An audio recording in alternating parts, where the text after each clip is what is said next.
the only L.Y. Joe. Give it up for Joe real quick. To bring the hype, I'm Persia, and of course I'm joined by the one, the only L.Y. Joe. Give it up for Joe real quick. Thank you very much, Persia. Guys, welcome back. It is the morning, but we are in droves out here to watch some Grand Blue Fantasy Versus nice and early in the morning, right? No better way to start the day. That's what I'm saying. Do me a favor, guys. I know it's early. I know it's just the first game of the day, but do me a favor. Set the tone for the rest of the day. Let me hear it. Are we here for some Grand Blue Fantasy Versus Top 6? That's right. That's right. This type of hype only Evo can bring, thanks to each and every one of you. But we're just getting started. We ready, Joe? I'm not going to make you wait any longer. You ready to roll the video? Let's roll the video.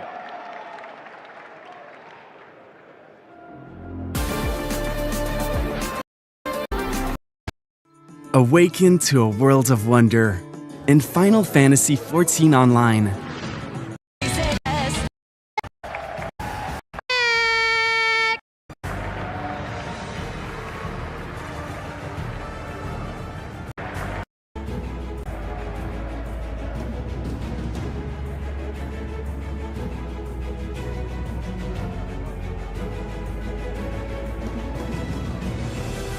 All right, let's keep the energy up for Tororo!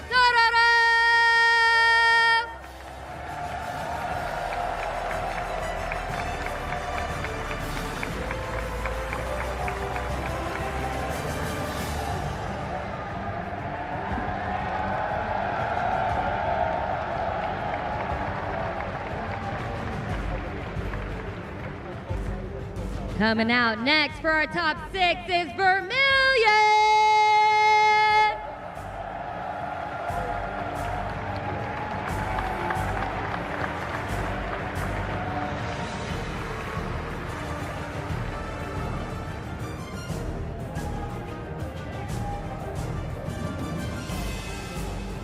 All right, coming out next is Aaron the Mac!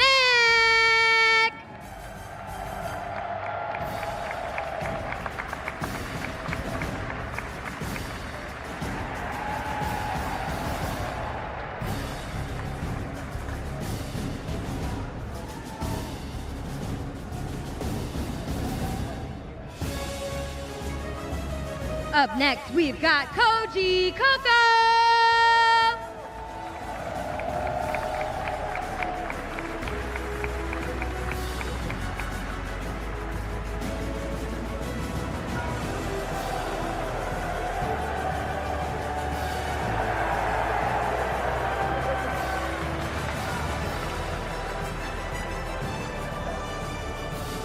And to round out our top 6, please welcome Artorias!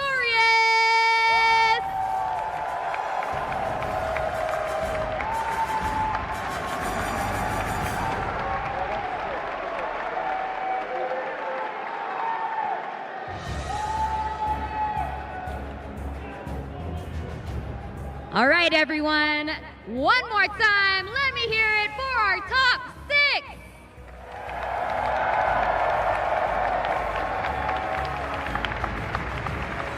All right, you guys, your energy already amazing. It's time to get started. Let's go ahead and send it to our commentators. Good morning, Las Vegas, and good morning, Skyfarers from around the world. We are here for Grand Blue Fantasy Versus Rising Top 6, 1,377 competitors down to our final 6. I am Viram, and with me is the legend himself, Ebonic Plague. And this is going to be an incredible, incredible start to this EVO 2024 Sunday. Yes, I could not have asked for a better character spread. We only have one possible repeat character, which might not even be a repeat, depending on what Tororo plays here in this top 6. Could it be Percival? Could it be Siegfried? We're going to find out here very soon. But whatever the case may be, we have the top level of Grand Blue Fantasy versus Rising, and nothing is going to be short of phenomenal here. Indeed, indeed. And there's so many interesting stories that we have here, of course, coming from the base game, very dominated by Japan in that top 8, but this finals we're seeing a lot of American representation, only one Japanese player and only 2 of our initial top 6 seeds here. As we can see, of course, our first set is going to be Shinku versus Tororo. And then on the other side of winners semis, Vermilion versus Aaron and Mac. Yes, and then over in the loser side, one of them is going to have the privilege of playing both Koji Koko or Artorias, depending. So we're either going to see Shinku or Tororo play Artorias, and then we're either going to see Vermilion or Aaron and Mac play Koji Koko, depending on who goes down there. But yes, this is some of the strongest level of play. And one of my favorite stories here is that Gamera, because Gamera is out, we are crowning a completely new EVO champion for Grand Blue Fantasy versus Rising. Indeed. That includes both Vanilla and Rising exhibition tournament that we had last year. Indeed we are, and what's especially fascinating is the fact that, you know, only Tororo is really part of that old guard. He was the only one out of this group to make top 6 back in the base game. So now we have a brand new, fresh set of players rising up through the ranks in Rising, and they have just been going from strength to strength throughout this bracket. And honestly, Tororo has always been the bridesmaid except for Cygames Special Cup, right? Yes. Except for that one tournament, Tororo has either been second or third over and over. This is the time to change that, and the crowd seems very much behind Tororo going into this.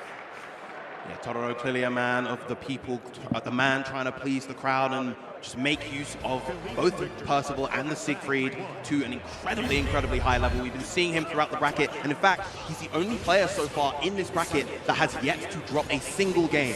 Yep, we were talking about a top 24 with my man's Maverick. Maverick and I were talking about how Tororo, honestly, the only person that looked like they couldn't even break a sweat. And then we're in Vegas. It's hot out here, man. It's really hot. Very hot. Especially crazy when you consider that he's playing the Lord of Flames himself. Yes. So that is going to be the question this weekend for Tororo. What matchups are we going to see either Percival or Siegfried, right? And so we already look like we got a hover, and I think you got to be excited about this one, Viram, because it is the Dragon Knight. It is the Lord of Flames. We do have Percival versus Beatrix. The iconic blue Percival. Now, I know that Tororo has been practicing this matchup against a lot of the Japanese Beatrixes time and time again to feel as comfortable and acquainted with the character as possible. He wants to learn as much as he can, a true student of the game. So let's see how he deals with this here. Our first set of EVO 2024, top 6. Can we make some noise? Mint Mobile Unlimited Premium Wireless. How did you get 30/30? With the price of just about everything going up during inflation. All right, so a big thing that we're going to be watching out for, despite the nerfs to Beatrix, this character still does a great amount of damage, still has the ability to get in despite her stubby normals, thanks to things like riding free, right? And there's still more moves. It's not just riding free then. So Tororo really is going to have to watch out for that. This character, again, despite the fact that she got nerfed, she's not going anywhere. Believe in victory. Yeah, she's surprisingly good at threatening mid-range thanks to that speed as well as that fantastic signature cell. She also has the big far heavy, but opening strong is Tororo with the far heavy into the Zoraisen. Yeah, the far heavy has been one of the stories of this character since the game came out, right? Kizzy said it best. How are you whiffing this button? It's large. Large and in charge. Ooh, see the punish from the 6-8, but there's the punish from Tororo again, keeping it right and simple. Yeah, great spacing right there too for Tororo, getting away from the sweep of 5H. Yeah, going for the trauma rise stacks as quickly as possible, right? But remember now, the throw, hey, got the raging strike. It's gonna go for full damage. Yeah, probably gonna dump all 3. Is this gonna be enough to get the KO? Even with the Zoraisen, not quite enough. But you're in check situation with Tororo having such a big life lead. You're gonna have to make the right choice, and that was not the right one, as Tororo with an excellent anti-air off the Dragon Punch there. Yeah, superb reaction, conditioning the jump right there, and ready with that DP. Tororo looking very comfortable and strong in this first round. They get the 5. Yeah, and that was already gonna be able to stop the fireball. That was one of the things that they showed earlier. Is trying to go for fireball around round start, right, to make their will start going. But yes, you were draining life with that flame carpet on top of you. Ooh. Coming out. The match coming out from Tororo. This time he has enough resources to get the KO. Oh no, wait, they don't have meter. Okay, yeah, it's Zoraisen still working out. A very clean first game coming out from Tororo, the Japanese Percival. I mean, you were talking about it, man. Not dropping a single game all the way to top 6. Easily looking like the favorite in this whole thing right now. And, well, I mean, to start off the top 6, just solidifying that thought. Yeah. We are seeing shades of the dominant persona that he adopted back in base game. An incredibly consistent, honestly the paragon of consistency back in base game, and translating that here into Rising. I remember between the past couple of years, you rarely see him place outside of a top 3 of a tournament. So even though you mentioned, of course, that he is kind of the bridesmaid player, he is incredibly consistent within that area. Yeah, once he gets to these huge stages, right, it feels like this is where Totoro shines. So, I mean, and we're seeing it here, right? He just looks unstoppable right now. Already with the dashing up, but fighting back to speed. DP coming out, just relieving that pressure immediately. That's first throw landed for Totoro. Yeah, not something that Totoro has gone to just yet, right? So you're not really thinking about it. And also, you know, wake up TP, right? Not something that Totoro has had to go to. Has been on offense basically the entire time. You don't even think that you have to know the defensive options, and you guess wrong. Game bait, and there's the Flame Carpet once again, but the Thunderbirds to relieve that pressure. Yeah, Thunderbird, another excellent way for Beatrix to get plus range, but not going to matter as Totoro fighting defensively incredibly well, and already looking like set point here. Totoro's defense throughout this entire bracket has been one of the shining points of his gameplay, and we're seeing that even in this set. Again, beautiful stuff with the bar heavy into the horizon. You cannot whip punish versus this character because he will destroy you for it. The amount of damage that he can get out of stray hits is very important to note. And Flame Carpet, oh no, just got the hit. Steel wall, no, too far to get the DP. Once again, Totoro looking so comfortable right now. It's pretty much playing at the perfect spacing. You have to note the spacing specifically that Totoro is playing at, right? We talked about the stubby normals, but there's the Thunderbird. That's going to allow Beatrix to get in, but fighting right back. There it is, right into the raging strike, and Totoro taking it utterly clean. Still has yet to drop a game, advancing all the way to winners finals. Totoro looking emphatically powerful right now.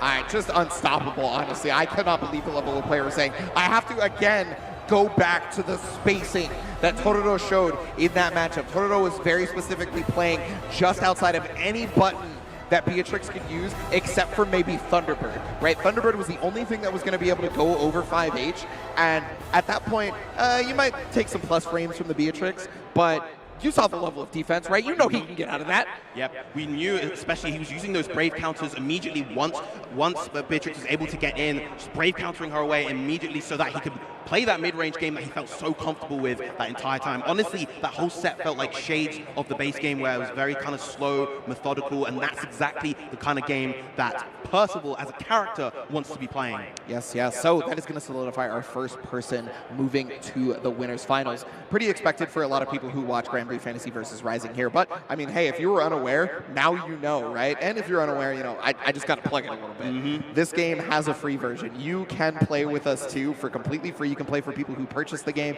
It's got rollback. It's got crossplay. It's excellent. Yeah, the roster of rotating characters, and honestly, the next rotating characters are going to be influenced by this tournament. So whoever places in top 3, those are the next characters that you're going to see alongside Gran. Hey, Percival's looking pretty good for that right now, I'm just saying. But yes, so we are going to be going into the PlayStation Tournaments replay to check out some of that immaculate spacing, that immaculate kill draw.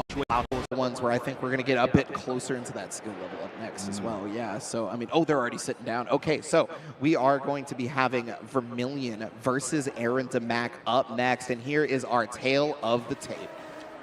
Yeah, Vermilion, of course, NorCal's finest, I would say, has been really finding its strength with that 2B, and honestly, probably one of the players that was least expected to make this top 6. Obviously, incredibly strong. We've seen him in a plethora of different online brackets performing, but to make it this far on the biggest stage of Grand Blue history is an incredible achievement, and I'm sure that he wants to push even farther. Meanwhile, what do we have on Aaron DeMac? On the other side, Aaron DeMac, a multi-game specialist. We first, I first saw this player in MK, then moving on to Guilty Gear Strive, and had put in on Terra in the Guilty Gear Strive bracket this weekend alone. Now here in Grand Blue Fantasy versus Rising, and honestly, this is the kind of game for both of these players. It feels like their play styles definitely definitely paying off for them, right? They just seem to understand this game, seem to flow this game, and I mean, well, it tells itself because they're both in top 6, obviously, right? And this was probably one of the hardest possible brackets that you could play this game in. Oh, yes. So, I mean, if that doesn't tell you, I mean, shoot, if Gamera not making this top 6 doesn't tell you the level of competition, then I don't know what does, because that man is the repeat EVO champion.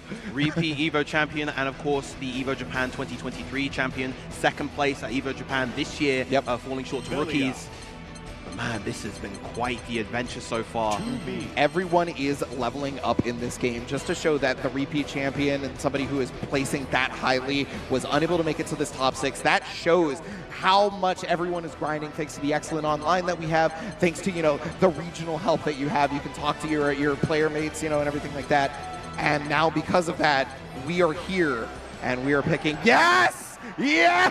I'm sorry, that's my... Someone's winning today. I'm winning today. It's me! It's not me. It's definitely Ebony. It's me! No. The thing is, you can pick pretty much any theme and I'm winning, so it's fine. Fair enough. But yes, we are getting into our second game. We are going to solidify who makes it to the other side of Winners Finals to fight Tororo. It is Aaron DeMac. It is Vermilion. Game number 2 of the weekend.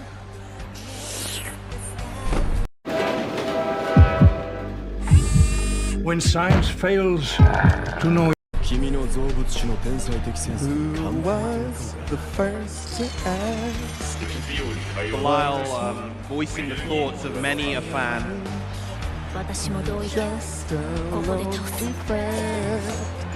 Alright, Vermilion versus Aaron DeMac, 2B versus Belial, and we're off. Yes. So, Belial always been known as one of the terrors of this game, right? Even from release all the way to now has basically stayed a similar power level, and Aaron DeMac going to show that off right now. 2B, character completely new. Everybody has to learn how to fight this character because honestly, she can be a menace. So Aaron DeMac off to the races, looking incredibly strong at this start. Earlier, he actually set up a situation where he could have potentially gone the unblockable 2-1-4U. Yes. Instead, chooses to keep the meter, and it worked out beautifully. 7 golden letters for Aaron DeMac to start things off. Just to start things off, too, that's going to send a message. But Vermilion cannot let that get to them. They have to keep that morale up because sometimes these things just happen, right? Indeed. In fighting games, you do just get mollywopped for a game. There we go. Vermilion now off to a much stronger start, getting the corner conversion, using all that skill, getting a little back.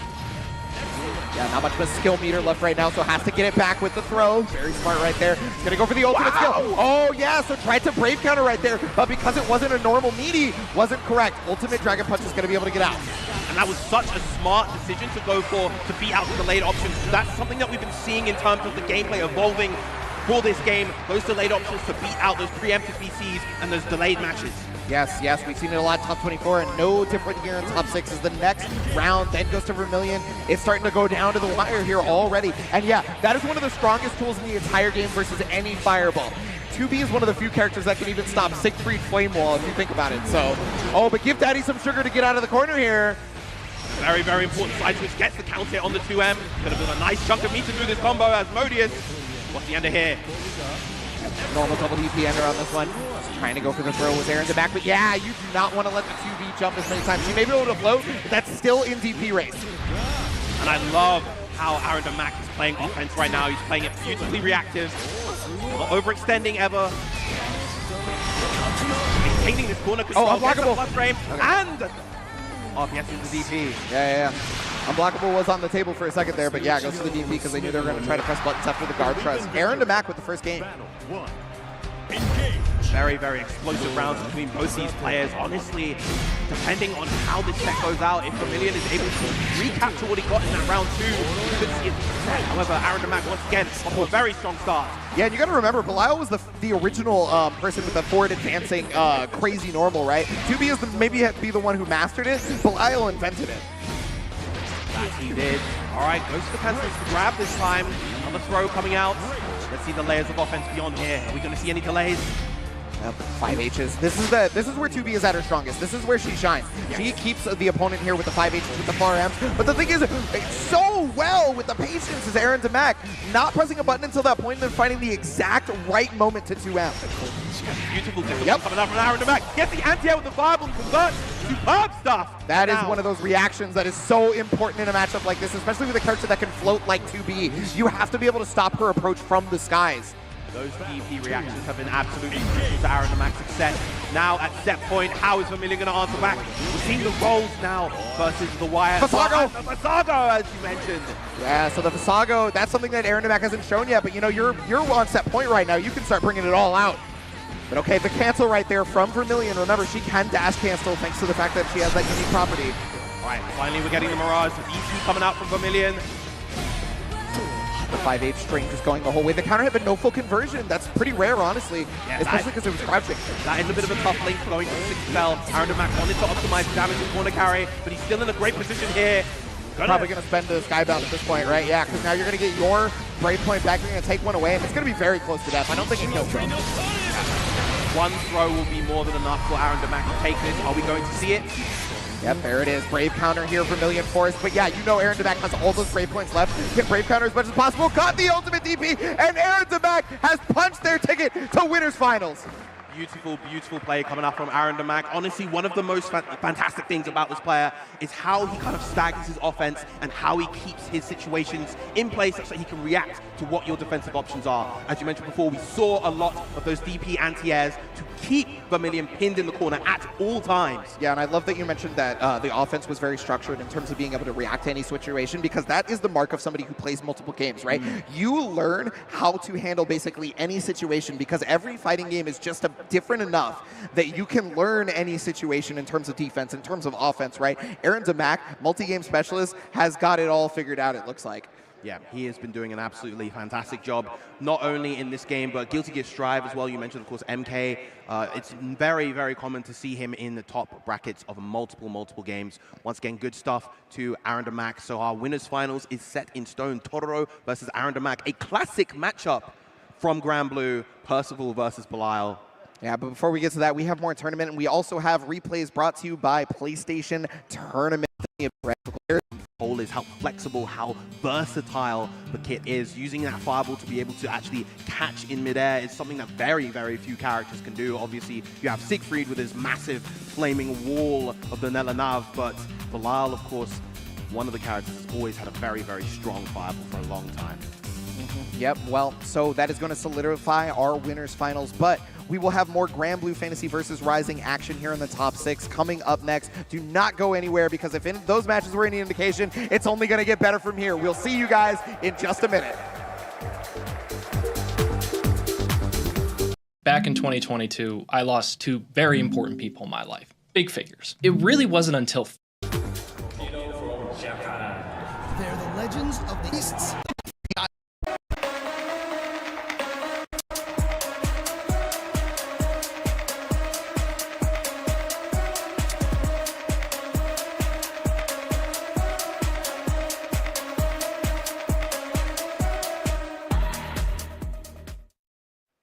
And welcome back, Skyfarers. We are getting focused with Zenny over in the player green room right now. We can check out all those players. We can see one of those people that are up in winners finals right now. I see Aaron Demac. I spot him right there. There's the Totoro. You can see Koji Koko, whom we're going to see play just a little bit later. This is how they get ready for the top 8. Indeed, indeed. And you guys at home can save 20% site-wide at zennygaming.com with code EVO24. The glasses they have in store are absolutely fantastic. Yes, blue blockers. You can get sunglasses. You can get prescription glasses as well. So go ahead and make sure to check out Getting Focused with Zenny over on their website. And you too can, block the blues and make sure you can play for much, much longer. Indeed, indeed. All right, coming up, of course, the bracket is going to be shown in just a moment. But next up, we will be having our first losers side set. Yes, it is going to be Arturias coming up. We haven't seen Arturias just yet here in the top 6. A lot of you, if you're watching the top 24, we did see that. Going to be our first Siegfried, because Totoro did end up actually going to Percival, right? And yeah, you can see the bracket here now. So Totoro, Aaron Demac is our winners finals, but what we're moving down to, Shinku, Arturias, and then after this is going to be Vermilion versus Koji Koko. Indeed. Now, Arturias definitely a player, if you played online or entered any kind of online North American event, you are probably familiar with this guy. He has had so many fantastic results, and you can see the bracket path that he has paved so far. The only loss he's had so far was to Vermilion in winner's side.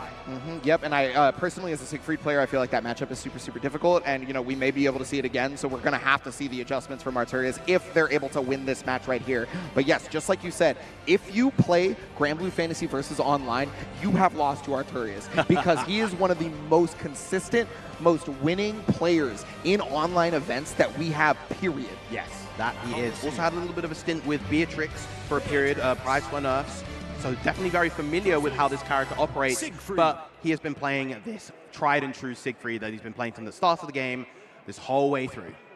Yep, so we are getting into it. Looks like we have solidified our button checks already. Got to go into it. Here he is. That's my man's right there. Look at him. He's got the helmet on and everything. Majestic and powerful. And he wields it with one hand. How's he True do it? knight. Yeah. He's just built different. He's built different. Dragon's blood in him. Beatrix herself, of course, no slouch. Quite the esteemed member of the society, even though she's kind of like the underdog of the group. Oh, yes, most definitely. But she's got one of the stronger weapons for sure. When it's not broken in the story, that is. But, you know, that's lore. Already with the 2M after the 6-6-7. That is a very common round start from Siegfried. And if it is space, you're not going to punish it. Big damage here. Big damage indeed. Are we going to see the mannequin stop? No. Going to keep it nice and simple. Not going to fall for any health. Yep. And I mean, you know, that honestly makes a lot of sense, right? Because Beatrix can just chunk your life points, so maybe not even trying to give any sort of possibility of loss of life there. Already going to Brave counter right back, keep in the corner, throws a bound. Yeah, this is a fantastic situation, the chip point situation, very scary. That is guaranteed. You actually cannot get out of that without having a Skybound art available. So if you do not have a Skybound art, Siegfried just has you chipped out. It's over. Yeah, the active frames, the incredibly long active frames of that H2 Saga, the DP is incredible for catching those spot shots. Yep, was able to block the riding through right there. Ooh, caught the jump out, but no full conversion, unfortunately, for Arturius. 6-6-M counter hit. That's going to be full corner carry here. And again, these throws are so good for Arturius right now. Yep, punish right there on the H working though, and that's the you know, that's the nature of trying to use that move on block, and you will get punished for it. But already fighting back with the 4M. Oh, beautiful spacing with the 6-6-H. Might have enough to get the KO here. Goes for the full basketball with the RSRC. Linked into the Nella Nav, but not enough just yet. Okay, hold on a minute. Beatrix is not one to be out with the amount of damage output, but she can get chipped out here. And yeah, that is another one of those situations where you think you want to evade the firewall, but it's just not going to be that easy. When Siegfried is at a certain spacing, unfortunately, a lot of the time, you're just forced to block the firewall. Yeah. And in that time, when you're about to get chipped out, I understand trying to evade it, even if he's at that spacing. He's incredibly good at enforcing those checkmate situations, both him and his fellow Dragon Knight Percival. Really, really terrifying in those chip point situations, thanks to huge fireball presence alongside the big forward advancing special they have. Yeah, exactly. I mean, aside from Vayne, honestly, that is just the Dragon Knight special, is being able to close out those games. Yeah, all right, so Thunderbolt to be able to finish off this combo here. Establishing some offense, good tech on the throw. Just outside of the far H range. Remember, a lot of people have been trying to play out of Beatrix far H range, and for good reason. 6XL. There's going to be quite a lot of damage in the corner. I'm not sure if it builds to 100 meters just yet. Yeah, it's going to be close if it does. Yeah, not quite. Be careful the next hit. Big jump, but a big anti-air. Oh no, dropping the combo there. And okay, Thunderbolt's still going to be able to catch the throw bait. That's going to be around. Had to be scared of the potential throw right there. Yeah, most definitely. I mean, especially considering, you know, the life total, right? And the fact that throw hadn't been really an option that they had to worry about on defense. You know, you just think about it. But wow, you know, pressing nothing after plus frames, I guess really worried about the Dragon Punch on Leica. Once again, lands that nothing is forever, gets the plus frames there. Ooh, whip punish right there in a full conversion. But Ultimate Fireball's going to put you right back into the corner. The throw. Oh, big count hit. There's a conversion.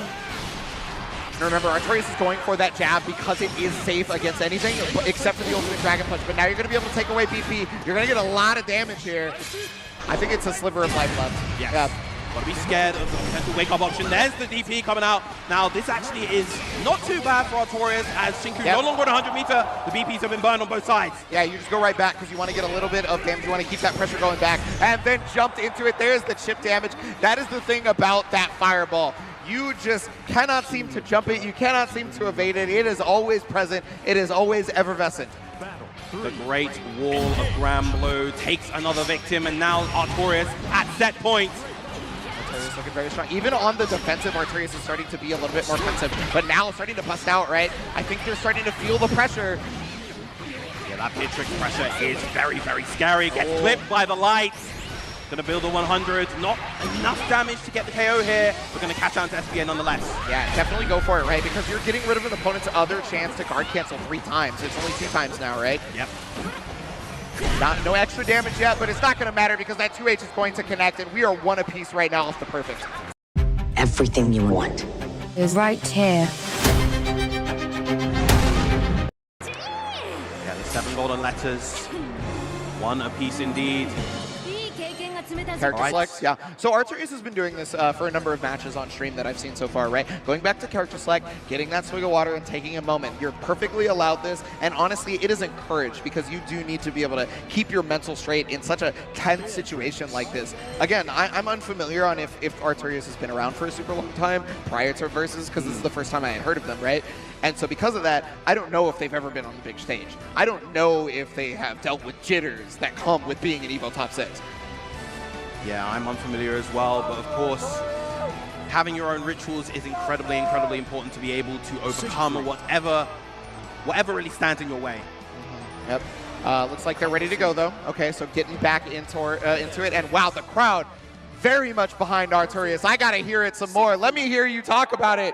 How do you feel about Artorias? There you go. Yeah, yep. Believe in victory. Going into it, game number 3 right here. One of these players is unfortunately going to be relegated out on the loss here, and already a very offensive start for Beatrix. Yeah, big jump of the round start, gets all that corner carry. There's the command grab again. Got the Delta Clock available. Any hit could lead to good damage. Luckily, Artorias did not get a hit right there, but the dash light. Crucial to break out of the corner right there. Oh! On the DP, and stole the corner. Switch, yes, so important as well. And remember, did not use the EX Orchid for this very reason in that combo. Because they wanted maximum damage, because they wanted a round, and what started out as way too defensive for Artorias, way too scary, has turned into a possible set point.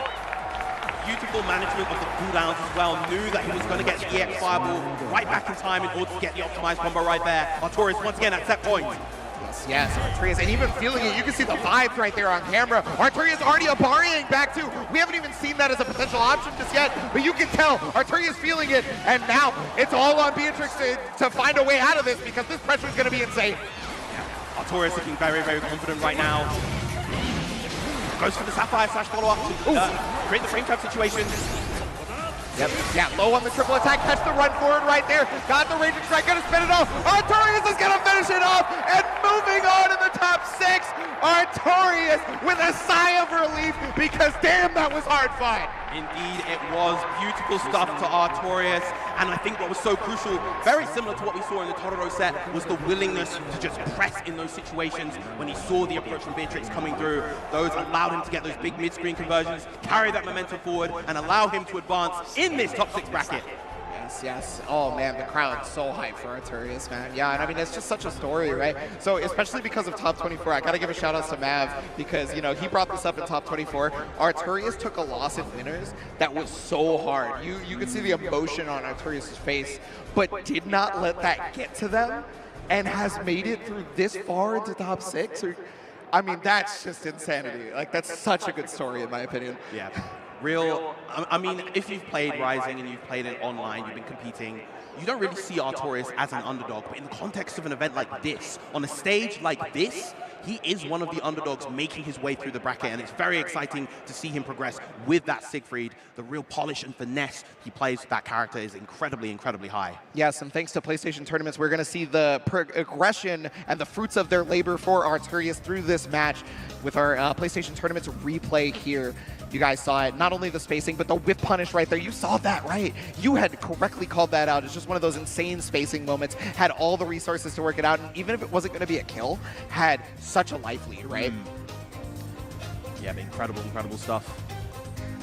Yeah, no, and I mean, that's something you guys are going to see a lot in this top 6, right? Brave counter back, brave counter back, brave counter back. It's just one of the strongest mechanics. You're going to see it, and you better be ready for it.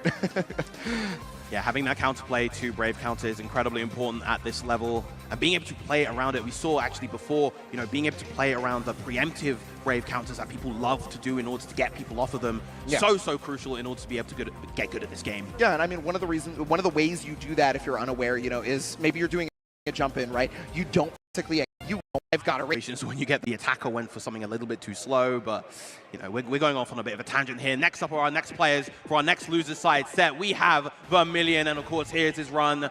Beautiful, beautiful stuff. Yeah, this is the person who took down Artorias that we had just seen. So, I mean, you know, you are definitely going to look at it. But I have to mention that they didn't just take down Artorias. They took out Kinari as well. Kinari and RQ, two of the Japanese powerhouses that made their way to EVO this year. RQ, actually one of the top 4 seeds and one of the strongest Nias in Japan, falling victim to Vermillion's fantastic 2B. But speaking of Nia, we have one of the best. This is pretty much the Nier to look at, and the only Nier in our top 6. I know Nier has been the story of the game, and there's no refuting this character's power level, but Koji Koko is known far and wide by all of us to be the person who has put in the most work. Yes. Despite this character's power level, I genuinely feel that this person could do it versus with any character, and you can see, you know, only lost to Artorias, right? Was just killing everyone outside of that, though.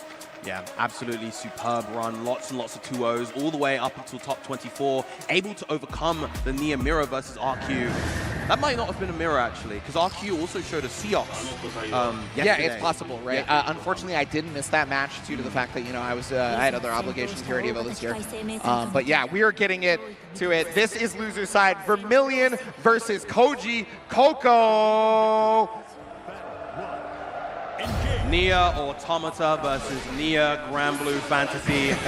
Who is going to come out on top? Vermillion off to a strong start, but no, doesn't actually get the connection there. Yeah, you know, that's just one of those things where you unfortunately were misspaced by just a little bit, but now you have to deal the jump you pressure. Yeah, it is a 50-50, and I mean, Koji Koko already going to be using the ultimate waltz. Just trying, I mean, you saw the chip damage on ultimate waltz. That thing is insane. Yeah. One of the most powerful things about Nia is the fact that she's so good at conditioning block, but also deals a ton of chip damage from a lot of her skills. Yeah, but okay, right there, the OS, right? Right into the Raging Strike, and that's going to give Koji Koko the ability. Remember, one of the reasons why that is so powerful in this game is the fact that when you start running in this game, you cannot immediately stop and block. You have to either use evade and attack or like crossover or something, right? And so because of that, somebody can check your dash with a light very easily. Koji Koko once again off to a great start. Oh yeah, Misfortune directly into Ominous Turn, yeah. Yeah, and that's such a powerful thing that Nia has access to. Of course, you want to try to challenge that, get rid of her for those crucial seconds. Oh, a huge whiff punish coming out with the 5H. Yeah, I do not think Koji Koko meant the 2H there, but Vermillion's going to take it all the way to the bank as they get the corner hit here. This is really important for Vermillion. And remember, Vermillion was the person who knocked out 90% of the Niers on the bracket run. Also into the flow with the J. Oh, the single hit confirmed. Super Skybound Art. Y'all saw Third Strike yesterday. We're seeing it again. Gets the KO. Just based on the reactions from these two faces, you can see just what happened. Koji Koko taking that first game. Yeah, that seemed like it was going to be the hard fought for a moment there. Vermillion had quite the strong pressure after finally being able to get Koji Koko knockdown. But, you know, just because you have super strong offense does not mean you're lacking on the defense either. And Koji Koko showed that in both rounds that they won. Stuff with the throw. Pressure continues for Koji Koko. With the dash lights, keeping the pressure going as much as possible. Now, Koji Koko doesn't have access to death for a couple more seconds. Finally back. Yeah, okay, plus frames here. That's for the H series. And then cancels it, yeah. So there's about an 8-frame gap there, but you do have to react to it still. So, which is basically impossible if there's 4 or more options present, right? Yeah, incredibly difficult. We're going to see in the back and forth. Time to poke. Uses the A-step reverse to burn that extra stock and get the KO with the max power Klagen Totentans. Yes. I didn't know you knew German. Okay. No, I'm just well, my shout outs to the German FGC, making sure that I get those pronunciations correct. Awesome, yes. No, I mean, EU putting in a lot of work this weekend here at EVO as well, just saying. But yes, as we go into it, already the push to the corner. And the full extension of it. But yeah, nice. Uses evade to be able to get away and then catches the anti-air with the Misfortune. That was superb awareness from Koji Koko right there. True young man reactions with that anti-air. Yeah, I mean, Koji Koko being, what, 17 or so? Like... Coming out, goes to the full cancel, gets Was even looking for the Brave counter, but Vermillion delayed it. Very, very good awareness of how Nier players like to operate in that block string situation. Oh, but the 2-8 right there, full conversion. Thanks to just gonna spend all the meter because this is the easiest way to take your opponent down, and this is the easiest way for you to move on this top 6. Koji Coco gonna be taking it over Vermilion, but Vermilion also having a hell of a run here at EVO 2024 for Grand Blue Fantasy versus Rising. I know California is proud.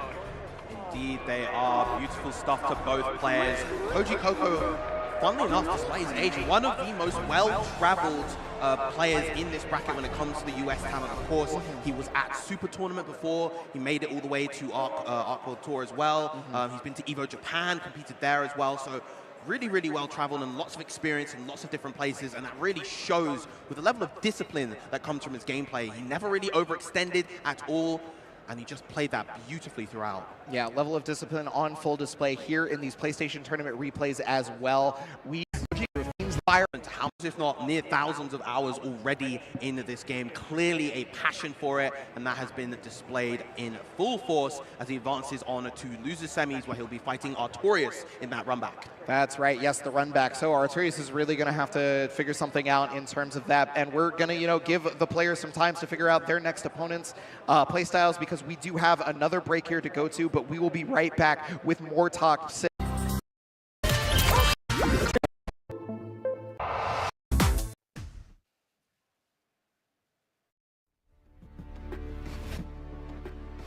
Welcome back to EVO 2024, everybody. And speaking of EVO, of course, the merch here available is also available online at shop.evo.gg.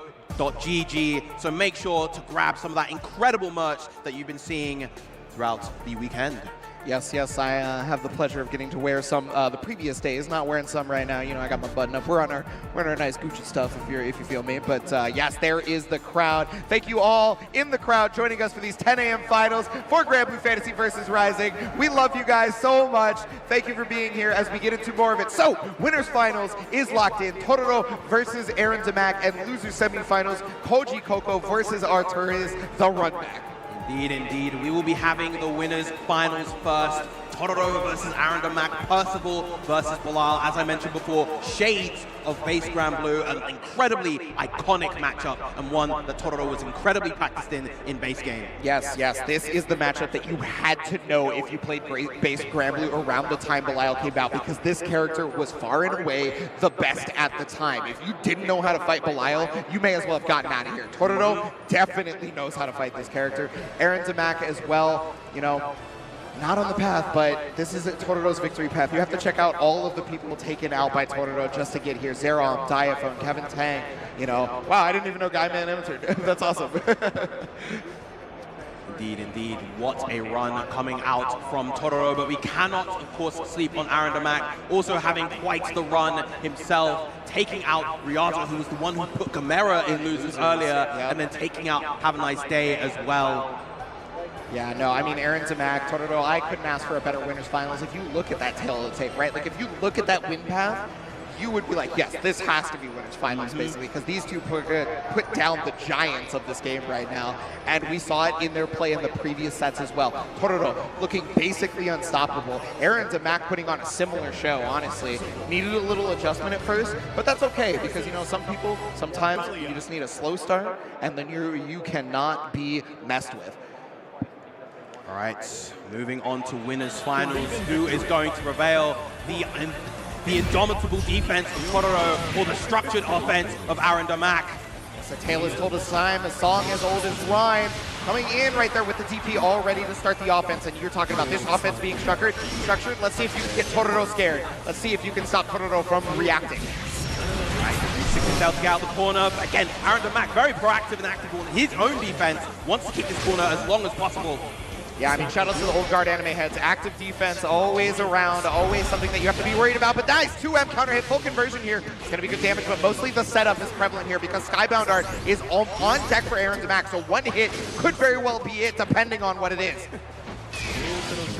Finally goes to the VC, gets some breathing room thanks to that flame carpet as well. Yeah, the flame carpet forcing Aaron Damac to pack dash out, right? Because you do not want to take the extra damage that the flame carpet is presenting. Using the EX to push Aaron Damac as far as possible. Recognizing that, yeah, the stacks were on deck, so goes for the dash L. Uses it once more, this should do it. Very nice from Aaron Damac, closing out that first round. Aaron Damac first round, excuse me, that is really strong for the morale, right? Because honestly, Totoro, I wasn't even sure how many rounds could be taken off of the entire tournament, and now we're already seeing Aaron Damac locking in. We know you've got a lot of stuff going on, but just give us 30. Right, huge 6 out counter and able to confirm it from far medium. Now, Totoro, the one with corner control, backs off to get that ideal spacing. Yeah, trying to stay away from as many of these fireballs as possible, but yeah, Totoro setting up the flame carbon in the absolute best spot. Give Daddy some sugar ultimate edition. Yeah, that ultimate for Sargo coming out. Great decision from Aaron Damac. Gets caught by the flame carpet. Yeah, losing a lot of counter hit, 5H, okay, you've got a lot of resources, and that means you are going to be able to set up a real strong mix here. Humble limit activated, but yeah, throws a big hitting tech left and right here from Totoro. Finally, the Brave counter to be able to get out of the corner, and this is that same situation we saw in the last round. Beautiful DP, able to time it immaculately through. And this is a real tough situation for Aaron Damac now on chip point. And there's the Schneiden from across the screen, tying up the round. Yeah, Schneiden was not used whatsoever in that entire time, so completely forgetting about it was Aaron Damac. There were so many fireballs that I gotta assume that Aaron Damac's entire mental was based around fireball instead of Schneiden.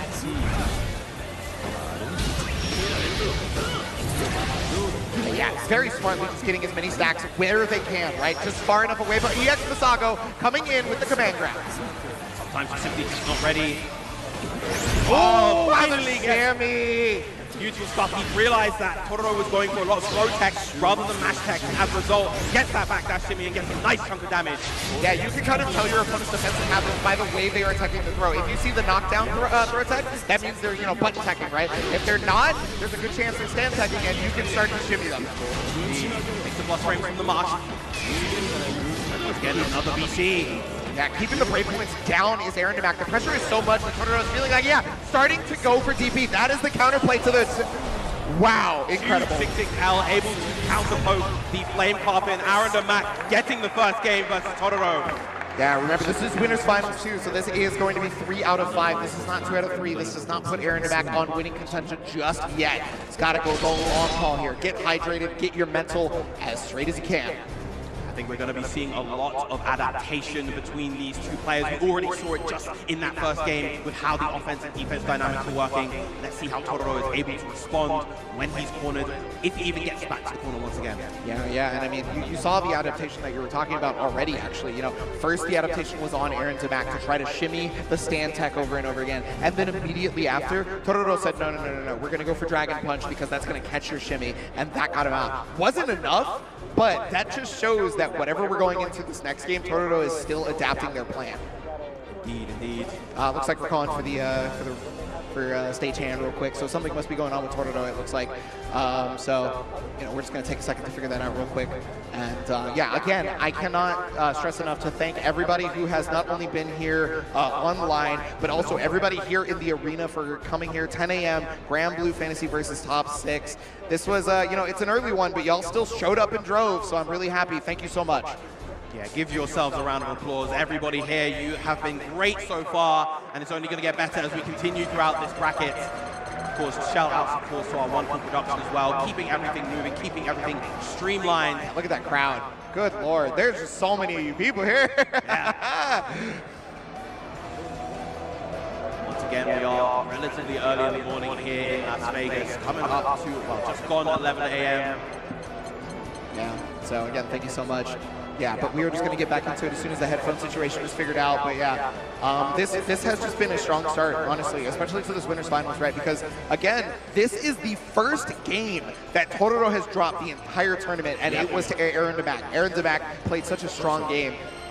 Like, we thought we had it figured out when Totoro wouldn't drop a game, but Aaron Damac said, "Oh no, not in my house. They can be my bumble. Say no."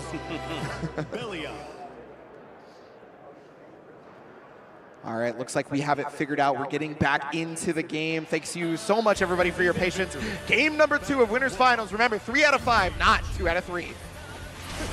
Right.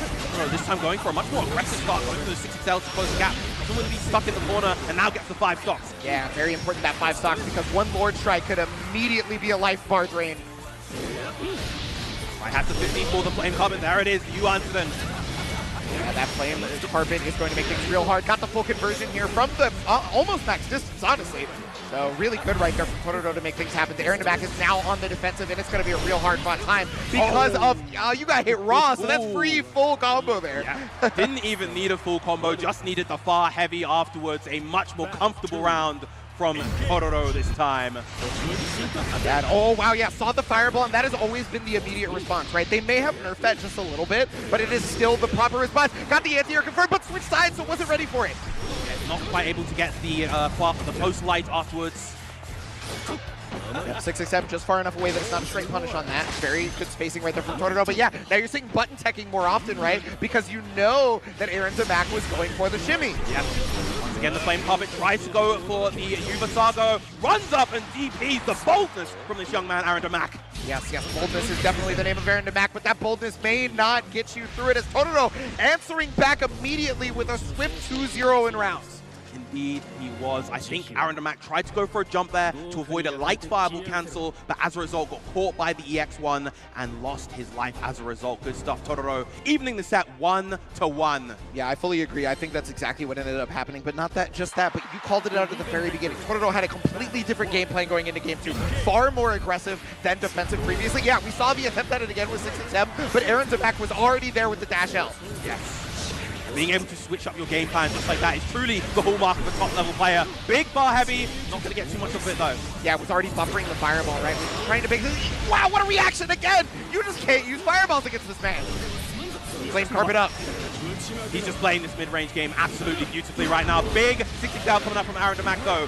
How does he establish his offense now? Yeah, it's really hard to establish some offense against somebody who is figuring out the best times to press buttons. The flame wall, that's full combo again. The counter poke. Aaron Zamak tried to use his own U fireball, but it didn't work out. Totoro just a little bit faster on the trigger. Yes, and I mean, I think this is all the difference, right? You're meeting Aaron Zamak, you're literally playing fire with fire, right? In the offensive pressure, and okay, jump over on the fireball. Finally, Aaron Zamak is starting to answer that as an option. So Totoro is on him to respond. Button tech again, remember, Aaron Zamak showed that shimmy once, and now Totoro has been button teching every time. Blocking into the U fireball again, he's getting some space. He needs to get out of this corner once again, because that is where Aaron Zamak has been at his strongest. Yep, oh, the 5-inch counter hit right there, trying to catch something, and he's got exactly what he's looking for. Big damage. Skybound Arn is on deck, and okay, because they use the BP, I think they're going to use it. Yep. Yep, the Lemon gets on, drain that BP from Totoro, take away that additional opportunity to get. Mint Mobile Unlimited Premium Wireless. How did you get 30-30? With the price of just about everything going up during inflation. A Brave counter. Okay, yep, and even goes for the jump in. Doesn't try to bait Brave counter, right? And oh, right there. So I think Totoro was looking for Brave counter right back because that's the most common thing for someone to do after a jump in. Aaron Zamak knew. Simply went for the delayed mash afterwards. Caught Totoro counter hit. One round apiece once again. Yeah, that is such a good call. And that's how you know we're in high-level play right now. Going down to the wire as they both try to get around each other's fireball game right now. I feel like that was probably the first fireball that didn't get DP'd this game. Yeah. But, you know, that one was in a block string, so it was pretty much impossible. Yeah, already pushing through the corner. Such a strong offensive pressure, like you mentioned before, from Aaron Zamak. This time the Whiff 6XL able to set up for a nice throw tech situation. Yeah, Brave counter right back after blocking the Brave counter. Got the counter hit on Totoro that forces it, and there it is again. The reactions are always on deck on these fireballs if they're able to be spaced out. Right, finally clipping Aaron Zamak's toes with that, and that's a big 6XL. Able to get a combo in the corner. Drop the 2H though. Still gonna go for throw pressure on this one. Yeah, it's just backing off, right? Because you want the flame pressure. Yeah, exactly. Really smart for Totoro. And now 2-1 here. Not done yet though. Still needs to get one more game on the board if he wants to solidify that top 2 spot in the winner's side of Grand Finals. But we know that Aaron Zamak is not going to make it easy for him. Definitely not, especially after we watched that first game, right? The adaptations are here, just Totoro seems a little bit faster. Aaron Zamak, though, with all that multi-game knowledge, with all of that experience that they've had in such a short time, it's been condensed almost like you know, like gray matter, right? And so because of that, I definitely feel like it's not going to be easy for Totoro to continue this reign. He's already off to the races, but Aaron Zamak tried to go for the close heavy, to go for a little bit of a different reaction. But again, that steadfast defense of Totoro is so strong. And it's defense is a lot of also just poking out of your opponent's offense. It's not just blocking. You have to remember that right there. And Aaron Mack looking for said pokes, right? Because we saw button text, we know that a 5L will come out as a result. We know how to counter hit that. Very smart from Aaron Mack. Yeah, beautiful stuff going to the lane. 2M right there, able to get a huge reaction counting confirmed. Yeah, Aaron Mack also not even caring about a possible brave counter, right? Just running the offense as normal anyway. Oh, give Daddy some sugar to move in. Immediately goes for the Dragon Punch because most people know that, like, it's really common for Belial to just block afterwards. Yes. All right, challenge the plus frames once again with that DP. Give Daddy some sugar once again. Not going to DP this time, though. Dash down. Okay. Yeah, trying to get some plus frames going. Oh, got it. Wow. Got hit. Maybe they're trying to jump out. I don't know. Maybe. Either that or maybe backdash, but again, just catching Totoro out. Aaron Mack getting another crucial round on the board. Yeah. Morale's got to be back up after that one, too, because that felt very decisive, honestly. And, oh, yep, another. Honestly, D6XL's immaculately placed from Aaron Mack. Yeah, Totoro, unfortunately, just outside of the range. He gets confirmed from his 6XL. Great frame trap right there from Aaron Mack. Going to build a nice chunk of meter, but not going to cash out the SBA just yet. Yeah, no, one more hit definitely seems like a cash out on an SBA for sure. You know, especially because chip damage is a possibility to get them closer to it being depth. They're trying to watch for everything, but forgetting about that 6-7, the 5H hits! 5H gets hit by that Flame Carpet as well. Yeah, not trying to take that extra damage with the Flame Carpet. Forced to jump. Aaron Mack forgetting that. That means Totoro can react, and we have tried testing his reactions before. It's not a good idea to test his reactions. Trade that time, both living on a prayer, on a sliver of health, well, the health deficit such that they could potentially die right here. Here's the 50 for the Flame Carpet. Oh my god, look at the life bar drain! Okay, he's able to find the way out of the corner though, and there it is, 1-5L right into the Raging Strike, full confirm. And now we are on possible set point here for Totoro. Aaron Mack, you got to pull out of the stops because Totoro's reign is looking like he's going to be crowned king. Lord of Flame trying to establish his own kingdom here at EVO 2024. Huge anti-air right there, doesn't have the stock to follow up afterwards. Tries to go for a Flame Carpet right there to catch the frame trap, but Aaron Mack challenging a little early. Yeah, Asmodeus Ender to be able to get it. Goes for the delayed 2M like you mentioned before, for the exact same reason. You were trying to catch Totoro pressing buttons to delay tech, and that's not going to be what's going to help Totoro out. Aaron Mack now has pressure on deck. BC could be a possibility. Was looking for it, didn't find it though. And there's the shimmy we saw! Again! From game one, right back at you, Remix Edition. No Skybound Art, so you're going to need another set for Aaron Mack to be able to stay alive. But there's that defense. Oh no! Missing out on the throw right there. Aaron Mack able to even out the set as a result. Yeah, and I mean, Aaron knows exactly what happened there. Totoro, though, look at his face. Doesn't let that phase him. Like, it sucks, but it happens, right? So that's exactly what you need. And so Totoro, gonna get some water, recheck those notes, recompose yourself, get back in there. But that is what Aaron Mack needed right there. Absolutely, absolutely. Both these players no stranger to this type of pressure, no stranger to this sort of stage. As a result, I'm sure we're going to continue seeing some incredible action between these two. The adaptations back and forth have just been spectacular so far. Believe in victory. It's everything we could have asked for here in this top six. So final game here in this winners finals. Who is going to take it? Totoro or Aaron Mack? I gotta hear you all in the crowd. Aggressive starts from both players.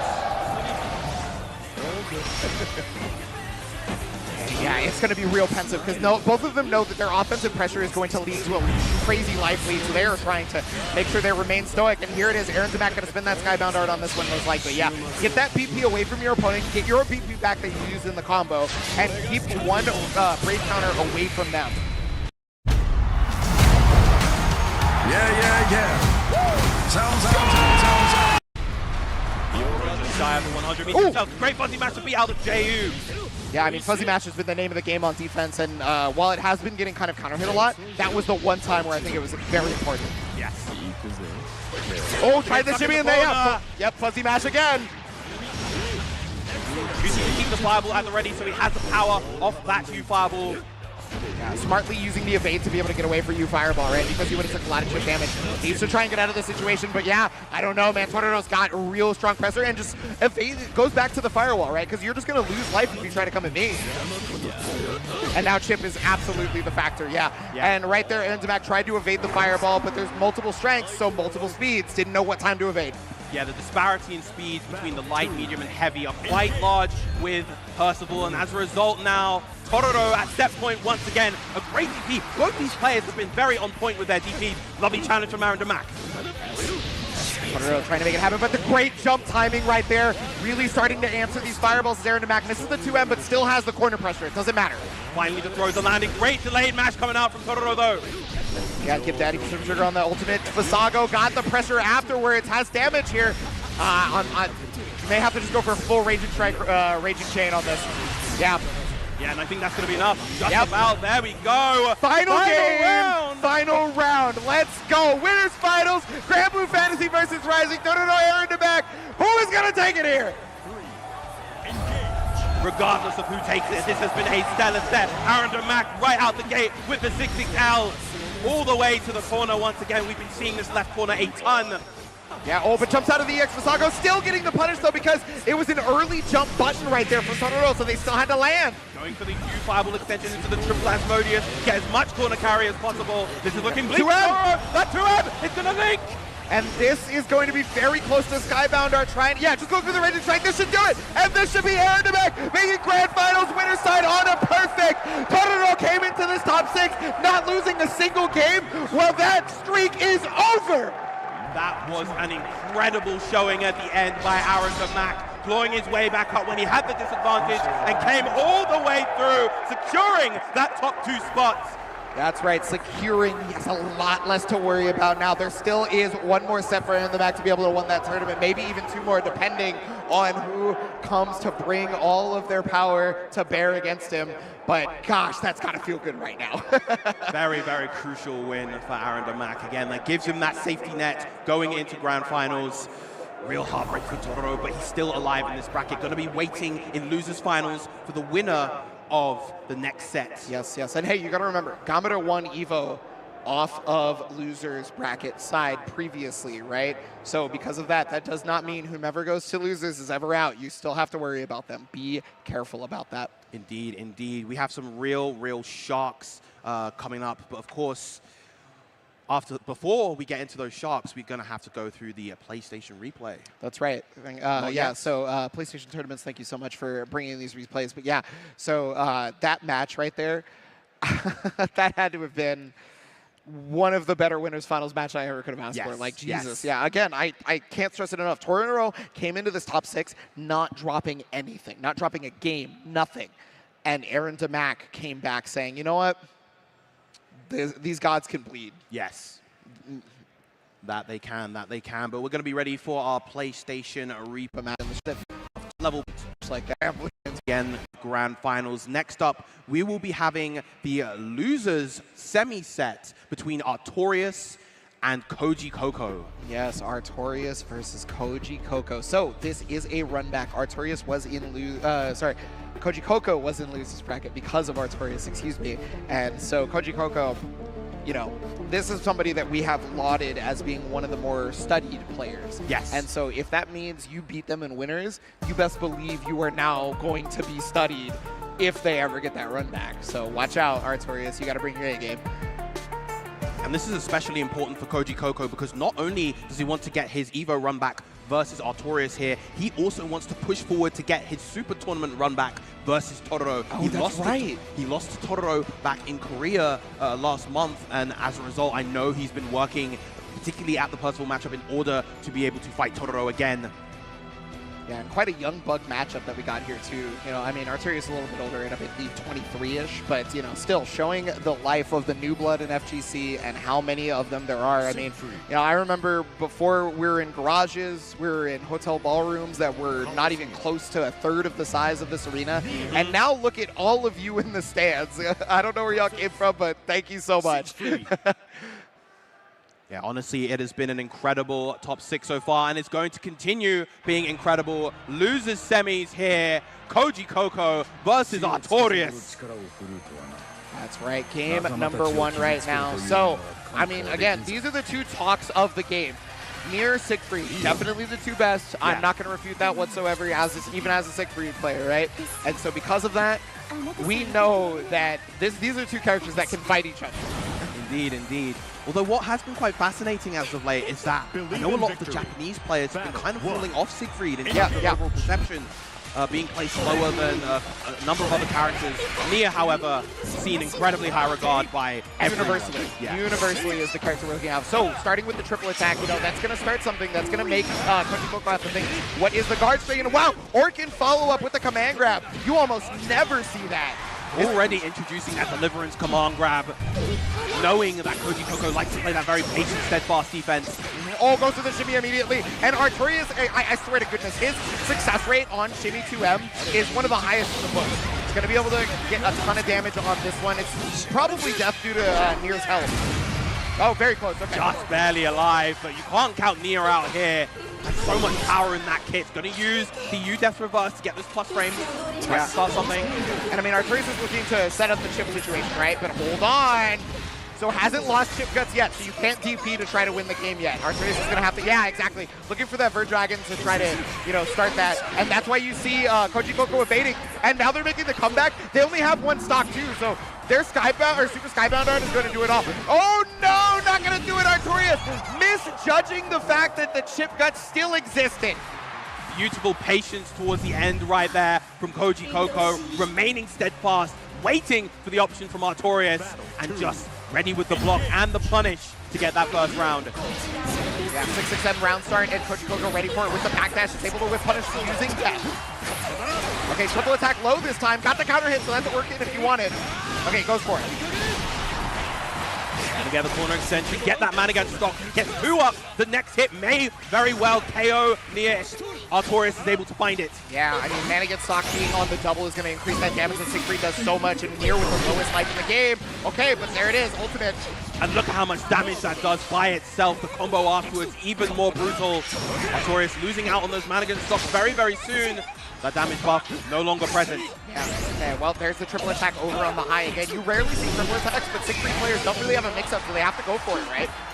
So as a result, the throw is coming in. Big damage possibility on the next hit, which means, I mean, Koji Coco has to guess correctly to be able to get out of this corner.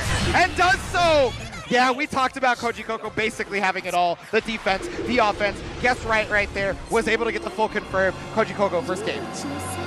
Very, very nice. Again, just seeing that steadfast, patient defense from Koji Coco, choosing just the correct time to challenge and taking that game. Beautiful. Absolutely beautiful. Small showing of consternation. I'm Bass Reeves, Deputy U.S. Marshal. On the kid's face, but you know, gets it right back in, locks right back in, which is really good. Oh, but there it is. Yeah, that's one of the reasons why you can't exactly easily use Fame Wall, but Jump Light's going to work out. That's all that really matters. Goes for the M Orchid right there. HM. Yeah. Oh, M Orchid. Sorry. M Orchid, yeah. Right, sets up the 50-50, goes to the high, successfully blocked by Artorias. Yep. For Brave counter, no dice, still gets the throw regardless. Trying to go for more throws, yeah. The defense with Koji Coco has basically just been, you know, only throws have really opened them up. Yeah. Big 2-on-4L. Not gonna get too much. Okay, dash life. You know, one of the best dash lights in the business is this character right here. Yes. So. Sets up the flame wall and then blocks it. Yeah. Oh no! Yeah, because you go for the OS, that's the one weakness. Is that they're too far away for the raging strike. You open yourself up to death. Death delivered by Siegfried, even though she's on the side of Nia. 1 round for Artorias in the second game. You can command death, but I know it better than anyone, says Siegfried. The 2H is going to be able to stop that. You get a full combo here. That's going to be really good for Koji Coco start. Artorias, though, remaining stoic. You know, not trying to let that stop him. Wow, look at the damage in the corner carry coming out from Koji Coco's Nia. Bold with the challenge is Artorias, though. That goes for the max damage ender instead of the Verdragon, but there's the 2H. Oh no, didn't fully charge it, so didn't get the full confirm. Yeah, you have to get that full charge after the counter hit 2H. Oh, big Orkan right there. Death, that's death. If you get this whole thing, it's death. Yep, there it is, into the Schwarzafanga. Yeah, I mean, honestly, Nier could have had 70% life, and I would have told you it was still death. Like, legitimately. Yeah, that H Orkan into Ube is so powerful. It's a good 3.5k by itself. And on the low health of Nia, that is brutal. 1 apiece now, and we're back to first to 2 territory. Yeah, first to 2, so that means this is the final game for these two. One of them is going to have to stop. There you go, not reacting to the misfortune and trying to TP themselves. Nier going to be able to get good damage on this. Good stuff from Koji Coco with the punish. Excellent. Set up 50-50 and baits out the DP. Hadn't even introduced the DP in that situation, but Koji Coco nonetheless ready. You know, honestly, I gotta say that's probably because they know Arthurius, right? One of the things that Arthurius has always done in most matches, if they DP the first knockdown and you punish them, they'll DP again. And a lot of the time that happens because they think you're not gonna be like, he won't bust out again, I already punished him, right? Yes. And yeah, that happens a lot in Arthurius' matches. You can go back and watch it. The layers of gameplay evolving before our very eyes. How does Artorias answer back? Big bar heavy coming out from Koji Coco. Yeah, I mean, this is Koji Coco's game to win right now. On set point here, got him in the corner, but yeah, evades the guard cancel. Okay, that's a lot of chip right there. Wise as Artorias to just guard all of it, just get that increased meter. Yeah. Gonna be close to 100, so we can use the reaction. There it But the 2M stuffing out the approach. Yeah, not enough meter to be able to go to the Raging Chain full combo, right? But I mean, at this point, you have such a life lead, you're sitting pretty. Now, versus Siegfried, though, that life lead could mean nothing. It's also worth noting, pay attention to the number of stocks that Koji Coco has left. Only one remaining, and he wants to keep that one just in case he wants to use SDA later. Yeah, well, I mean, right now, just trying to find his way in. There it is, the ultimate misfortune, and that is going to do it. Koji Coco correctly checking the dash lights, finally to finish it off, and that is going to be Koji Coco moving on. Very strong level of play in that final game, but I have to also give it to Arturius. Strong run throughout this entire tournament. Koji Coco may have gotten the run back, but thank you so much for being here, and damn, a hell of a showing. Very, very good stuff to both players. Once again, this time, of course, Koji Coco getting that crucial run back, and now he gets the opportunity as well to get that potential run back versus Tororo in the losers finals. We will, of course, be going into first to 3 territory after that. But man, what a set. Yes, that means for the rest of you left in this bracket, death is coming for you. So do watch out. Get your near anti-strats ready, because Koji Coco is one of the best to do it. So. Absolutely, absolutely. And Nia is, of course, a character that is always practiced among top-level players, but the character is capable of so much that it can be difficult to contest, even with all of that knowledge, even with all of that awareness. Yeah, and we're going to see why it's so difficult here on our PlayStation Tournaments replay. Right, so we have, yeah, so many, the mental always all of those components all together, lined up and perfected as a top-level player so that you can consistently perform on stages like this. Yes, yes. Well, I mean, I have to take a quick breather after that match because that was such a strong set. But we're going to have more Grand Blue Fantasy versus Rising top 6 action right after this. Please do not go anywhere because we are going to crown a champion here very, very soon. Meet the new standard in sleep. This is Pod 4 Ultra.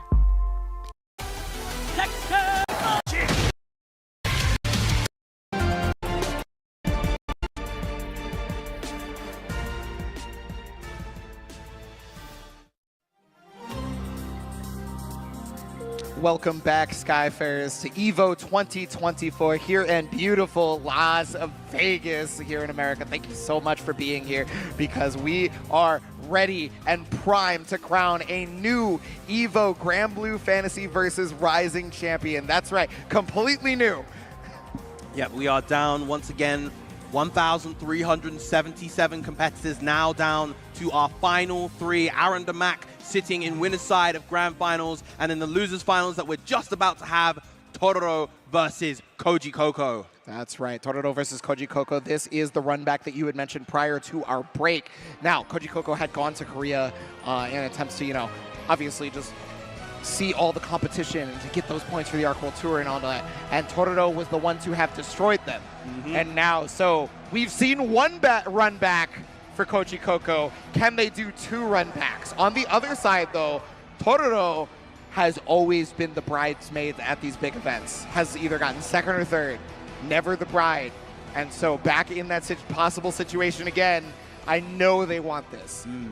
Even though he got that win at Super Tournament earlier this year, I know that he wants to win something so much larger, something so much more prolific. And I don't think you can get much larger than this. Yes, this is our Arc Tour Platinum event and EVO 2024 at the same time. It is the biggest thing you can get for both sides of the spectrum. Yep, the winner of this will auto-qualify, auto-solidify their space in the Arc World Tour. All right. Here it is. So this is it. Losers finals. Koji Coco, Totoro. Let me hear that crowd. Get that energy back in your veins. You guys are wonderful. Thank you.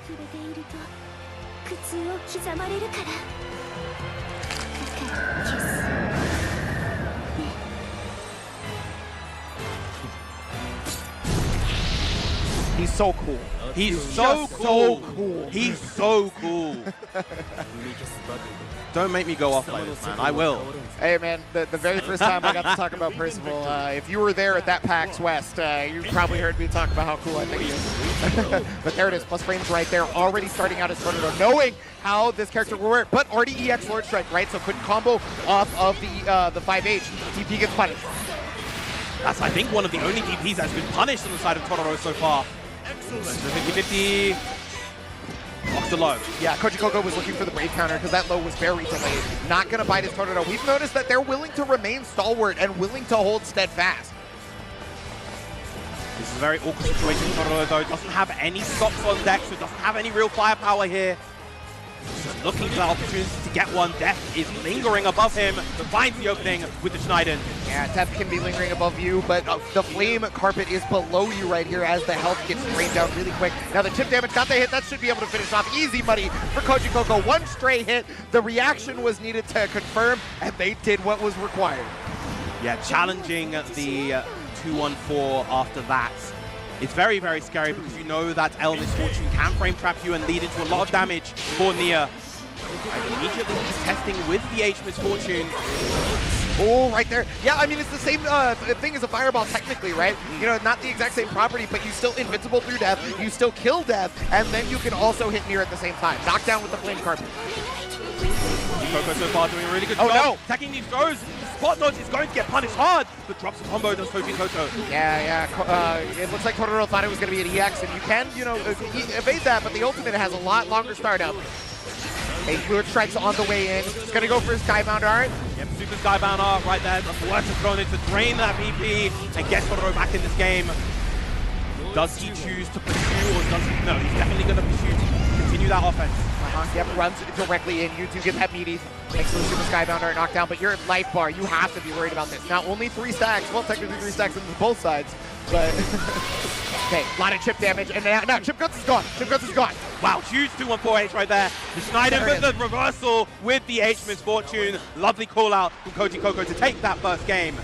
Yep, and so one thing that it's very difficult to do this, but I will point it out. You can technically react to your button touching Misfortune and using evade right afterwards. So just try to keep that in mind if you're trying to play it here, because it might help your gameplay. Yeah, very, very difficult considering how much this character overwhelms the mental stack, but as you mentioned, it is possible, and if there is a player capable of doing it, it is Ibushin's Totoro right here. Yeah, so Totoro going into game number 2 here. Coco looking strong still. Totoro having to change the game plan, it looks like, yeah. Oh, yeah, wanted to hit death right there, but, you know, Koji Coco scouting out that Totoro is willing to try to hit death over and over again, and just, you know, chaining the death method as much as possible. Too far to get that big count hit right there. That is going to be an easy KO. Keep it nice and simple with the basketball Raging Strike to Raging Chain. Yeah, shades of a Hokuto no Ken back in the day, and was able to get it. So first round right there to Totoro. Yeah, game change up for Totoro's mental, right? The paradigm shift was very important. Backed off, started throwing fireballs, waited for Death to show up, tried to kill Death, right? Oh, what a reaction! And that DP is one of the only moves that can really get that in that situation. Able to convert off of the side switch. Not a ton of damage, but still a great situation for Totoro right now. Yeah, right. You want that corner. You want Nier to be as neutered in terms of options as possible. And so was able to hit Death right there in the middle of the guard string. Another important factor. Totoro has got the flame wall set up, has got the low, has got the damage. Delayed flame combat, but doesn't get the conversion afterwards. Looks like can combo there. Yeah, really unfortunate for Totoro, but Koji Coco's got to be thanking their lucky stars that they're now going to be able to get out of the corner due to that fact. Still 8 stocks, so there's a lot of death options that can be presented to the table. That is gradually chipping away at Totoro's health, and this is going to be a big conversion. No, misses the connection. Yeah, definitely, you can tell the nerves are getting to the both of them. This is high stakes. Incredibly. Once again, Totoro not committing to getting any stocks. More than happy, more than content to play at this kind of range. Wants to gradually build that meter to 100. There's the flame carpet. What a misfortune. So clutch from Koji Koko right now. He is at chip point, but he's so scary for both players. Yeah, and just exit. Oh my god, every single time Totoro had caught death right before activation, and that was so important to be able to keep things going. We are one apiece. Evening up the set indeed. Again, we're going to see a lot of this rather slow measured gameplay from both players. They're trying to feel each other out because they know the risks associated with getting those crucial hits. Yes, the risk associated is mad damage or just a hellacious setup. Either way, both characters can do it. Totoro sticking it out with the Percival. We haven't even seen a secondary, the secondary of Siegfried whatsoever this entire time either. Beautiful backdash coming out from Koji Koko to avoid that throw, and now has full corner control. Yeah, remember, backdashes in the game, they may not be invincible, but they're a movement option to get away from things like throw, right? And you even get a punish. Oh, big 60 Bell as well. Doesn't have death available, though. Okay, here we go. Yeah, because that only hit the end, there's not a ton of chip damage. But, I mean, Totoro has taken so much damage regardless at this point. He's got to find a way out of this corner now. Lemonade sings a real renter's insurance customer review. I had big water damage. Oh, yep, good call out right there. And that's kind of been a game plan staple for Koji Koko in these situations, right? Wait for flame carps to go up, backdash, let death do the rest of the work because they know a Percival player is going to want to chase down somebody getting away from flame carps. Big with punish on the far heavy right there. Back off, going to get the corner control again. The M Fatal wants the pressure. Yep. Oh, yeah, right there. Using that misfortune follow-up, right? To keep the pressure going because once more, Totoro has been very good at hitting death on pretty much every guard string. So you want to try to make the guard strings a frame trap now. Both players just trying to find their comfort range, playing it slow and steady. Totoro knows the risks associated for overcommitting versus his character tries to get the Snyder. Again, the backdash is so crucial for Koji Koko in terms of maintaining this range. 3 stocks available after that, yeah. Really can't overextend. You're talking about it a second ago. Has to be pensive on this, but now one hit. Oh, and a dream right there. Koji Koko recognizing it with the far light. Beautiful stuff now. Koji Koko up 2-1 versus Totoro. Will he be able to complete this, get that run back he's been searching for over the past month and a bit, or will Totoro be able to answer back? Yes, yes. I mean, and Totoro is definitely looking like the emotion is starting to really take a toll, right? This is starting to be very, very hard fought for them, and you can tell just by looking at their face. But always checking their notes, right? Just trying to get back into this. Again, as we mentioned before, the mark of a seasoned veteran right there, able to just kind of reset, get that composure back, and hopefully answer the call in this next round. There it is. Okay, so here we go. This is Totoro's chance to try to make a comeback. We're on the opposite side. It is Koji Koko's chance to try to make it to this grand finals. Coming out, gonna go for 50-50, blocks high again. Totoro's defense against that is very, very good. The walk-up throw from Koji Koko. Yeah, I mean, Totoro mostly isn't getting opened up by the walls, but there finally has faltered on their defense. It took a while, but Koji Koko is able to see the cracks in the wall. Those cracks in that beautifully ornate armor are really starting to show for Totoro. Can Koji Koko close this out? Huge punish right there, though. Yeah, thanks to the nerf, that is a straight punish on this now, and able to get the far reaching. Didn't react, though, with the Lord Strike. Got it this time. Keeping Koji Koko pinned in this corner. Does not want to give him any room to breathe. Yeah, that misfortune, though, is going to help out a lot because that got Koji Koko out. Now there's the whip punish. Trying to go for it. Ooh, wow, he's looking maybe for the backdash to punish it. Maybe. Once again, so much smoke coming out from Koji Koko. There is the flame carpet once again. Yep. Unfortunately, Death does not get touched by that, so, you know, there's no... She's floating in all this, right? Right, there we go. Nullifies Death for the time being. Going to try to lift that opportunity. Gets to them. M-Sliden. Not going to get the hit there. Yeah, and just outside of the flame wall range, right? So you don't have to worry about the life ticking down if you're Koji Koko. You can just sit here. Great spot dodge versus that huge death reverse. Gonna go for it again. Okay, this time now, yeah, this time it's guaranteed that the flame carpet is actually going to do the life drain. So Koji Koko scouted that and was trying to press a button and, you know, right back at you, so Totoro. Suffocating and crucial for Totoro to get that round in order to keep himself alive. Dashing out the second they hit death, they knew they had to move forward, and that's such an important factor versus fighting here. And now the 2M. No with punish again. Those immediate challenges from Totoro. Big counter hit anti-air. Gonna get just a bar heavy afterwards. Yeah, it doesn't have the ability to combo off it from there. Just gonna try to jump over. Yeah, presses because Koji Coco was looking again for the Brave counter. We've seen that a lot in this top 6. Against another throw, that's just so crucial. The Brave counter is gonna whip against Koji Coco, and that's a lot of damage from there. Yeah, can you believe that's the nerf version of the damage? Well, to be fair, they did buff it in Rising. They did buff that damage quite considerably. Goes for another flame, forcing Koji Coco to just walk back to the corner, right? That is the game plan here. It doesn't matter if you stand in the flame fall. What matters is that you're making Koji Coco walk back with a 2M. This is going to change it. That should kill. Oh, no! Big lift! Big drop! Oh, and the far M! That's going to keep Totoro alive! And you see the just straight up refreshment back onto his face. The crowd going nuts for it. That is a massive sigh of relief for Totoro, but that was the set for Koji Coco. Can he maintain his composure from here on out, knowing that he had that card into Grand Finals essentially stamped, but missing out on that crucial opportunity? Yeah, if you don't know Grand Blue Fantasy versus Rising, if you don't know Deer, that was definitely going to kill. That combo was it right there, but an unfortunate drop for Koji Coco right there. You can't let that get to you. You have to take a breather. You have to make that comeback. Trade, there is that extended hub option the fireball. Yep, you have the best biggest sword there, but yeah, right there to far medium Lord Strike. Taking the DP once again is Koji Coco. That's twice now. Just gonna get full confirm off of this. Here's the mix up and goes for ultimate. Baited again. That's gonna be a lot of damage. The RSRC is gonna give enough time for Death to come back. Sets up another 50-50. Yep, looking for that Brave counter, and Totoro smartly waiting on it. Oh, what a shimmy right there. Doesn't convert into any more damage, but still. That was the first shimmy we've seen from Totoro versus Koji Coco, actually. He's trying to bring out as much new stuff as possibly can, because he knows that Koji Coco is zero slouch. All gas right now for Koji Coco. He's able to make it, but the far, oh my god, he might have the resources to kill here. Yes, the close heavy into Schneider, into the horizon. It's going to be enough, and now Totoro on set point. This has been a complete turnaround. Totoro has kept that composure and could maybe do it. Koji Coco is going to have to dig deep within. I wanted to make a thrill ride like you've never seen before. Could we possibly not see Nier in Grand Finals of EVO after the whole story? And instead Percival, the one nobody was looking at until his buffs. And just creating this wall of fireballs.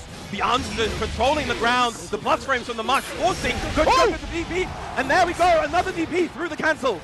Yeah, that was such a great reaction. We know we cannot test Totoro's reactions. Koji Coco is going to have to find a new avenue to approach, and there it is. That is the new avenue right there. It's going to use the Raging Strike to be able to get Death back, just like last time, 50-50 setup. Here we go. No Brave counter there. Totoro just going to take it into the Brave counter lane. Again, we're not seeing the 623L cancels from Koji Coco this time. Oh, there's a huge whip on that throw! This is going to be a lot of damage in the corner. He's not going to spend the VP. Oh, no, he does. He might. He's looking to try and kill right now. This is going to be next. Very close. But Koji Coco, what's up? There's the Schneider! And Totoro has defeated Koji Coco, making it to Grand Finals and stopping Nier from entering it. The Schneider, the ever-reliable for every Percival main around the world to clutch out those situations. And Totoro throws it in emphatic fashion, getting his way to Grand Finals for that run back against Aaron Damac. But what a superb performance throughout this bracket from Koji Coco as well. Koji Coco has put it all on the line throughout this bracket, made it to top 3, has been one of our most studied players, and I have to give huge congratulations for them. They made 3rd place, and damn do they deserve it. Thank you, Koji Coco. But Totoro has put it all on the line, and he's got one more possible set, maybe even 2 more if he's able to make it happen. Indeed, indeed. Exciting Grand Finals coming up in just a short moment. Totoro, of course, staying on stage, waiting for that powerful adversary that was able to overcome him in the Winners Finals, Aaron Damac.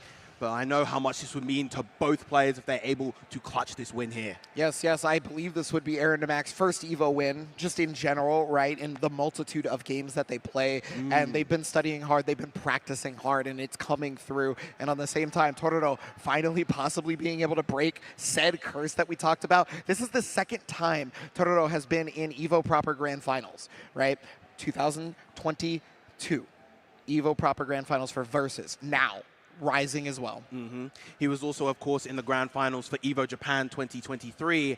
But to be able to win here in Las Vegas in 2024 in the biggest Grand Blue Fantasy Versus tournament of all time would be an incredible, incredible achievement for such a storied player. And then on top of that, whoever is going to be taking this EVO Grand Finals is also going to be taking their instant qualification into those ARC World Tour Finals. Do not forget that we are a Platinum event, and this Platinum event has some replays from PlayStation tournaments. We're going to go ahead and take a look at replay, and being able to make that's face. It's just like, I can't believe I did that. And you can see it. Toruro's path had not lost a game up until winners finals. We thought he was unstoppable. Aaron Damac was able to take it 3-2, and it was real close versus Koji Koko as well, 3-2. We almost didn't see Toruro here in the grand finals, but now we have made it here. We are seeing Toruro climb up, rise up like a phoenix through it, but Aaron Damac is here to stop that climb.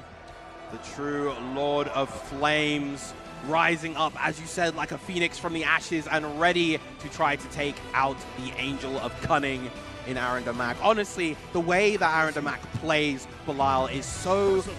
it embodies the character perfectly. He's so cunning with the way that he plays offense. He loves to kind of wait for those opportunities. Incredibly calculated, opportunistic player.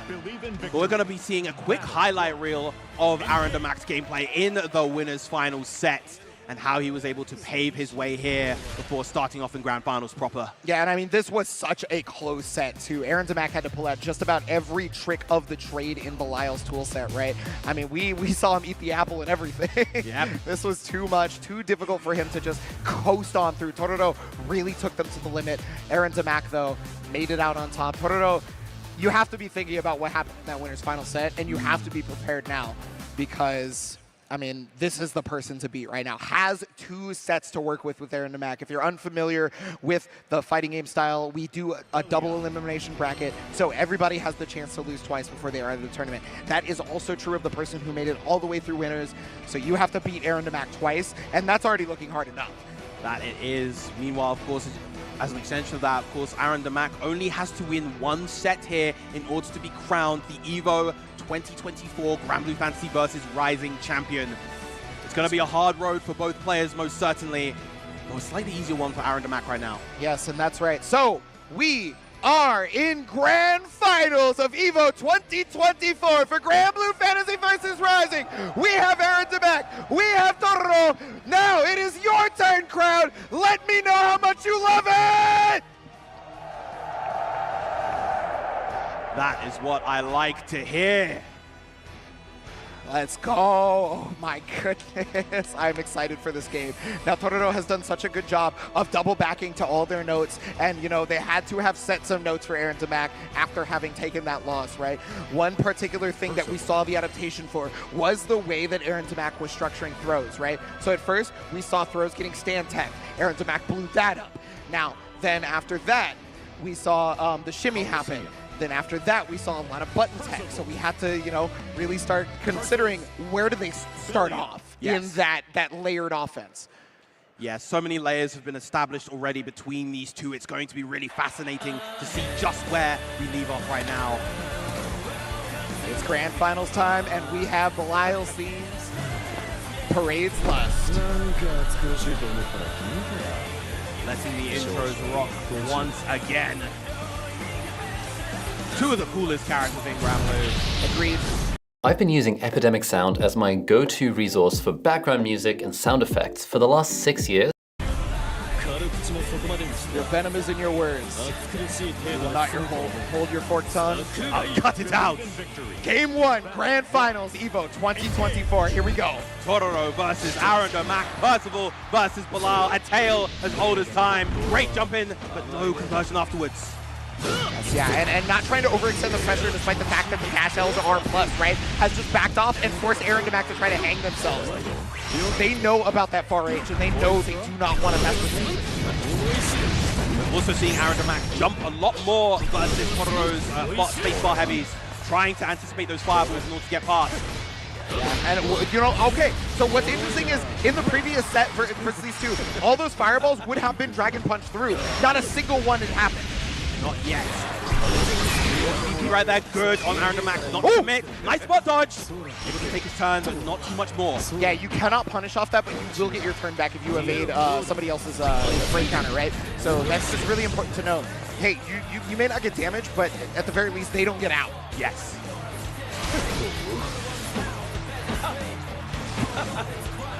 Remaining patient on defense, Totoro. He knows that this is actually a very scary situation. If he gets hit here, Aaron Mac will win the round. Yeah, but standing in the flame carpet, this is allowing Totoro to just put him in a checkmate situation, right? Chip Guts is gone. They now can be chipped out by something. Goes up for run up SSBA. I like the idea, I like the ambition, but Totoro, again, remaining steadfast and keeping that block up. Yeah, and if you don't know, the reason that Aaron Deback went for that is in case Totoro tried to chip out Aaron Deback on the run-up. Because all Totoro had to do was Dragon Punch, right? Chip out would have happened, but if Aaron Deback had the right call, that could have been a game changer. Got the hit right there. Yeah, I mean, this is just going to be how the offense is for the rest of this match. But finally caught the jump. I'm not entirely sure that's what Aaron Deback wanted because, you know, we saw the rising KL. Maybe that was meant to be a fireball and just hit up on accident. Oh, give Daddy some sugar. No, it's not going to work out. Great reaction by Totoro with the jump. For those of you at home who don't know, you'll actually see the meter drain on the side of Bilal if he uses the command grab, the ultimate command grab, instead of the 5U. In addition to that, there are also different voice clips for the 5U versus the ultimate command grab. So very smartly right there, did Totoro know to jump, just because, you know, hey, could be Visaga, could be give Daddy some sugar, may as well jump either way if you didn't see the meter drain or if you didn't hear the voice line. But, you know, they've got the headphones on, so I assume the voice line was definitely heard. Yes. Lovely back up from Aaron Deback, able to get that with punishment, of course, the corner carry. We've seen this round time and time again, but the DP coming out from Totoro. Yeah, using it so sparingly that Aaron Deback doesn't seem to be structuring their offense around it, right? What you see there, the punish on the HS Moji is something that was changed about Bilal coming into this game. Big throw on the round, landing, safe meaty on the flame carpet. Yeah, looks like Totoro knew about that setup and went for the throw and knows about the offensive pressure taker trying to go to. Mashes out and is going to be able to take the round there. Very, very nice. Totoro keeping this momentum up, getting that damage, and getting that round. Battle 2. Yeah, looking really strong throughout the set so far. I mean, you know, Totoro is warmed up, of course, having to play through that Legion final. Aaron Deback going to have to deal, though, with a warmed-up Totoro. On fire, if you will.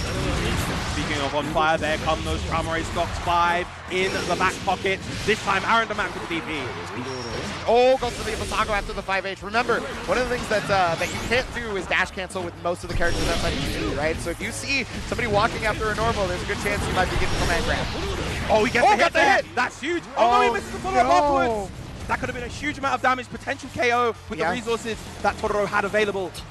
Well, I mean, Aaron Deback has got to be thinking the lucky stars that they got out right there. He's got the guard cancel, though. Is leaving the corner as Totoro. Got a hit, and now you're going to drain that life bar. Yeah, everybody wants to walk back after they get stuck under flame carpet. Search United is an excellent tool right there. Yeah. That's not going to reach. Yep, that fireball will catch. And there it is, game 2 going to Totoro, only 1 away from that bracket reset that he's so craving. Yes, wow, and just emphatic fashion right now. It's just so incredible how strong Totoro is looking. Going back to character select, I'm not sure if that was Aaron Deback or Totoro, because we've known Totoro to take a moment, right? And so this could very well have been them. But yeah, always checking the notes. You can tell they want this so bad. Deback, though, has got to find out the pressure, and so has recognized one thing in particular, and that's always a walk back after flame carpet, right? So now you have to start thinking about Schneid after that, and maybe you just have to block, honestly. It sucks that you're going to lose a little bit of life on the drain from the flame carpet, but I think it's probably better than taking a full combo in the corner. Yep. Full combo in the corner, even outside the corner, just a knockdown, allowing Percy to kind of start that offense afterwards. Maybe set up another flame carpet afterwards, even. Yeah, he has the meter. Believe in victory. And here we go, possible reset time here for Totoro. And yeah, going a little bit more aggressive, okay, with the 6XM, but Aaron Deback ready for it. Yeah, big TP. No follow-up either from Aaron Deback, you know, not representing that as an option just then. 6XM breaks that wall with the flame carpet, of course. Yuan's doing another 6XM, landing its mark. Yeah, Flame Carpet so strong, keeping somebody to walk back, but Aaron DeMac no longer deterred. Got in there with the 5-8, Skybound Art coming in. Okay, this is going to be full corner carry as a result, but mostly just to get that damage and knockdown. Very smart to go for the frame trap right there. He's been delaying his offense a lot. The delay throw is teched. That's right, and it was teched from the side of Aaron DeMac, so, you know, that's how you know that Tororo knew what the setup was going to be. Another throw right here from Aaron DeMac, and this is how he got a lot of mileage previously. Great counter, immediate. He walks back, right? But no, yeah, there it is. The fireballs are back on the, are no longer back on the menu. But yeah, drain that life, walk away. Let him roast. Oh, but yeah, 6-kill. Recognize the timing of Tororo's offense and, you know, was able to dash L just to get around him. Yeah, I think Tororo tried to potentially counterpoke that with that 2L in that situation, but oh, that's going to be a big punish for Tororo right there. That's going to push to the corner, not just the punish too, but oh wow, not deterred again, Aaron DeMac. Wow, and speaking of not deterred, Tororo himself going for the mash on the wake up. Yeah, I think that both these players know that this is now a slugfest. We are boxing it out. Yeah, once again, going to capitalize into Skybound Art, the Lemon, get that corner carry, get that knockdown into the safe jump. What's that for? Not sure, but I'd sure hate you don't. Okay, now he's going for fake safe jump a lot. So, finally going for the real one into the EX Masago after the medium. Put the pressure on now, going for more throws, and yeah, you know, Aaron DeMac, honestly, it's perfectly fine with you taking the throws delayed, right? Because you still take the damage. Yes. Not to mention, he's been forcing out these brave counters a lot more from Tororo. You can see that Tororo is feeling a lot less confident in his defense right now. Yeah, I mean, one hit for Aaron DeMac is definitely going to kill, simply due to the fact that 25% extra damage on any of those hits. But now Flame Carpet is up. That's gotta, yeah, make a problem, but there it is, the Raging Strike! That is something that we normally laud as being reactable, but if nobody ever brings it up, and you have the mental stack brought up as well, you are just not ready for it sometimes. Yeah, and that's crazy against a player like Tororo, who's so good at reacting in so many other situations. We've seen the constant reactions to the fireballs, we've seen the reactions to a lot of the offense, and yet that one time, the 28 frame Raging Strike was just that little bit too fast for him. Yeah, don't let anybody tell you something is an unusable option. Even if it's bad, you have to bust it out sometimes so that your opponent then has to triple think about what their defense is. Indeed. Oh, yeah, jumps out. That's the first Masago that got jumped on reaction. Yep. Okay, yeah, pressure's on right here, trying to go for the shimmy, but remember, Tororo has started to change the defensive habits because of it, and yeah, there's one of those changes, but Aaron DeMac already scouting it despite that. Gets an air hit there, doesn't wait until Tororo lands, so not able to really get a bigger punish. Okay, but just outside of the range, right? And it's down backing, so Schneider doesn't catch them on the knockdown right here. Trying to put some pressure back on now that the Flame Carpet is over. And it's back to the Aaron DeMac show, thanks to being in the corner. Tororo having a hard time really finding his footing at mid-range. Not something that you're usually used to seeing when it comes to him. Stop sign with the Flame Carpet again. Beautiful approach from Aaron DeMac so far. There's the 6-6M to get that hit that he so needs. Might have the resources to get the kill here. It's not, I don't think it's gonna kill. But that's a link. Oh wait, no, I'm sorry. 25% meter. I'm so wrong. There it is. Aaron DeMac getting another round. Yeah, I thought it was 2 BP instead of 1, but yeah, that increases your damage by 25% there. 3 BP is 15%, so your life bar is going to drain right there. Aaron DeMac making this comeback, was down 2-0 and has started to make adjustments. Oh no! Wow, the DP actually missing right there. Not able to catch the far light from Tororo. Back on the tick throw. Yeah, dash L in. Doesn't want to overextend pressure too much because of the changes to dash L. Oh yeah, tried it again. We've seen so much 2M walk up, press the late button, so that's why Tororo going towards the Dragon Punch there. But finally, 5H is going to find its mark, and finally we're going to get a knockdown for Aaron DeMac in this round. And again, this is where Aaron DeMac has been at his strongest. Goes for the super jump right there. Nice challenge from Tororo. The crouching line is so crucial right there, and now he can start when he needs to. Gets that 6-6M. It's got a very high success rate on his challenges, honestly, and that's what we talk about when we talk about the stoic defense, right? Not to Schneider right after the Flame Carpet, and again, that's the situation. You're in the corner, you're trying to walk back, and you're just going to get bodied for it. Oh! Over-ambitious with that DP, and he's going to die for it as a result. Wanted to get the chip out, but didn't actually have the chip for it because there was chip cuts left. And so because of that, Aaron Damac was able to prey upon how much BP there was left. In fact, there was 0. And so 50% extra damage on anything. We are now 2-2 in Grand Finals. Yeah, Totoro's so desperate to get Aaron Damac off him, to try to maintain that offense, and as a result, it came back to bite him. That is, of course, one of the key dynamics of this game. You know, the liberal usage of that Brave Points is a double-edged sword. Yes, yeah. So, I mean, you usually can either get really strong offense because of your Brave Point usage, or you can get out of really strong offense because of your Brave Point usage, right?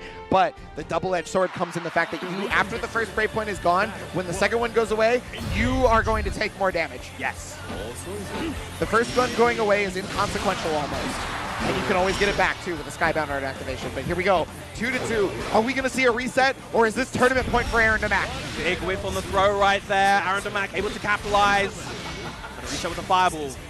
Yeah, and set it up in such a way that the Dragon Punch was not a factor, right? Because the fireball would do the meaty, and then you could just walk back at the same time.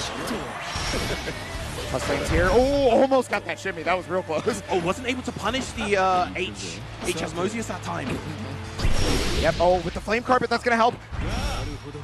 Yeah, Totoro really having a hard time being able to get out. You mentioned the layered offense, the constructed offense of Aaron Damac, and it looks just suffocating. Yeah, he has not been able to get out of this left corner this entire time. Aaron Damac is piling on the pressure. 2 BP spent on the side of Totoro already. And Totoro does not have a lot of life left, so that BP usage is basically mandatory. But oh no! Tried to evade, so ended up getting counter hit by the Dragon Punch, and because of that, now Aaron Damac is on EVO Grand Finals point! A mere 1 round away is Aaron Damac starting off with the 6XL, but Totoro answers back. Finally lands a throw. Aaron Damac has been taking a lot of those. Yep, okay, but the Dragon Punch to be able to start that offense right back. The 5H got the counter hit. No cancel into Asmodeus, though. Oh! Pulls out the deep, pulls out the backdash with the DP. Okay, yeah, stopping that with the Flame Carpet. Tried to use Knight in there to catch the run-up, but no dice. The Flame Carpet is still going to be draining a little bit of life, so you may be taking chip damage, but so is Aaron Damac. Good text on these throws once again. Big close heavy right there. Gonna go straight into SPA. It's do or die for Totoro right now. Yeah, putting you in a check situation to see that checkmate in just a moment. The offensive pressure has been very strong. The guard cancel comes out. It does get blocked, but that's not gonna deter Totoro as he puts the Flame Carpet up now. Hold on. Oh, goes to the throw. It does get tagged, and that's gonna be a little bit of life loss. Yeah, okay, no BP left, but there's the Steinen. Okay. It is now either going to be tournament reset or tournament point right now. Who is going to be able to make this happen? What a scary, scary start. What a scary position for both players. Once again, the tech. There's the 6XL from Totoro. Big hit on the DP. Gonna get that hit with the far heavy. But Aaron Damac immediately jumping in. Yeah, was able to jump over that 5H. And now that's going to be good damage thanks to the ultimate, but mostly the triple Asmodeus for the knockdown. And that's superb corner carry, solid damage coming out. Ooh. Big DP from Totoro again. These two are slugging it out. Yeah, this has become a boxing match real fast. This is no more pensive, no more stoicism. We gotta fight it out. And wow, no, the shimmy's not gonna work on Totoro. Plus flames here. There's gonna be the BP used for the guard cancel. And you have to be afraid of any interaction. Big jump from Aaron Damac once again. Oh, attack right back into the flame wall. He lost a lot of life there. Yes. And now, he's back to that stalwart defense, right? Remember how we couldn't open up Totoro before? We're seeing that again. Get the one stock at the ready, but this is a scary situation for Totoro. If Aaron Damac has one solid opening, that will be the tournament. Yeah, another BP used right there for Aaron Damac. So, okay, 50% damage for both players on the increase here. One thing could be bad. No, it is!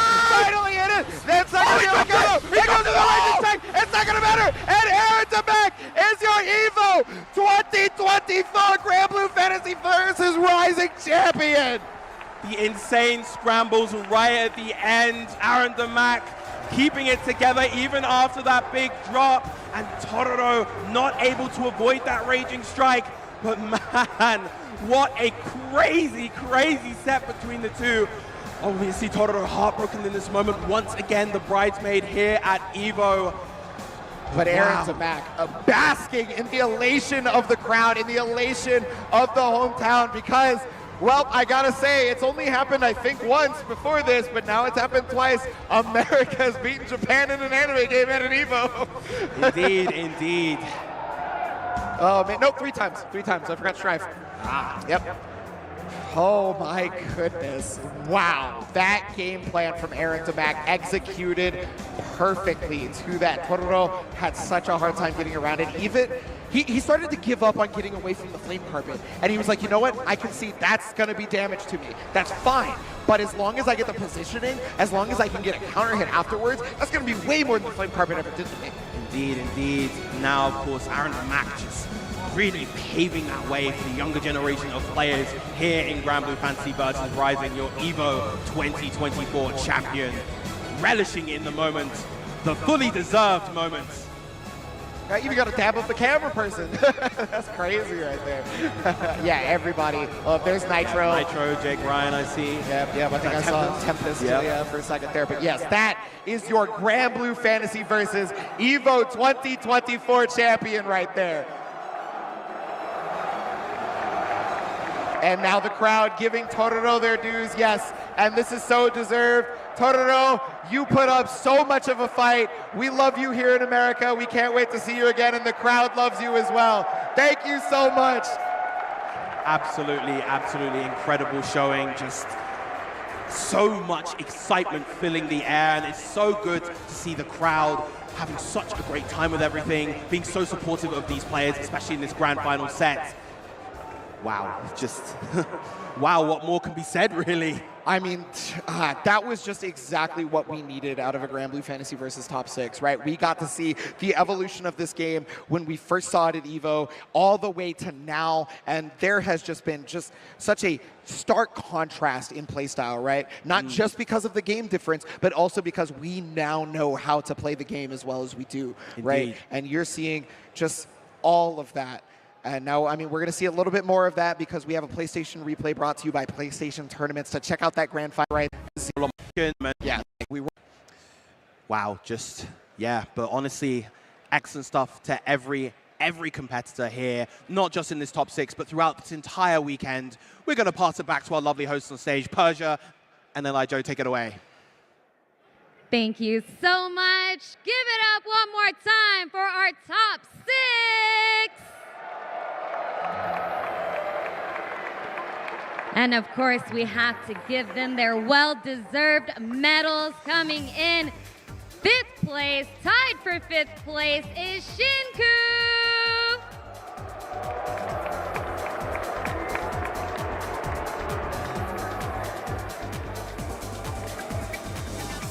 Also tied for 5th place, we have Vermilion.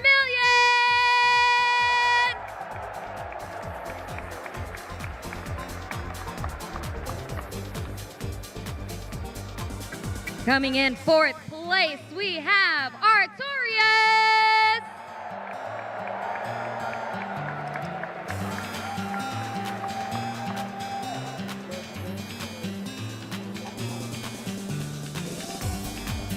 Let's keep that energy up for our 3rd place, Koji Coco.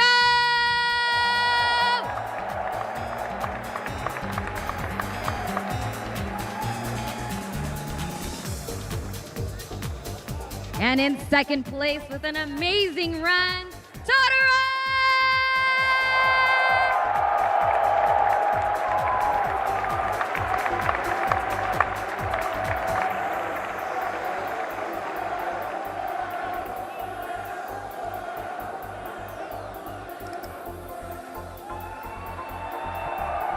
And our EVO 2024 champion for Grand Blue Fantasy versus Rising. Give it up for Aaron Mac.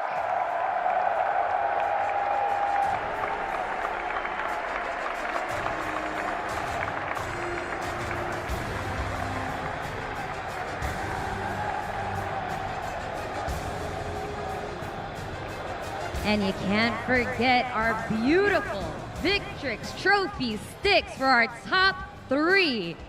Look how beautiful those are.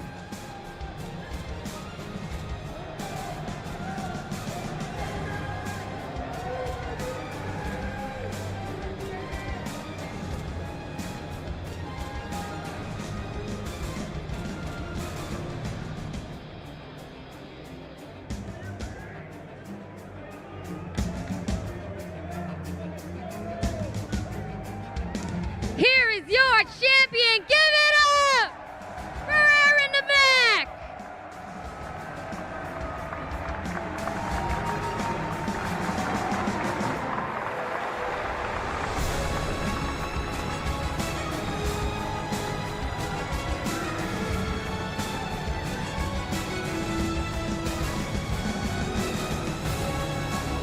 Congratulations again to Aaron, to our entire top 6. We're gonna go ahead and kick it back to the desk to get our final thoughts from the casters. Take it away, guys. All right. Of course, once again, our top 6, and what an incredible top 6 it's been. I've said numerous times now, but it bears repeating, just seeing the story of this game evolve ever since 2020. You know, the pandemic hit, and of course, we've had to fight the adversity of having to play the game with the delay base online. But now, of course, years later, here in 2024, really rising from like a phoenix from the ashes and getting to this grand Sunday stage. It is honestly incredibly heartwarming, and from the bottom of my heart, thank you so much to everybody who has continued to support this game, who has continued to support Granblue, and will hopefully continue to do so in the future for years to come. Yeah, that's right. There's so many people to thank at this stage. I got to thank the crowd because you guys were actually insane. So good. Yeah, thank you so much, guys. Give yourselves a round of applause, really. But yeah, it's been a long time in the making for Viram and I to be right here on this stage, bringing you guys this action. I got to thank 2 particular people for myself, Vivif the Great and Michael/you. I wouldn't be here without you guys. I just want you to know that. Yeah, and of course, we have to give a big shout out to everybody involved in this incredible production, all of you guys backstage, all of you guys on stage. It has been an incredible, incredible showing. And honestly, yeah, I think that's pretty much it for us. It has been an absolutely wonderful time being able to share the mic with you guys. It has been incredible with you, Ebonic, and I couldn't think of a better person to do this with. Yes, no. So thank you again, everybody. But that is going to be the end of Granblue Fantasy versus Rising here at EVO. But that does not mean that EVO is over because, wait, actually, there might be something else. Indeed. I think Persia has something to talk about. Persia, can we get some insight? Thank you so much, guys. What a start to the day. But our casters couldn't be more right. We're not done yet. So I need everyone's help in welcoming the CEO of Cygames America, Motohiro Okubo!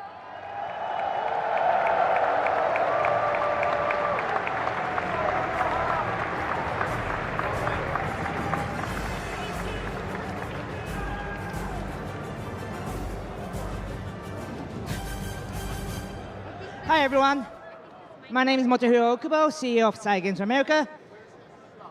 I am so glad to be here, back again at EVO Day 3 stage. Thank you. I appreciate all the EVO tournament organizer who's doing their great work. And of course, you guys coming from the morning and people watching on the stream. Thank you so much.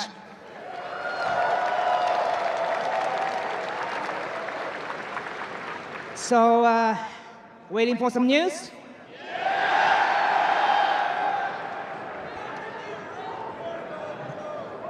You guys waiting for some news? Okay, let me introduce our creative director, Tetsuya Fukuhara.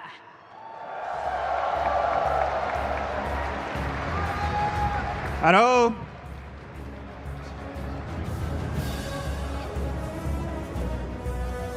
Hi, Cygames Creative Director の福原哲也です。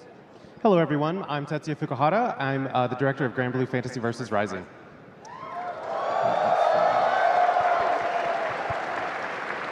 今日はですね、歴史あるタイトルに並び、グランブルーファンタジー VS が Day3 まで試合が開催されたこと、とても嬉しく思っています。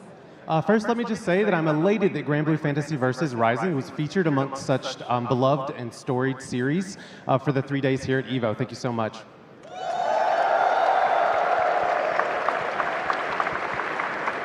ので、そうですね。エントリーしてくださった選手の皆さん、選手を応援してくださった皆さん、本当にありがとうございました。Also, shout outs to all the players who entered in the tournament, as well as everyone who was cheering them on. We appreciate you all.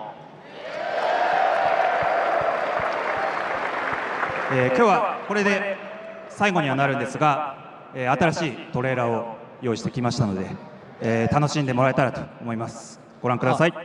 Next up, we've brought our latest trailer for you guys, so we hope you enjoy it. Let's take a peek.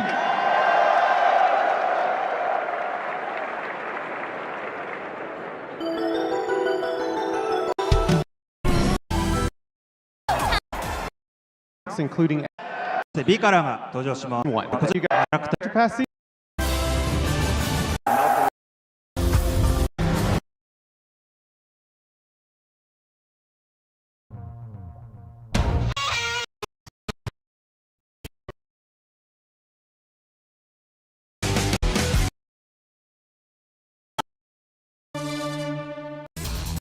Really surprised. You know what? Who were here for Guilty Gear Tournament?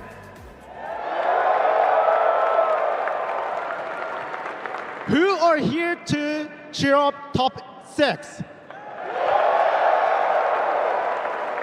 Great. Who likes Guilty Gear? Amazing. Well, I have no words to say. Ready to see the trailer? All right, let's roll it!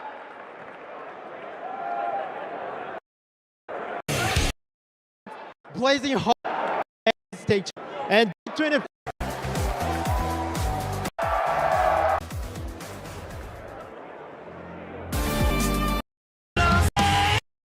Loud or no.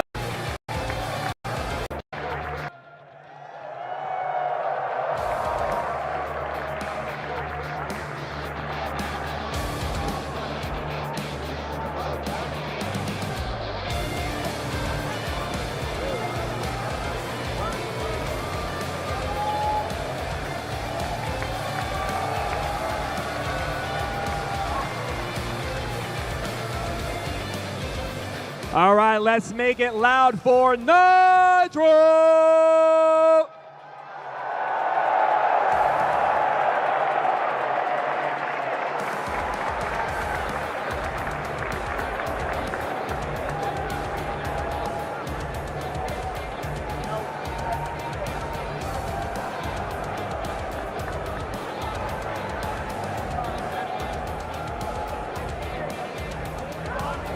All right, keep it loud for Tatuma!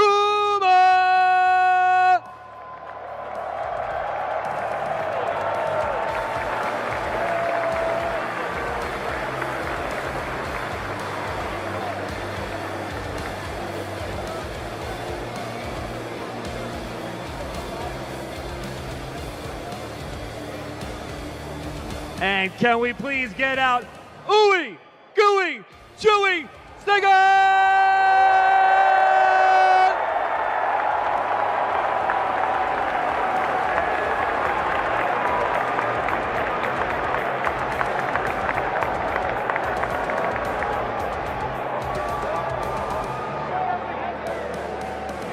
All right, let's keep that energy high for Zando!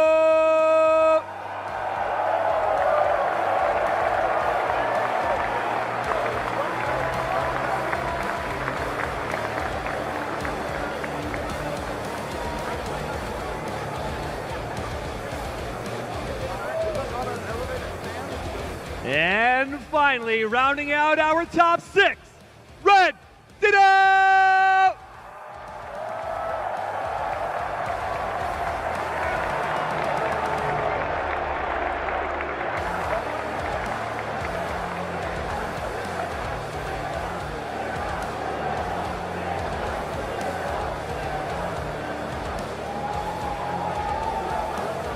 All right, one more time for your top 6. I want to hear that chant. Guilty Gear, Guilty Gear, Guilty Gear. Louder!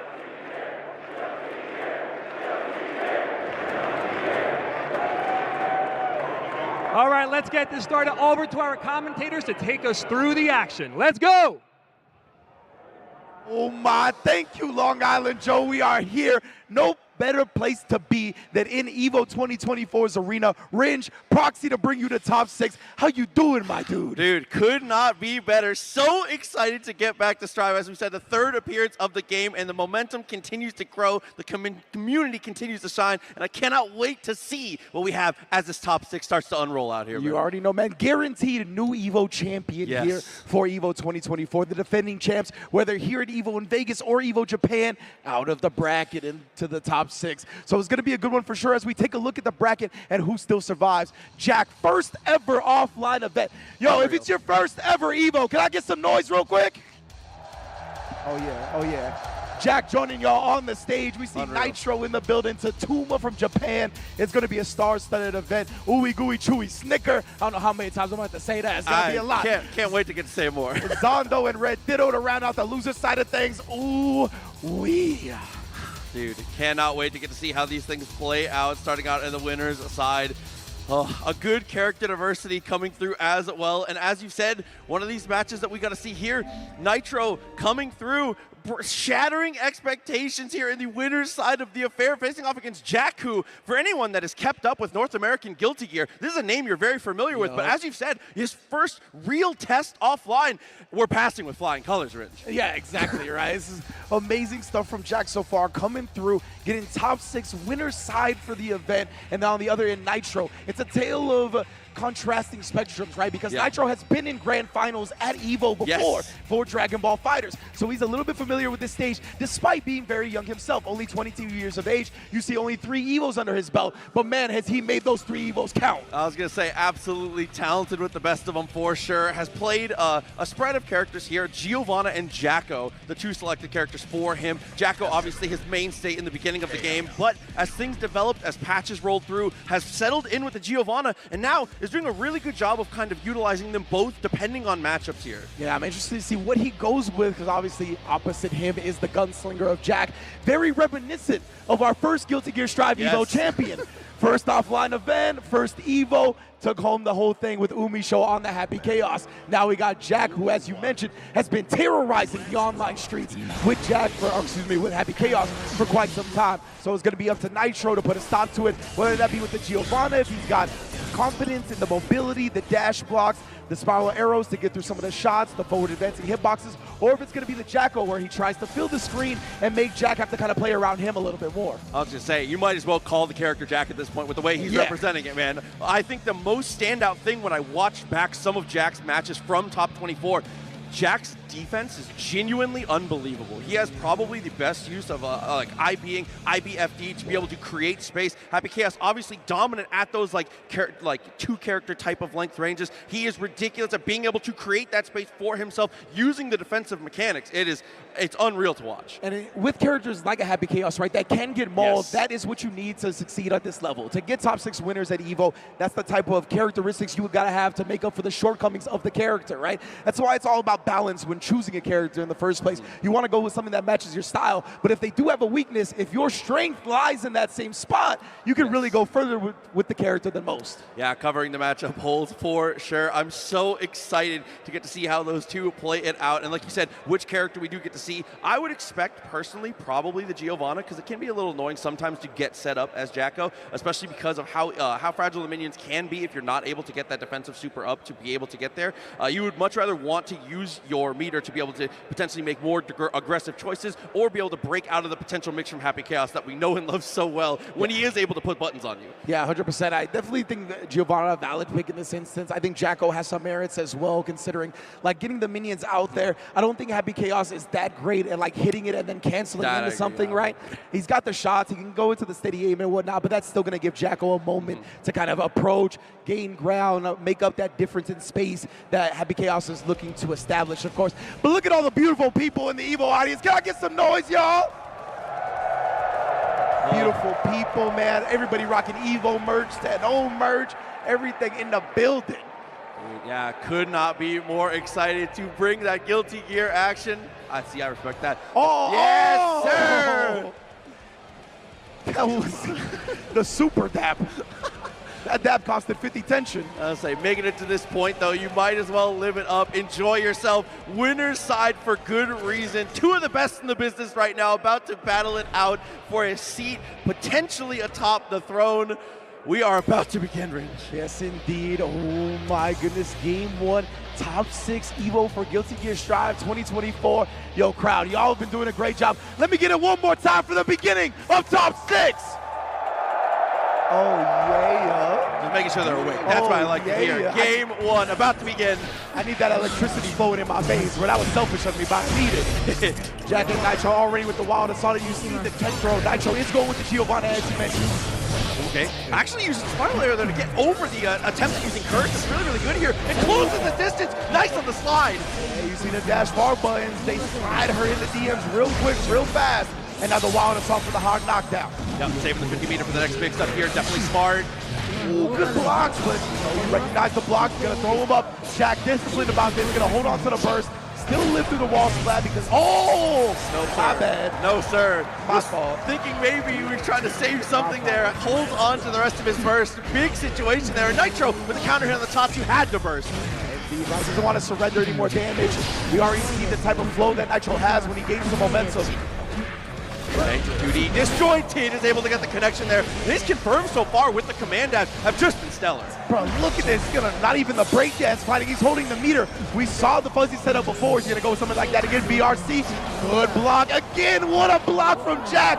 Recognizing that, going for the throw. Nitro, game 1 with a perfect. Yeah, the situation can get out of your control. It doesn't matter how good your defense is. There is the ancient proverb, you cannot block forever. Everyone is human. 100%, bro. Throw beats block at the end of the day, right? And look at the activity that Fares has been a menace of a button since the launch of the game.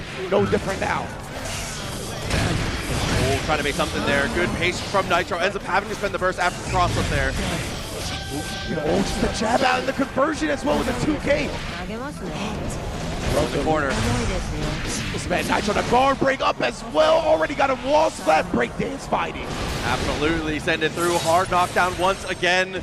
See what we get for the setup. Last time it was throw. This time, same situation. Back to the well. Ooh, look at the guard breaks on the spiral arrow, just opening them up afterwards. Nitro taking the most advantage of Jack being so willing to block it out. And look at that, he keeps running into moves. His reactions are so good that he's actually catching, advancing during the active frames. This is close, tap dust, very nice. Not the first time we're gonna see that one, not gonna last for sure. Deus Ex, the full reload and a hard knockdown. Party time here for Jack. Indeed, hard knockdown, full clips. Extendos on deck, nice blocks. Look at this from both sides, man. The defense has been so stellar, but the BRC overhead, my goodness. Yeah, a pure guess situation. Unfortunately, we put the wrong side of the coin there. Full reload once again, run the situation back. Bless the forehead. We're gonna see if that goes again. You can see Nitro already started looking at the fuzzy blocks, but press back with the H. That is a hell of a starter. Yeah, has a lot of meter too. Oh my. In your face, what a throw tech right there. Jack's trying to catch on BRC. Fade away with the Mamba curse. Back there goes it with the DP. Risky situation. And I love that PRC from Jack, but he's still alive. Jack was trying to be super safe with the combo to bait the burst. Nitro never gave it to him. He left some damage on the table because of that. No whip punish. I thought the slowdown would have been enough. Wild assault. Let me get that. Not enough to kill. Throw potentially at this point. Wild assault once again finds the throw. OTG doesn't even need it. He builds the meter and he takes the game. The Nitro suffocating pressure in the corner, right? He's gonna make you block and block and block until you're conditioned that way, and the throw sneaks in once again. Yeah, strike throw with the best of them. 2K choosing to start, taps the dust, not quite gonna find the mark though. Nitro up a backdash, forces the burst again. Bro, Nitro, look at that double jump, so good. Jack still though was able to cover that. Both of these players playing some of the best Guilty Gear I've ever seen though. Yeah, and there we go. Definitely the correct situation here. One time go for the slump instead, just the wall break.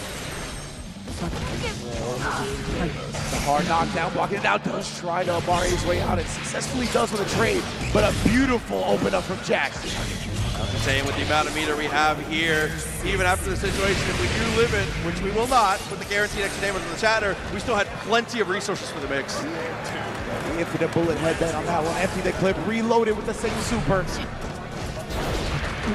Oh, we are looking deep for the whip punishes there. And Joyce is such a hard button to whip punish too. And look at Nitro's establishing the throw early now. You got to be careful if your Jack. Look, goes forward again, and the dash forward 2S does snap. Actually after the backdash, I think he missed the instant overhead, but that's okay. Still gets the hit into the corner. Backdash got clipped. Wall bounce conversion for Nitro. Another hard knockdown, another wild assault. Dash.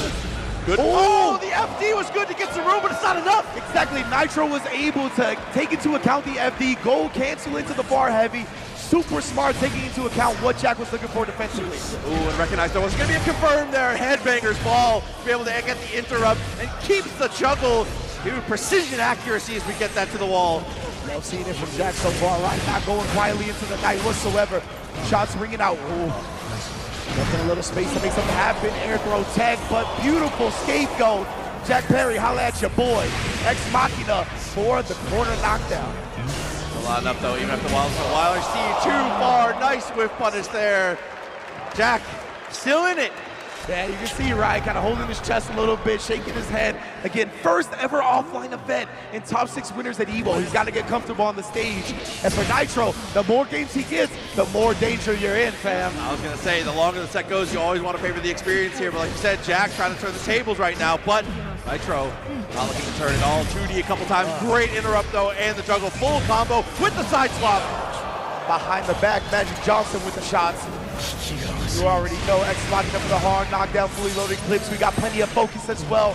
This is looking like Jack's round so far. K2D into the RC, big stare down, was waiting for something. Double jump from, oh, but straight back into the corner, nice air throw. Ooh, and a block on the overhead this time on the BRC backdash. YRC to apply the pressure. You already know it's my corner. Oh no, potential incident coming at us, another throw. Once again, bro, are you gonna crack? Ooh, you see the dash blocks from Jack. So disciplined, never lazy, still chased down regardless. One bullet left in the chamber, but it might be more than enough. No, burst with no bullets, this is huge. Oh, Nitro, that's why he chose to do it then. Be sure to get past it, but he's got the curse on him, but now it's CQC time. Oh, the fake dust, RC low. Jack, you a dirty, dirty individual. That is such a respect mix-up too, because that is you acknowledging my opponent will react to the orange. That is a sick way to go here for Nitro. Exactly, that only works on players that are good. 100%.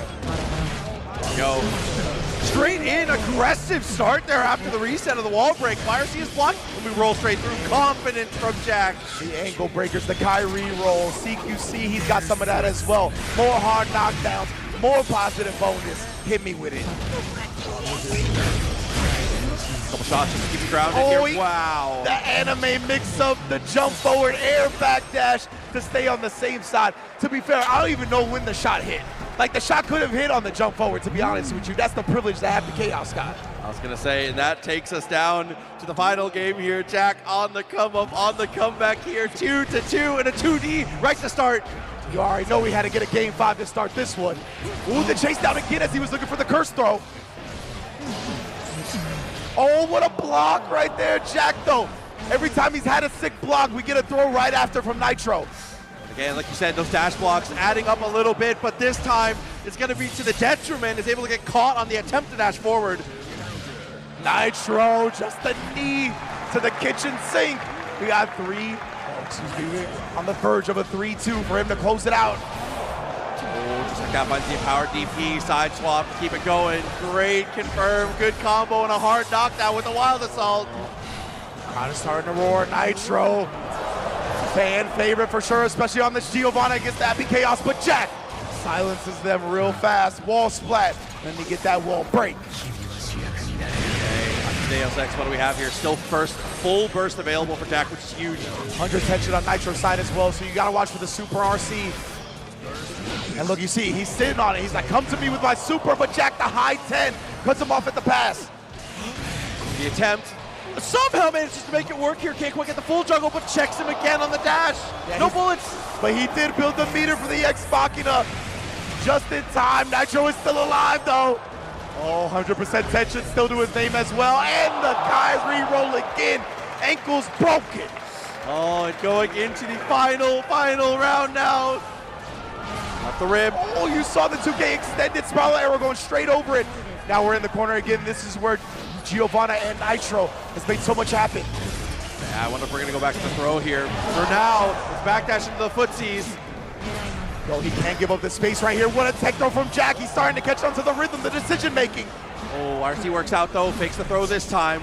And he's doing such a good job of making up for that FD, right? You see the spiral arrow cancels everything to stay close, but Jack finds the hit necessary. And another one, empty clips. I got a super to fall back on.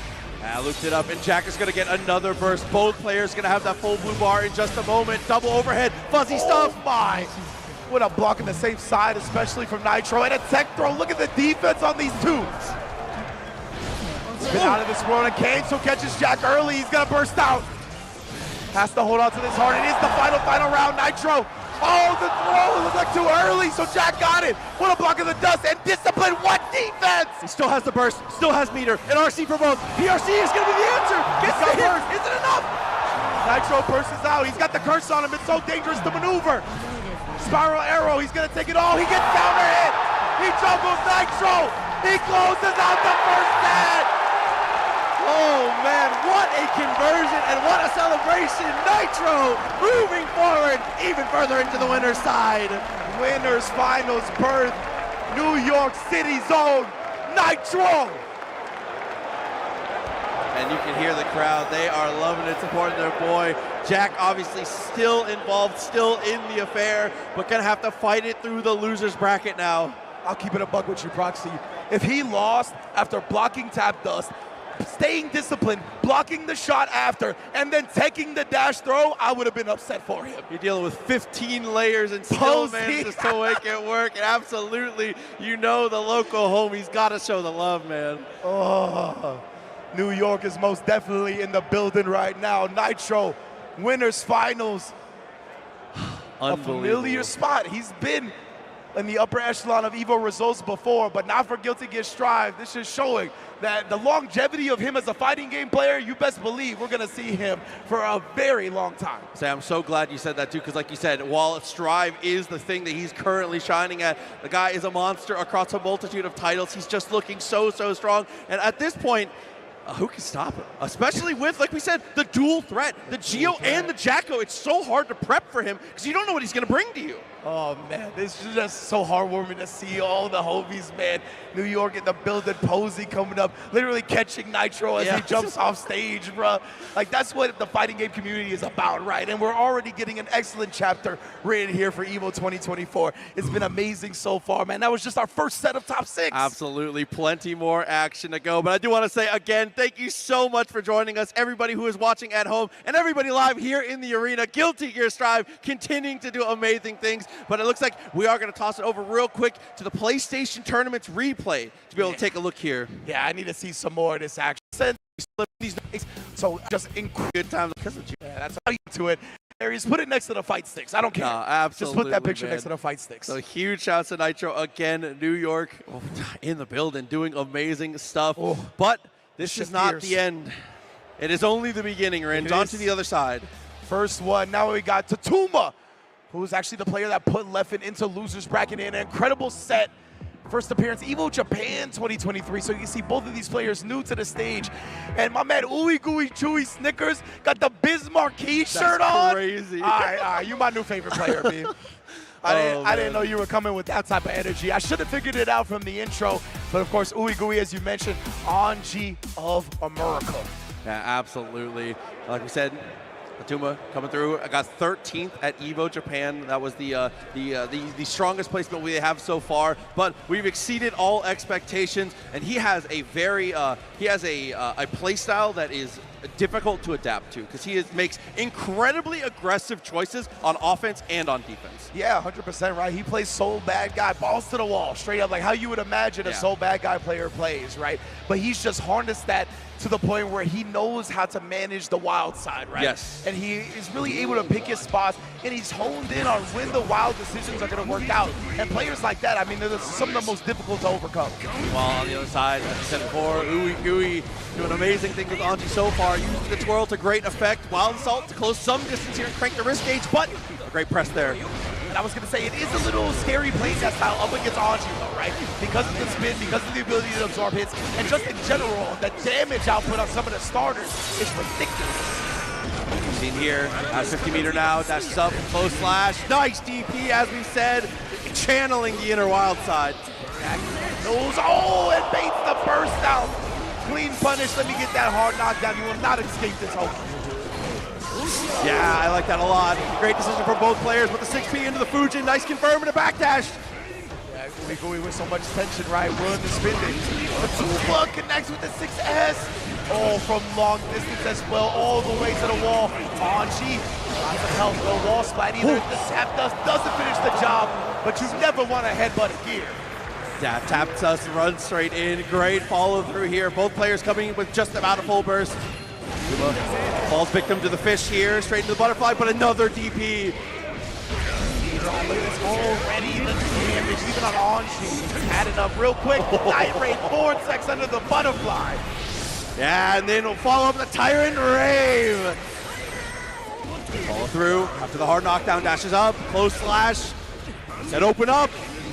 Ooh, the delay on the bandit revolver cancel. Catches Uwe trying to take his turn. That was something we saw really work out up against Leffen as well. The way he plays around the bandit revolver and kind of cycles his decision making really frustrates the opponent. We see the delay there. He'll let the first hit rock in the throw. After the throw, he'll do a first hit into low. Like, definitely a very confusing way to approach. Right here. Look at the 2K2D and the revolver that time. Close the distance just a bit. He's a vicious militant.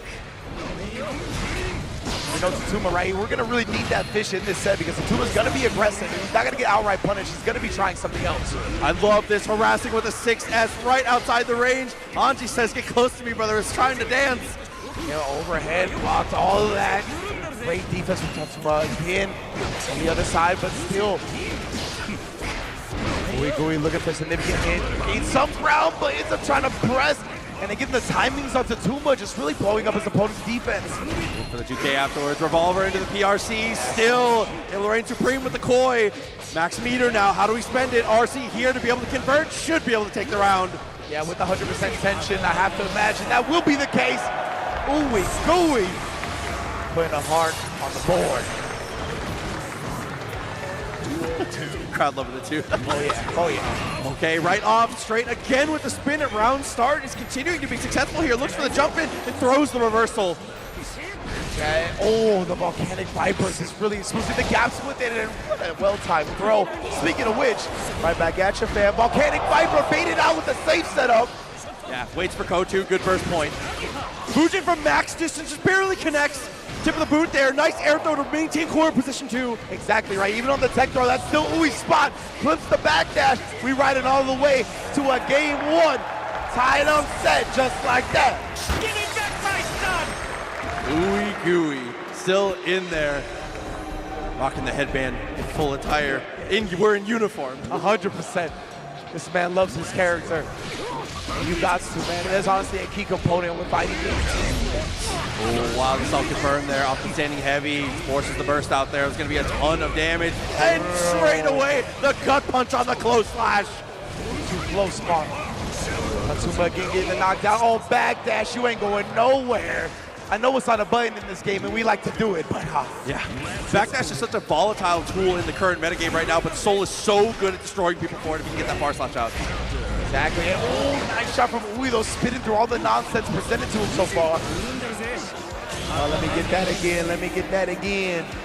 All positive vibes all the time. Oh, so much damage on him as well.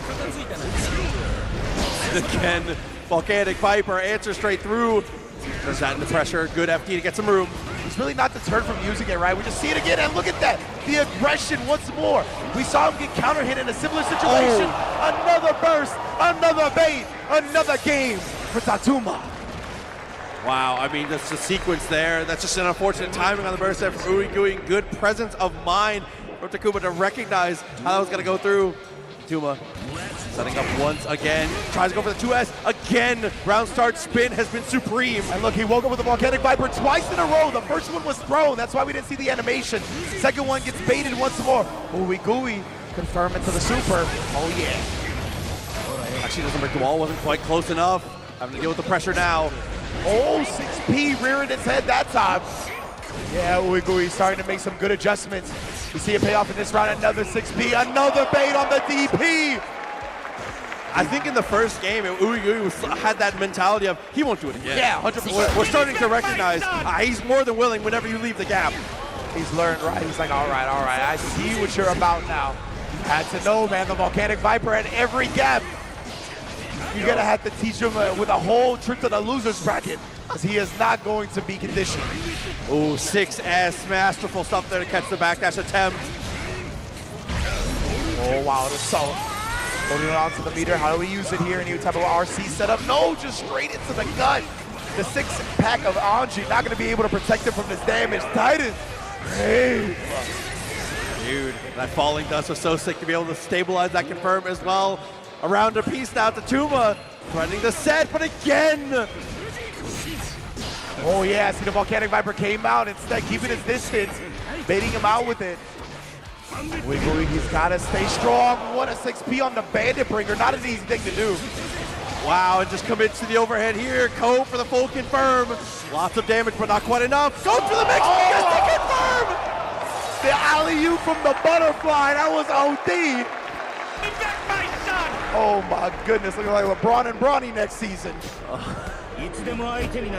So far, the players delivering on every single turn.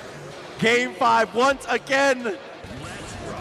Gooey, forcing a final round here. Incredible adjustments in that last game, honestly. We saw so many Volcanic Vipers get baited out, but the first one successful again from Tatuma, and the Night Raid. Can't be using the butterfly for free. Good fan there, but it's really reserved afterwards. Doesn't want to try and overextend, and this is why, but drop combo has to RC. Leaving a lot of damage on the table, but still finds a counter hit and a beautiful clean hit conversion. He buys you a lot of room, but it can't get you away from it forever. Mr. Bad Guy knocking on the door once again. And he picked up on that, right? He's like, okay, he's looking for the FDs. We just saw one far S and a dash throw. Incredible recognition from Tatuma.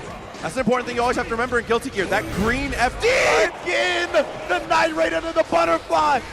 My goodness, he's not letting you make a point, Proxy. He's like, I get this damage on the table. Don't worry about the point. Afterlife still on the table. 2K, 2D into the revolver. RC up, trying to bait the burst. Oh my, the delay on that combo. It went so far, and he still baited it. Are you kidding me? All the salt, setting up for it here. Anything will do it now. Dashes up, wild throw into the PRC. Full confirm. And Tatuma is going to be able to set themselves up for the other side of winners finals. Joe, without any hesitation. The end of that game was ridiculous, man. I'm talking the fake Steven Oh Scott my, the ponytail. wild throw PRC to make sure he OS, just in case there was a jump out. He would have been able to take clean advantage immediately. The moment before that as well, Tatuma. What a set for both of our players again. Absolutely. I mean, showing off that, and that is one of those matches that can be incredibly fast and furious, if only just because of how the two characters kind of brawl out between each other. The CQC of Soul and Anji both clash in the jungle, slugging it out. 100%. You love seeing it, though. I love seeing that type of Guilty Gear and the adjustments that were made from both sides, right? The Volcanic Viper bait outs in Game 4 and a force of Game 5 in the first place. And we saw Tatuma, though. Like I said, he's not going to be conditioned, fam. He's good with his hair the way it is. Like, we don't need to make it any better. We're perfect. And the Volcanic Vipers still were letting him fly, but he did manage to kind of pull the reins back a little bit, right, in Game 5, just as much as he needed to. Yeah, as well as kind of pulling back the reins on his mix-up game as well. When we check things out, you see he goes for the throw a lot more often in the later stages, like you said, finally leaning into that wild throw, the final kitchen sink toss to be able to close out the set. 100%. So let's take a look at the replays presented by PlayStation Tournaments. The combo. A lot of nice stuff. Down start. He would have been safe in a threat, which also the throw would have beat the counter super as well. So very, very smart. Yeah, just layers on layers of stuff between these two, looking so good. Honestly, couldn't have been a better start here to get us rolling with Guilty Gear Strive. Top 6, absolutely incredible so far. Yes, indeed, Proxy. Couldn't have said it better myself. Look at that. I'm never going to get over that moment. Beautiful stuff between Nitro and Posey. And let's go to a quick break on that image.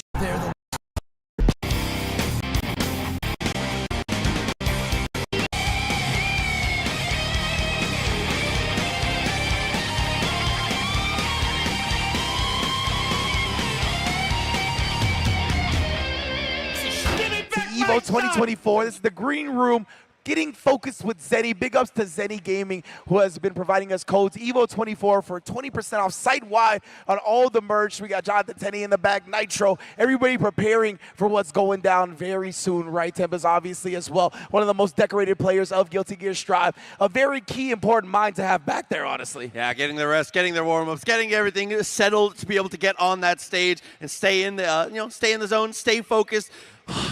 So important. So excited to get to see them roll through as we see them on their way out.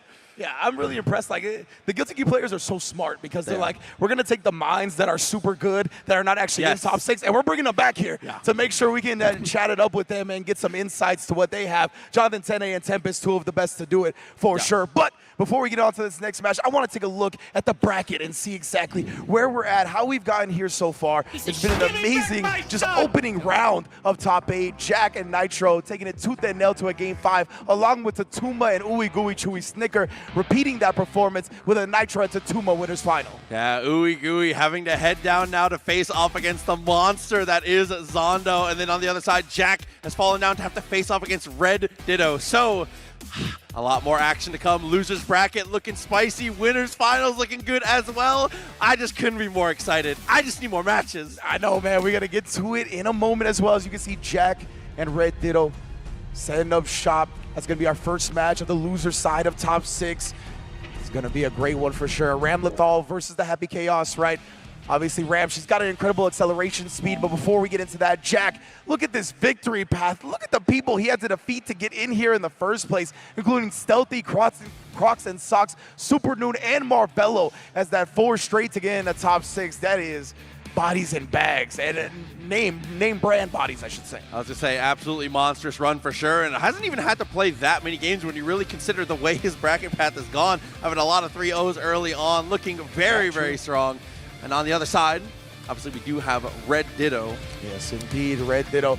An incredible run as well from him, taking down Krieg, Kelly, Umisho, Tatuma, Varix, K-Brad, the like. There were so many players in his path, and for him to come out of it on top, especially because I think he took a loser's trip pretty decently early to still make it into top 6, incredible, including taking down not only the first EVO champion for Guilty Gear Strive, but also the Arc World Tour champion for Guilty Gear Strive in Varix to actually qualify in the first place. Yes, and has the opportunity, if they can keep winning, to be able to secure a run back, because obviously Tatuma was the one to send them to losers in the earlier stages of top 24, so you know, vengeance has to be on the mind in a moment like this. You know, we're all friends when we're off the sticks, but on that stage, it's all business. 100%, man. Once the Ready to Rock begins, like all friendships, all kindness goes out the window.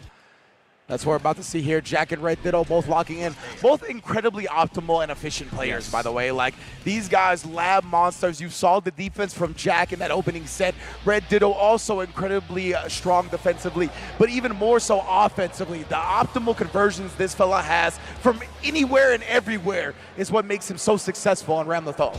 Yeah, I was going to say, Red Ditto, you got to be careful about how patient you are. It doesn't matter how good your defense is. You have to be careful about when Red Ditto and how he steals turns. He's one of the best players in the world at being able to use the boulder when it comes to Ramlethal. That's a good point, yeah. Plus on block brings you close. Definitely a good hit. Something that's going to need to be utilized in this Happy Chaos matchup, but already Jack is off to the races, bro. Tries to catch him flinching, but Red Ditto again staying solid defensively so far. Backdashing the shot even. Yeah, big on that for Jack, though, even when he had no focus to be able to stay aggressive. No bullets in the chamber, but finds the jab. Can we build the meter is the question. Gets one reload during the confirm. Yeah, the one bullet in the chamber. Couldn't get the wall splat off of it, and the counter. Red Ditto busted a Yui with that anti-air. This is a nightmare now. You're going to have to deal with the hard knockdown. You still have burst, but nothing to shoot here. Can't use the gun, gets the trade. Not going to matter, though, has to burst. And a 2S afterwards, and Red Ditto.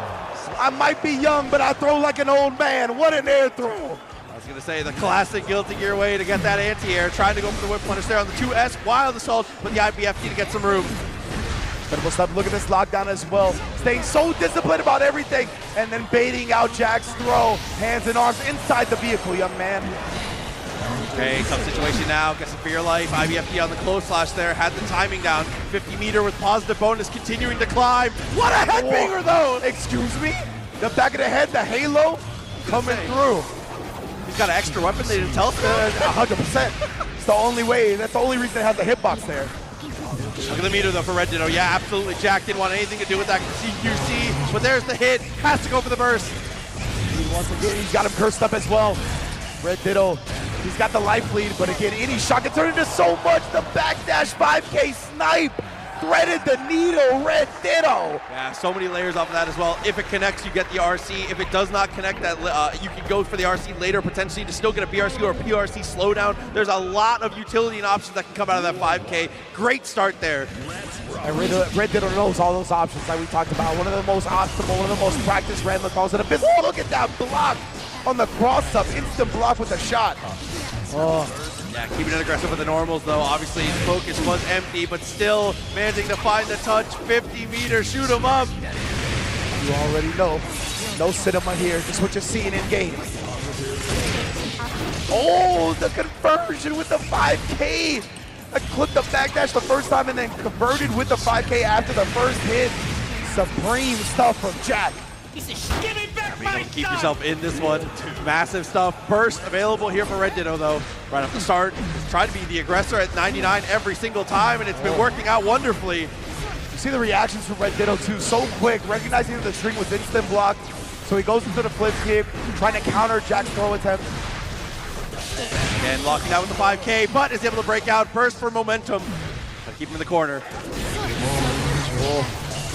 Get some breathing room again, but cut off at the pass.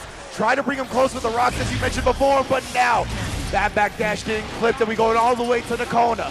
Yeah, and there was a panic backdash after a whiffed 2D. That's such an unfortunate situation to find yourself in. After the guaranteed chatter, the hard knockdown, 50-meter Mortal Bottle on the table. What do? We chill. Yeah, Red Ditto being very disciplined right now. Backdash, he actually traded, but still Jack taking advantage of it and baiting out the burst expertly. Wow, so another one on the board here, evening things up. Both of them looking calm and collected here. You would not think with the age of our competitors that they were the veteran status between these two. Exactly right. Both of them handling it so composed. Like they're seasoned veterans. And you can see the way they cover each other's backdashes too. Red Ditto immediately with the 2K after the successful one from Jack. Duty doesn't find much. Kicks the clone, but doesn't get the hit afterwards. No focus here, so you gotta keep it pedal to the metal. Mortal Bottle for the break. And a hard knockdown and a positive bonus and all the rewards that come with it. YRC, let me get some breathing room. Look at that, the discipline again, but finally the tap dust able to open Ditto up. Oh, trying to get up a taco. Jumping jab, gets the confirm, all the way to the wall, yes sir! The 6K conversion right there was nasty with it. Jack, the timing on the shots and the normal conversion after. Red Ditto, he was holstering that Mortabato and finally was let loose. Then a clean out space from Jack. Oh man, I was well informed too, because look at the amount of meter Ramethal had. If that actually connects, I think you build the bar for the RC. That was a good call there from Red Ditto, but missed space. Oh man, dodge the wall. The wall assault just get in the face. Make Red Ditto deal with this pressure. The shot's always clipping. No focus available now though. That's why Red Ditto is pushing the issue. 2K2D pulls the gun, runs it all the way down. Every single touch at mid-screen, you know where it ends up. We've seen the movie before. And Jack, he recognized the thirst from Red Ditto, right? Trying to make the most out of that focus expiring time. So he just cut him off with the 2K. Now we got the corner pressure going. Recognizes the defensive habits, gets the throw in, and we already running it right back. And that conversion was extra good because he locked him out of the burst, and now you have no opportunity to spend it. Yeah, good luck. He still gets it off the table, but nonetheless, right, he's going to have to spend any meter to, make sure he doesn't get chipped out with the FD. It's going to be damn near insurmountable for Red Ditto right now, but that's a good starter. Didn't get anything to convert off of it. FD in for his life right now. He's still living on a pixel, and that's why Jack goes for the throw. And that was the point I was going to make a couple matches ago, is the FD is just a big green light that says, please throw me. Yeah. So in situations like that, while you have to avoid the chip, you're in such a dastardly position. But now, to character select, potentially considering there was another character played. Red Ditto, yeah. To see if he thinks to it. It's definitely one that will explore a little bit. I know the business handler has been Ramlethal. It sounds like he locked into it again. So I think that is what we are going to see. But yeah, when it comes to the FD and the throw array, as you mentioned, a big green light. And a lot of time when you have life, you can kind of tap FD to make sure that you still can take the throw when that happens, right? He didn't have the life available to tap FD. He had to hold it because anything was going to chip him out. So great recognition from Jack to go up and throw. Right away, gets the burst out of him immediately with the 2S. Situation here with the empty jump, keeping it real classic. Both players not trying to get too overzealous, not trying to be the ones to make the first move and make the first mistake. Beautiful just hesitation on the approach right there from Jack. Throwing off Red Ditto's timings, letting him the tap duster in the slowdown. Whiffed, but it's all right. We go low. The shot covers the whiff. Slump got into the wall break. Jack is rolling right now. Oh, looks for the push, not quite there. Wild Assault. IBFD again forces Red Ditto to make a hasty decision. That IBFD forces him to go for the jump. The second you jump, Jack has breathing room, and that is just the worst possible scenario. That's the thing, right? As the offender, when you get IBFD'd, you got to do something to make up that distance. As a defender, you got to know what they're going to do to make up that distance. So Jack perfectly countered once again. 5K. Turn seal not really following too much. Gets the throw. Oh, the beautiful corner lockdown right now. You on probation, fam. Talk to me with the double beam dream. There you go, break it through, still alive, but guessing for your life now. Throw potentially, just a close slash. Put that man on house arrest for that round. Jack and Red Ditto. Still tournament point for Jack. Red Ditto trying to force a game 5 yet again. Wow, incredible air throw there. Just blocked to try and get the punish, rolls on through, very nice. Protect your neck, where's Wu-Tang when I need them? Oh my, the toe tap. It looked like it stayed on the same side. I don't even know. Just nasty mix-ups. Afterwards, Wild Assault fires the gun, taps the dust, everything coming up our way. Doesn't get the slump though. Yeah, the Wild Assault did not connect, recovered in time. Now Red Ditto's got a huge chance here. Corner for himself. Jack doesn't have any defensive resources either. He did just get 50% tension, so YRC is available. Yeah, also has a deflect shield potentially. YRC is going to be the choice though. 2K gets the confirm. Burst is not going to make it. Red Ditto going to push us to another. Woo! Another game 5 proxy. This round 1 of top 6. You can't avoid those bad boys. And yes, indeed, as you mentioned, the deflect shield got built back after the wall break as well. He had some defensive choices. Red Ditto played around them perfectly. We're going to a final game yet again. Yeah, going the distance once again. Finds the connection, spends the burst right away. That's a touch there, trying to go for the back dash. Trying to stay active there to keep the reticle off, but Jack with the lockdown now. And remember, unlike the game 5s we saw previously, this is in loser's bracket. No more second chances. This is both of their last attempts. Ooh, the rock catches and we get the 5K. So aware, and the side swap, nice routing. The throw takes the 2K, just rearing his head to cut off the pass. And Red Ditto, the instant block on the cross-up shot. Full reload though, taps the dust, nice defense. Finally finds the low. Jack, he got some good damage out of that one, but no hard knockdown. Oh, but the perfect range on the 2K. Counter hitting Red Ditto. The X-Machina with the wall break does the damage back to tournament point for Jack. Hard knockdown, soft knock. It doesn't matter to me. They're all knockdowns. I still get my mix. I like that. Takes the shot and runs on through. Spends 3 bullets and all the focus to close the distance, but ends up losing the situation off the jump cancel.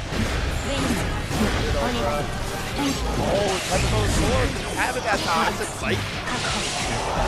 Let's get the back throw. The sword's coming back now as well. Another air throw. I love locking you down like this. Consider the burst from that spot. RC, oh, what do you even do about that? Just burst at the end, I like it. Moset's trying to get him to put his hand in the cookie jar. Jack forced to a final round. Red Ditto. An incredible set once again here on top 6. Momentum built up now, burst spent. Last real defensive option off the table here for Jack. Gets the cross up, but it's not defense, it's all offense. Pedal to the metal, locks him down, continues the pressure, but there's the punish. Red Ditto hard calls out the dash throw attempt. Able to counter that perfectly. Now we're back to the neutral at mid-screen. Who's gonna get the advantage? Jack, he's got no bullets, I didn't even notice. Red Ditto just running him down right now. He's got the hard knockdown. Still no bullets to his name. How do you spend it? Oh, it's a connect. Press back. BRC for the lockdown. Oh my goodness. Still alive though. Burst available now, even after this wall break. So hard knockdown, terrible situation. But look at the meter, look at the bar. Red Ditto, plenty to play with. How hard do you have to call this man out to get past this? That's why Jack's keeping his distance. Long distance, no conversion. Air throw actually decked. We gotta keep going. He takes out the sword into the throw. Red Ditto. Wow, unbelievable sequence. The tech comes through, but we still make it work. Oh my God, Red Ditto survives in a heartbreaker. What a nail-biter to get us to our first match of losers. Dude, Jack is so damn good, Jack man. is ridiculous. Like, the air throws were plaguing him. When he needed to tech the air throw the most, he did it. Incredible stuff. Of course, Red Ditto's gonna be moving on. But y'all, can we give it up for Jack? Remember, first offline event. First ever offline event. This man came through, made top 6 at Guilty Gear Strive. World-class performance, the first of many, I would assume. As we've said, doing incredible things online consistently through the life of the game, and now being able to show that it translates offline. And I think that's such an important thing. Jack is another piece of the puzzle of this very important story that we tell, is that people who win online continue to do well offline. That is what the marketplace of becoming better. It's where you get that experience a lot of the times. Offline is a magical thing, and it's so good to be outside. But you cannot discount these players that get that experience playing on that netcode. 100%. I want to keep building on that point. As we take a look at the replays presented by PlayStation Tournaments, it's been an amazing set so far. And to build upon your point, right, thank goodness that Rollbackia has really come through heavy for every game, right? Because now we saw it even before all these games had great online netcode. Some of the online monsters would come and they would translate to offline. Now we see it more and more with the likes of Jack getting top 6 at his first ever offline event. We saw Umisho take the entire tournament in her first ever Evo. So you can see the payoff that really happens when these netcodes are able to be as great as they are, so we can get proper practice. So when we do come to these offline atmospheres, these environments that are so incredibly special, we can perform at the highest level. And with Jack's elimination, we will not have a happy Chaos victor. Oh, you're correct, yeah. It is the first Evo for this game that the gun will not be present in Grand Finals, which I know they're excited for. Listen, I like watching the character. I know I like happy Chaos too. We'll keep it on the low though. But anyway, despite that, as incredible stuff, once again, we got another half of Losers Quarterfinals to go. That's going to be Zondo and Ooey Gooey Chewy Snickers as we see his path as well. Incredible stuff going through Flying Bacon, Frijoles Guapo, Bean, MJ Karase. Frijoles Guapo is an incredible name. I was going to say, how you fight him back-to-back? Yeah, for real. Fantastic. Well, like you said, an incredible run for him, being able to make it all the way through, the win on MJ. And like we've said, another one of those players that has not had to play that many games, has done a great job getting these 3-0s most of the way through, looking so strong. I didn't realize what you meant by back-to-back, but literally the handsome Bean and then the regular Bean. Hey, you got to respect it. Ooey Gooey. It doesn't matter what kind of bean you put in front of him. Yeah. The man's moving forward. Incredible. But one of the toughest competitors you could possibly pull in Zondo on the other side. As you can see, Leffen, Daru Ino, Hotashi, Tiger Pop, Latif, Marvello, Kurt. What an unbelievable run. Goodness gracious, Zondo. I don't know who didn't like you with this bracket, but you had to go through hell and fire to get through the top 6, and boy, did he ever do it, defeating the reigning defending champion in the process. So I can't wait to see how he brings to the table here. And of course, he's going to be bringing the Oscar, right? Yes. Which I want to talk a little bit about Oscar for the people that, you know, don't watch Guilty Gear Strive all the time. This is a very complicated character, right? He's got 3 different decks with 30 spells in them total. And because of that, he's going to be shuffling through the decks, and he's got to manage mana to make sure he has it available to actually make sure those spells come out in the first place. We'll get into it as we go along the game, but keep in mind that little bar you see at the bottom beneath Oscar's meter. Absolutely. And it's difficult to keep track of, even just as a spectator. Zondo, the master of being able to manage it on the fly here, but now caught out with not too many spells. Only teleport to his name here, getting destroyed, especially with the mana this low. The shield is broken, so extra damage acquired. Exactly, and when he doesn't have any mana, the defense is not the same. Oh, cuts him off in the path, and the normals, there's a couple of them that work well for Oscar, but his strength really lies in the spells, of course, as we see now. He's got the auto import, so every spell comes, they will just fill a regular slot, but right now he's not even able to do that. But yeah, taking him into geometry though, everything in between, gets the teleport, nice use of that after the dash forward. He's got another teleport available to him, tried the 6K, that's a low hitting move, and the overhead blocked in the flex shield, and wow. So look at this, a 30-second block string. Ooey Gooey, after taking that lead, needs to find one more touch, but how do you close the distance? Stuck in the gravity stab. Oh my. Yo, Ooey Gooey still coming out. BRC backdash, the 2D, he's disciplined about it, and spins through. The paper cut, max distance, the fan just barely connects. Wow. And there, good use of the spells. Look at the knockdown, reloads. He says shoot off the screen. Yeah, and he has to manually make sure all those slots are filled himself, right? He can cancel the different spells into the import, but it is all managed by Zondo manually. See here. Teleport on deck. Yep, holding on to it here. Distance close, finds the touch. Pressure continues. Double teleport layout coming up with plenty of meter to spend. Yeah, he's got the bigger cubes as well. The staircase cubes if he wants them. Oh, just let it all go. Yep, instead we're gonna tutor up. Things out, auto-populating. Look at the damage. Look at the chip. FDing for your life here. What can you do? That's the thing. When you find yourself in that position against Asuka, something is getting surrendered. Either your life or your attention. A resource has to be given up. I'll say equivalent exchange. Yeah, facts. Oh, he's got the wrong. I was gonna say that's the low hit. He did it from the sky. Very nice from Zondo right there. That's not a spell you see too often. And another staff available, charging up that mana. Fights low with the 2D, gets the connection, and a great confirm. What a way to wait. And another resource to manage when playing Asuka is your health, because the quickest way to regen mana is sacrificing your health. Oh, but no time for that now. RC's down. Okay, little 8-way dash action. Sounds real. My man's in the wrong game. Bringing it out again and just staying at a nice distance away from the spinning fish. Yeah, coming up empty, no bait here. Twirl is definitely a good idea when you get against a lot of those slower moving cubes there, but with the wall behind it to be able to get that coverage, not much to really be done. Even when you do break through, 6P a good start, but at first immediately back to full screen. Zondo had a really good hand to start actually. He got another overhead and you see it again come through. He also has the DP if he gets mana back, that little ice icon down there. Yeah. That is the DP that Zondo has available. Yeah, keeping that loaded up. Again. Auto import. And while I'm taking a look at all the spells he's keeping, just so much life erased from Ooey Gooey. OTG on the super, send him away. My goodness, good luck, brother. Yeah, I was gonna say at that point, once you get sent back to full screen again, it's just, it's unbelievable the mini games you have to play to close the distance on this guy. And Zondo, like you said, one of the best in the world, if not the best in the world, at being able to set up these situations that just seem unwinnable. Yeah, the auto import gets him a teleport after that. The 2D is a very potent button as well from Asuka, super quick.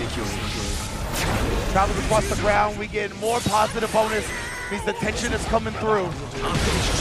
Zondo, he gets the flexion of the way, that actually avoided the guard break spell, super important. What a tech too, had the meter, so knew he had time. RC's forward, trying to maintain some amount of pressure here, trying to just smother Ooey Gooey as best he can.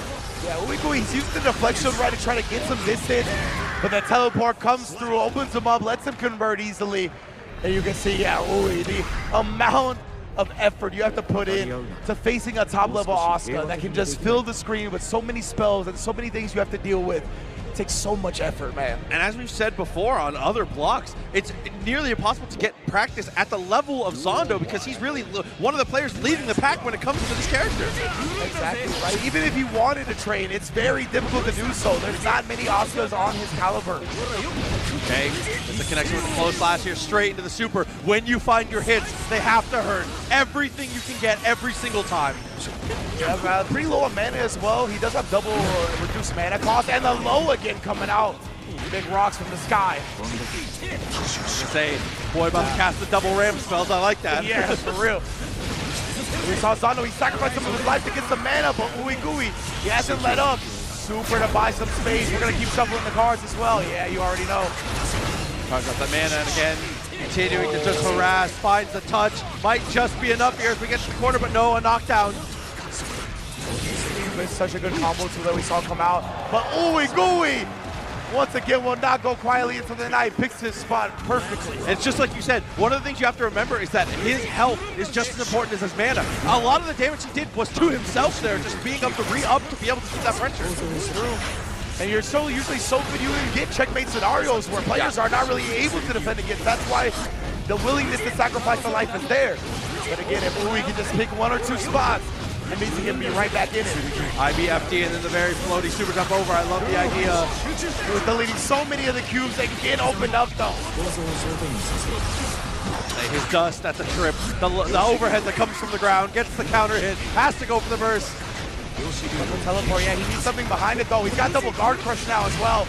The flex shield just RCing to make sure that doesn't mean anything. Wow, relentless with the pressure. Let's double jump. Works out well. Finds the low. Gets the confirm. Indeed, and that guard crush has been sitting there for a minute there now. That's one of the spells that actually levels up and does more damage the longer you have it stored, so extra dead on that one. Okay, straight away again. Finds that 2D. That is so far, it's so far. Yeah. Going in here. He's got the low if he wants it, but he's usually using that in the sky. That's why he goes for the dust on the ground. Opened up combo extender as well. Hey, gets through. Positive bonus, definitely going to be a big deal as you go for the double backdash. Doesn't necessarily need the hard knockdown. Burst is available, but what does it do? It cannot escape the cube. And look at, yeah, Ooey Gooey just daps him up, puts his hand on his head, and it's like, what the hell do I do against this character? When Zondo is piloting, it's real tough. But yeah, everybody give it up for Ooey Gooey Chewy Snicker! Dude, a fantastic showing for sure. A showman and a great player. Excited to get to see even more in the future from our candy bar friend. Yeah, our candy bar friend. You know, that man is never angry. He's always himself, that's for sure. That's what I know at the end of the day. Big ups to Ooey Gooey. Going to be seeing him in the future most definitely as Zondo moves on to losers semifinals. Incredible stuff as per usual. That's what we've come to expect from Zondo, one of the premier pilots of Asuka. And you really got to put so much effort into that character, right? Because you got to juggle getting to that third deck in the first place, which has a lot of the unique mechanics. The second deck as well is important. It has a lot of the mix-up tools, the overheads that you saw and whatnot. All of that comes from different type of decks. So he goes through each of them, again, manually importing the spells into the slots himself.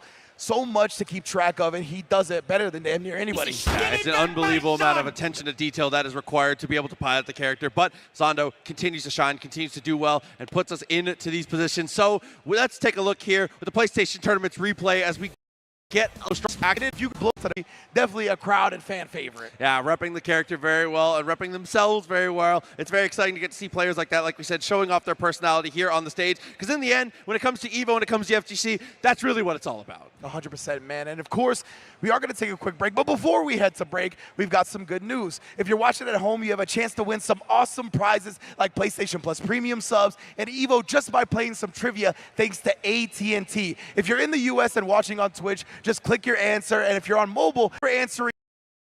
We gotta let you. The merch has been better than ever. In addition to that, there's so many things at EVO to do that I understand not waiting in line, right? You gotta go check out the Artist Alley as well as the Arcade Stick Museum, all the arcade cab free casuals. There's so many things to do that if you want to get your merch at home, we're gonna allow you to do that. EVO merch available at evo.gg. It's a beautiful thing. And a more beautiful thing has been this top 6 so far. Let's keep it going. Absolutely. We have been back to back. Dude, it's been game 5 after game 5 so far with the exception of 1-3-0. And right now, we're going to have our next players up. But before we take a look at those, we're going to take a look at the bracket here. Winners side of the affair where we're about to head. Nitro facing off against Tatuma. And then on the loser side, Zondo and Red Ditto have earned their way in. So we've narrowed it all the way down from a number with a comma. Over 2,000 players, all the way down to 4. It's unbelievable.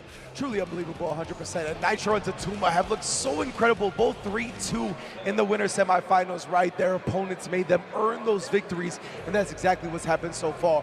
I'm interested to see what Nitro brings to the table. As we know, he's got the dual threat of Giovanna and Jacko, and Tatuma has been so bad guy all day, every day. But let's take a look at how Nitro got here in the first place, right? Having to overcome Melody, Mystic Smash, Red I Am Not, Tempest NYC, the team kill on FlyQuest, and of course, one of the most dominant players in Guilty Gear Strive, and then of course to get into top 6 itself, taking down Daru Ino, a legend in Guilty Gear, not only in Strive, but games past as well. Absolutely, has looked unbeatable all weekend long, but one of the players that's been on that same level, obviously Tatuma looking amazing, Red Ditto, Leffen, Rat, Cobalt, just a list of names to be able to go through, looking so strong as we continue to go through. As you said, Mr. Soul Bad Guy himself has been representing the character, and as we've said before, I feel like he plays Soul the way that Soul would play him. 100%. Like this is Daisuke's vision. Like absolutely, Daisuke's vision.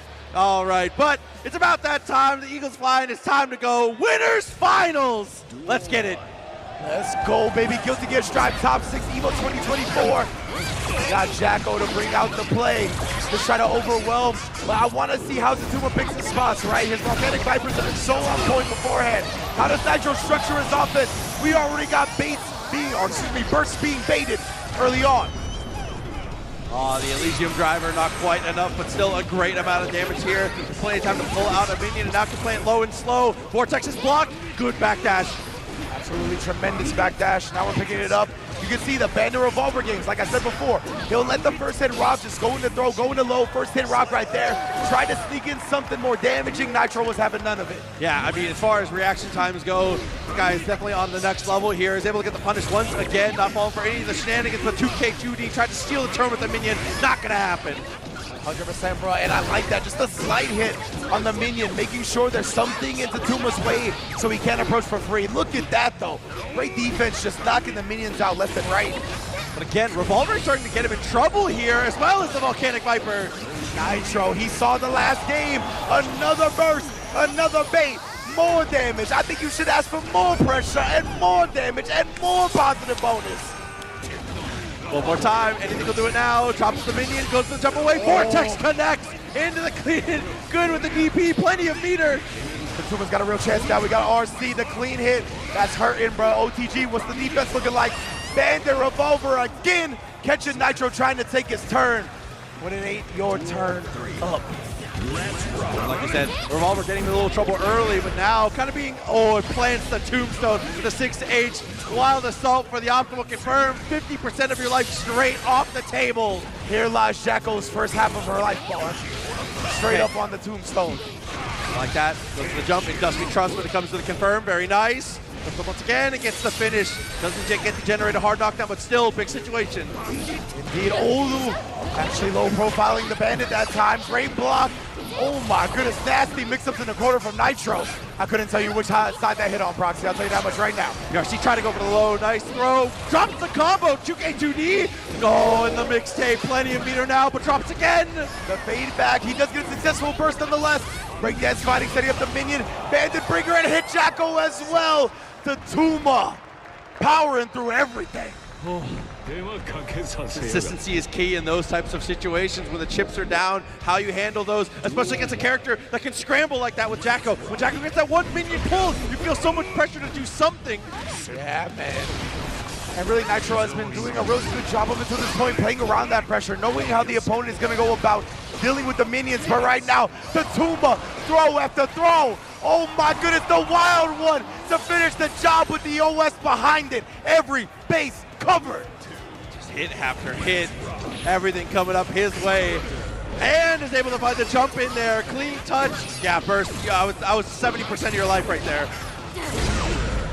Get off, man, Volcanic Vipers, he's so on point with it. Even when they get baited out, even when they get punished, he does not get deterred. Like I said, no conditioning this man.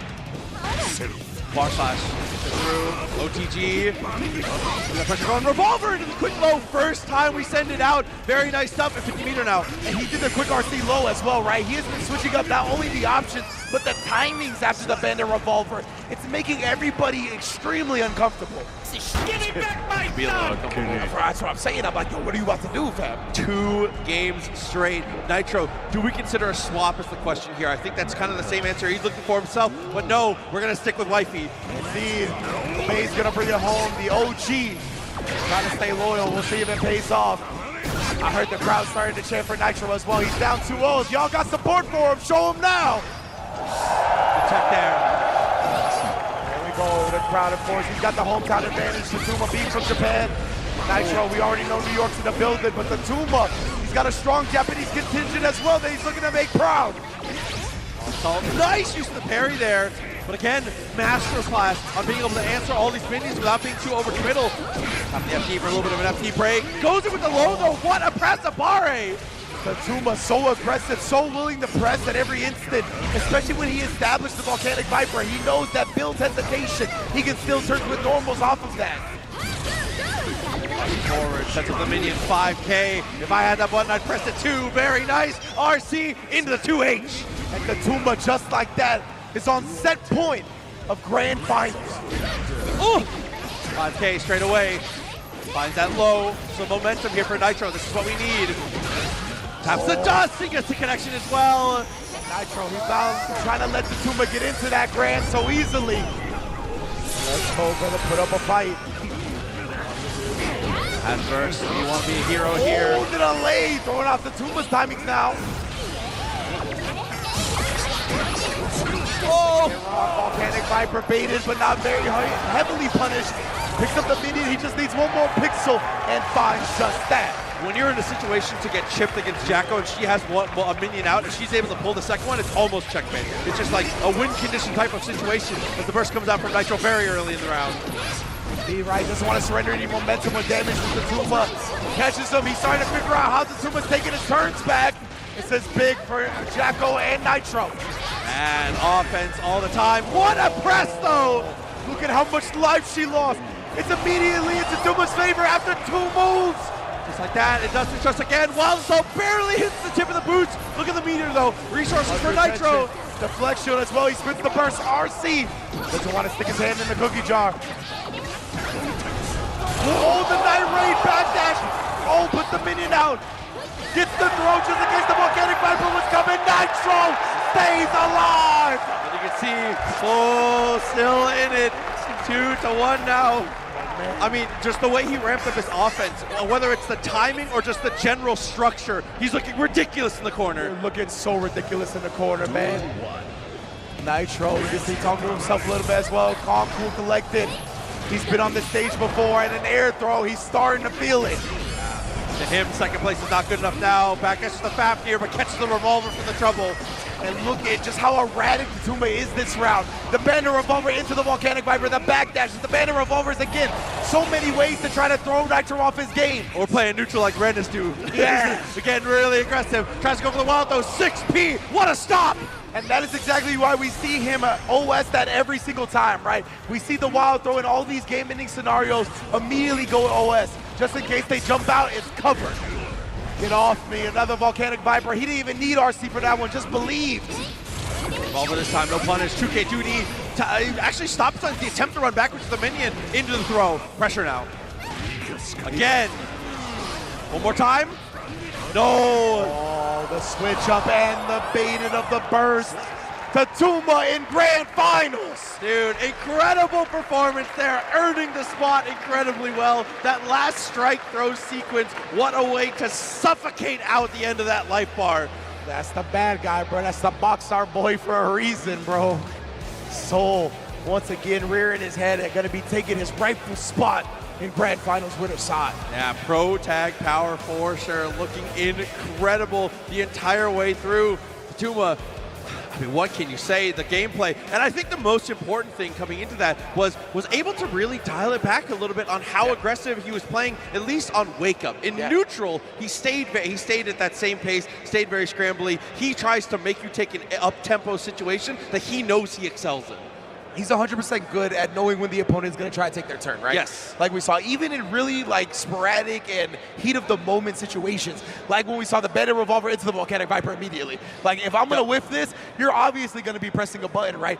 But in the middle of the match, like I say obviously, in the middle of the match, that's so hard to actually come to that conclusion. Yeah, like there's so many things to judge. There's so many like heat of the moment nuances where you're like, wow, I actually did whiff. Those moments of recognition are so hard to build upon and react to quickly. And I think that's what's really led him to winner's side grand finals. Yeah, and I can see, let's dive back into a little bit of that nuance as we take a look here with the replay presented by PlayStation Tournaments. So you can see off the board, that needs to be getting off when it comes to the rewards you get off the scrambles. Yeah, absolutely. And you can't discount the fact that the frame data on S Volcanic Viper is generally just very good. I mean, it recovers very quickly, really hard to punish if you're not already CQC. It is a worthwhile reversal for sure, but on to the loser side of the affair now. Indeed, loser semifinals, Santo and Red Ditto, an incredible top four. So well earned, honestly, all of these fellas, all of our whole bracket, top 6 and beyond, top 8. So much work ethic goes in to getting here in the first place. You just love seeing these players get this chance to be on stage and really live it to the fullest.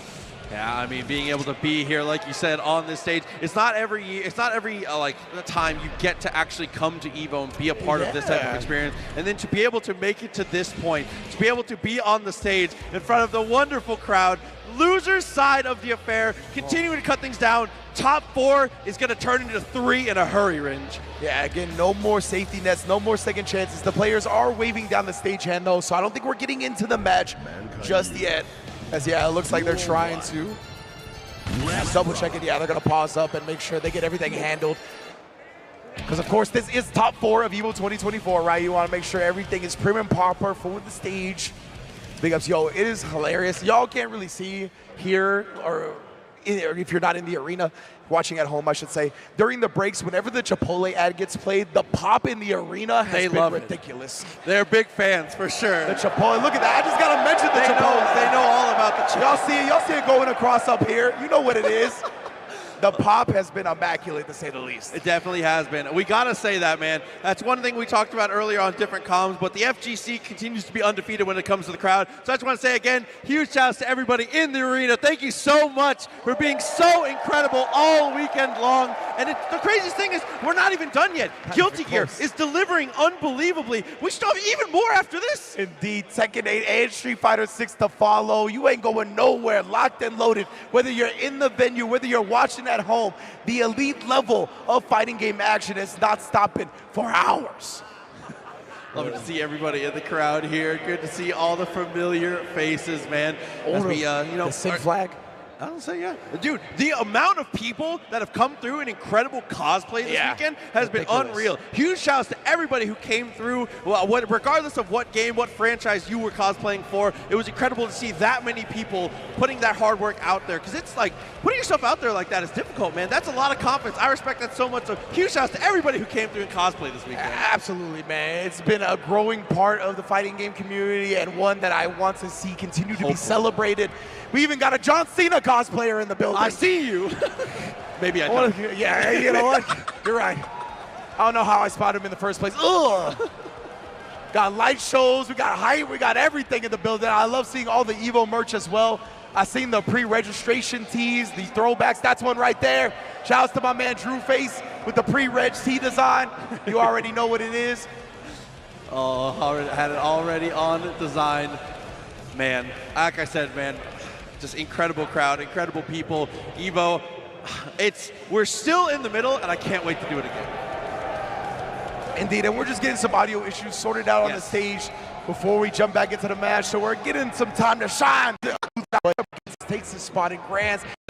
We're about ready to go. I believe we're going to be heading into our match now. So this is my favorite portion of every bracket. Winner stays. You're on the hot seat. Boy. This is where you can make or break your bracket. Build some momentum. Roll that ball up the hill. Potentially be able to snowball all the way to the finals, and it can all start here. Yeah, I love the way, honestly, brackets play out because of that, right? Because winners finals, you give the person that lost that a chance to collect themselves again. But the person in loser semis that wins, they get to ride that momentum directly into the next match. And we're going to see who gets that privilege between Zondo and Red Ditto right now. Asuka, see what the chances of survival are here. Asuka potentially in trouble here at 99, right off the rip. He's able to go for the backdash and gets the whip punish. That's a huge start. He's got the overhead locked and loaded as well. Got to watch out for that. But he's just locked out on the ground. He can sneak that in at any moment. But right now, the gravity staff just doing mad work. What a block on the overhead from Red Ditto, bro. Trying to hit him with the rules. Goes in for the super instead. Plus frames on the switch. Teleports away. Finds that 2D once again. Oh no, bro. You in the tornado now. The staff caught in the middle of everything with the cubes. It was only a matter of time. But to a point you've been making, oh, never mind. I'll save that for another time. I was going to say, you see how much life Zondo has sacrificed, right, to get to this point. If Red Ditto can get one hit, he'll put him on life support, but that one hit did not come. Another difficult thing about it too is that even when you do find that hit, you find yourself spending a lot of your meter just FDing, so you don't have as many resources as you would expect to be able to cash out here. But now, corner pressure, 50 meter, make it 100, gets the air there, and sends the RC. Yeah, Zondo got caught trying to flinch, trying to wiggle out. Red Ditto, though, staying tight with the pressure, able to get the hard knockdown on the Mortabato. Give me that. No mana as well. We going to the next round. Zondo locked out of any and all options. Yeah, not much to be done in a spot like that. Right away, it goes for the jump. Able to get that jump jab for the lockdown here. Super jumps out and is able to get the confirm there with the fireball to be able to get some room. Indeed, make him juggle. That big cube is so good for combos. Just juggles the opponent right there. Doesn't make them go far away either. Yeah. Okay, tutor up. A little bit of a swap here. Gets the poke, but can't get confirmed from Max. This is air throw once again. Red Ditto, like you said, with throws behind his age. Yeah, most definitely, man. Well beyond his years when it comes to the air throw game and gear. Oh, no meter here. That defense is going to be exposed. The BRC overhead, but he didn't convert off of it. That's a lot of damage left on the table due to no mana. Gets the close slash, uses the wild assault. Great way to manage your resources to be able to find that touch. The first game going here in favor of Red Ditto. Double beam dream, Red Ditto. The crowd is behind him. Might be the first time I've heard a crowd cheer for a Ramnico. Man, it's been a while. Keep it a book. It's been a minute. See if we can keep that momentum up though. Right off the rip, is able to get the counter hit. Yeah, did not want to have to deal with the pressure there. 5K to break some of these fireballs, but unrelenting is Zondo. Full confirm into the corner. Yeah, Zondo had the low rocks again, right? So you can't really thwart that with a normal like we saw Red Ditto do with the cubes. Oh, whoa, that ended up landing really funky. I don't think Red Ditto expected him to be on that side after storing a spell in the air. Tap that FD to be able to get a little more momentum as we get across. Finds the low, teleports away. Nice jump timing. You see Zondo now trying to fussy fuck himself. Get up and out of there, but instead locked down again and opened up. Give me that. Monobato in the corner, 50 meters still available. Zondo spends the deflect shield right away. Whip punishes with the super. That was beast, man. He got so much mana back off of that. So we see letting the cubes fly again. The teleport on the other side. Red Ditto still ready for everything. And Motobato, but blocked and punished Zondo. Not the one to be asleep at the wheel. Yeah, good way to be able to fully convert off of that. Now, see how we manage our things here at the start. Is able to get the ACR with the cube. Can't quite close the distance there. You know, spellcasters, we're not the speediest. Walk away though. Looks to the rock. Nice jump, but again, gets caught in an anti-air situation. This is huge for Red Ditto right now. Zondo only has a mana card as well as the auto import.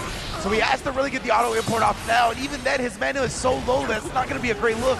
BRC just for the slowdown gets a look. Wow. Yeah, even just using that RC to build back some mana. Now he did get the mana reduction cost, so he's going to be able to go in for a little while now. So many cubes actually to his name. Look at this, the fire. Oh man, and the crowd, they yearn for the cubes. Goes through again. Spencer spinning the burst. Here comes the super. Whip punish again. RC's being it away. We're alive here. Look at this, bro. It's this cube life. Oh my goodness. Ends up sweeping in with the low, finding the touch, and evening things up. Red Ditto with a quick answer on game one, but Zondo grinds out that second. That looked like that belonged part of the Friday series, bro. That was Cube Vision Productions. That was nuts. Red Ditto definitely not looking to relive that movie. Oh, that flex shield and perfectly timed to just punish the recovery frames of it. And straight into Motobato there. I definitely love the idea. Keep it as easily scaled as possible. 50 meter built up now with the positive bonus continuing to rock. Oh, tap dust. You love seeing it. Hard knockdown in tow, double beam dream. Oh, wow! The hardest of knockdowns, 6 feet under type knockdowns. Hey, listen, well, that super, what it's known for is slicing through guts, so it does make sense. That's true. Oh, he's got, I was gonna say double explosion. Whoa! He blocked that in the air and that pushed him past on the teleport. So Red Ditto did not expect to land on that side. Very funky. Couple it up once again. Finds the connection on the wall stick. Hard knockdown. How do we spend it though? Probably just gonna get a little bit of a recharge here. Yep, sends out the cube. Charges a little mana. No, instead, go CQC. We're gonna get into space. Good block on the low as well. Fill up these cards what he wants. Some cubes, the delays, slice. The cubes all day, the crowd. Into it. They're sad their party was rained on. Oh, tough situation here now. Lockdown, doesn't have anything really to spend. Just FD in a dream. Goes for the jump away, tries to look for the air-to-air, does manage to get escape. Oh, and the dream might become a reality. Might turn into a nightmare for Zondo. The combo strong to block. Opened up low, right back to the well. Red Ditto shaking his head because he dropped the combo. Didn't like that, but nonetheless came away with the victory. A convincing sell on the throw there too, because a lot of times he's been going for strike, but when Zondo gets caught in the corner, especially when he doesn't have anything to be able to push you away, that's when the throw has been the most threatening. So a great time to go back to the well on strike. Very smart stuff. Head blocked again. Cube. Toss to the crowd, bro. The crowd, like I said, FGC crowd's undefeated as always. Indeed. This is wild to hear, bro. But the close flash warms things up again. The crowd pleaser, the 5 cubes, very nice. Look at all this, the staircase cubes as well. The cubes keep flying. We got a teleport on deck as well. He's gonna look to set up the staircase into the teleport most likely. Actually just off the knockdown and opens up Red Ditto in the process. Swings in that low, trying to even things up here. The potential to take this to another game 5. Double Big Red again. Big Red's a nice tool to just throw out of the neutral, as you see, exactly like that. Oh, Big Red. And now, we're back to the cube zone. Overhead blocks, really good defense from Red Ditto. He finds himself out of the entire gambit Zondo was trying to present. Does keep the RC going, keep the pressure up. Well, that jump loop, and I like that little delay too. I think was expecting that deflect shield once again, but this time just gonna be able to eat him up. Wild assault, 50 meter, almost full push for Zondo. And look at the damage taken from Asuka. Oh, and the immediate super, the lockup out of the burst that he just got back. Dude, again, situational awareness on 10. Potential set point now. Zondo has to fight back. And he's gonna try this now. Cube vision, you need this, bruh. The big cube. Oh, indeed. And we're going at it all the way again. He's gonna be able to pick up off this one. Shuffle the cards as well, get the fully loaded spells. All day, staircase on staircase. The dust is fuzzy blocked. My goodness, look at the defense on Red Ditto. Scratched him and still gets out of the corner. Yeah, this situation all of a sudden on its head, finds the hit. This could be huge. Water bottle right away. Hard knockdown as well. He wants to make sure he takes some of that mana away. Okay, pressure still applied. 50 meter, goes for the low after the dust. Finds the jab, looks into the trade. Actually goes his favor. Here comes the super. Is it enough? With the health, it disappeared! The mana running out in the middle of the super! Second! Wow! The mana shield running out in the middle of the super is what caused that double beam dream to kill! Oh my goodness! Unbelievable! Red Ditto gonna be able to maintain, but one time, obviously, one of the top performers into the top 4. Please, give it up for Zondo! Oh my, yes, please everybody give it up for Zondo.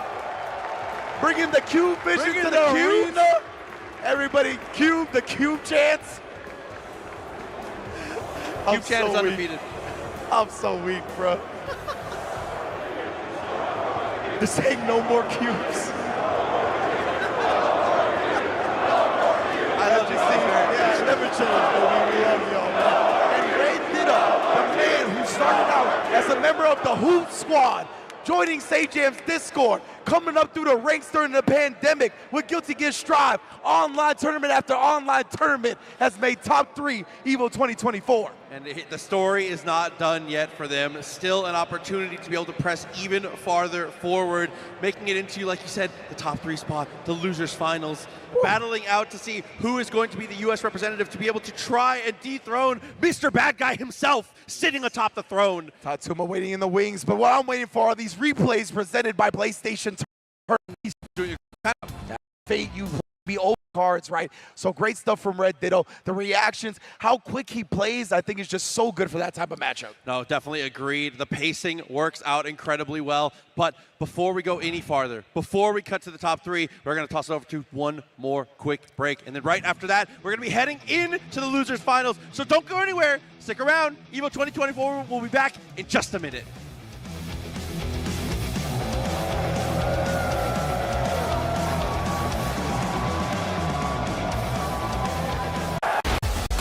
Where for every Tribe 2024. I am Ringe, along with Proxy. How you doing, fam? Dude, things could not be better. The matches continue to be amazing. So many different nail-biting Game 5s. As we take a look at this bracket here, take a look how we got here. Fatuma obviously waiting in the winner's side of the affair in grand finals. And in the losers, Nitro gonna have to face off against Red Ditto.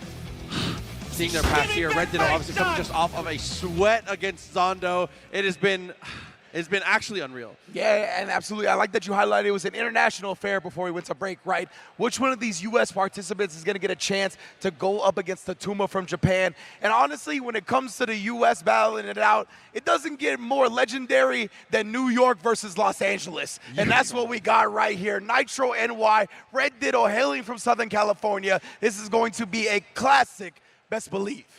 Dude, listen.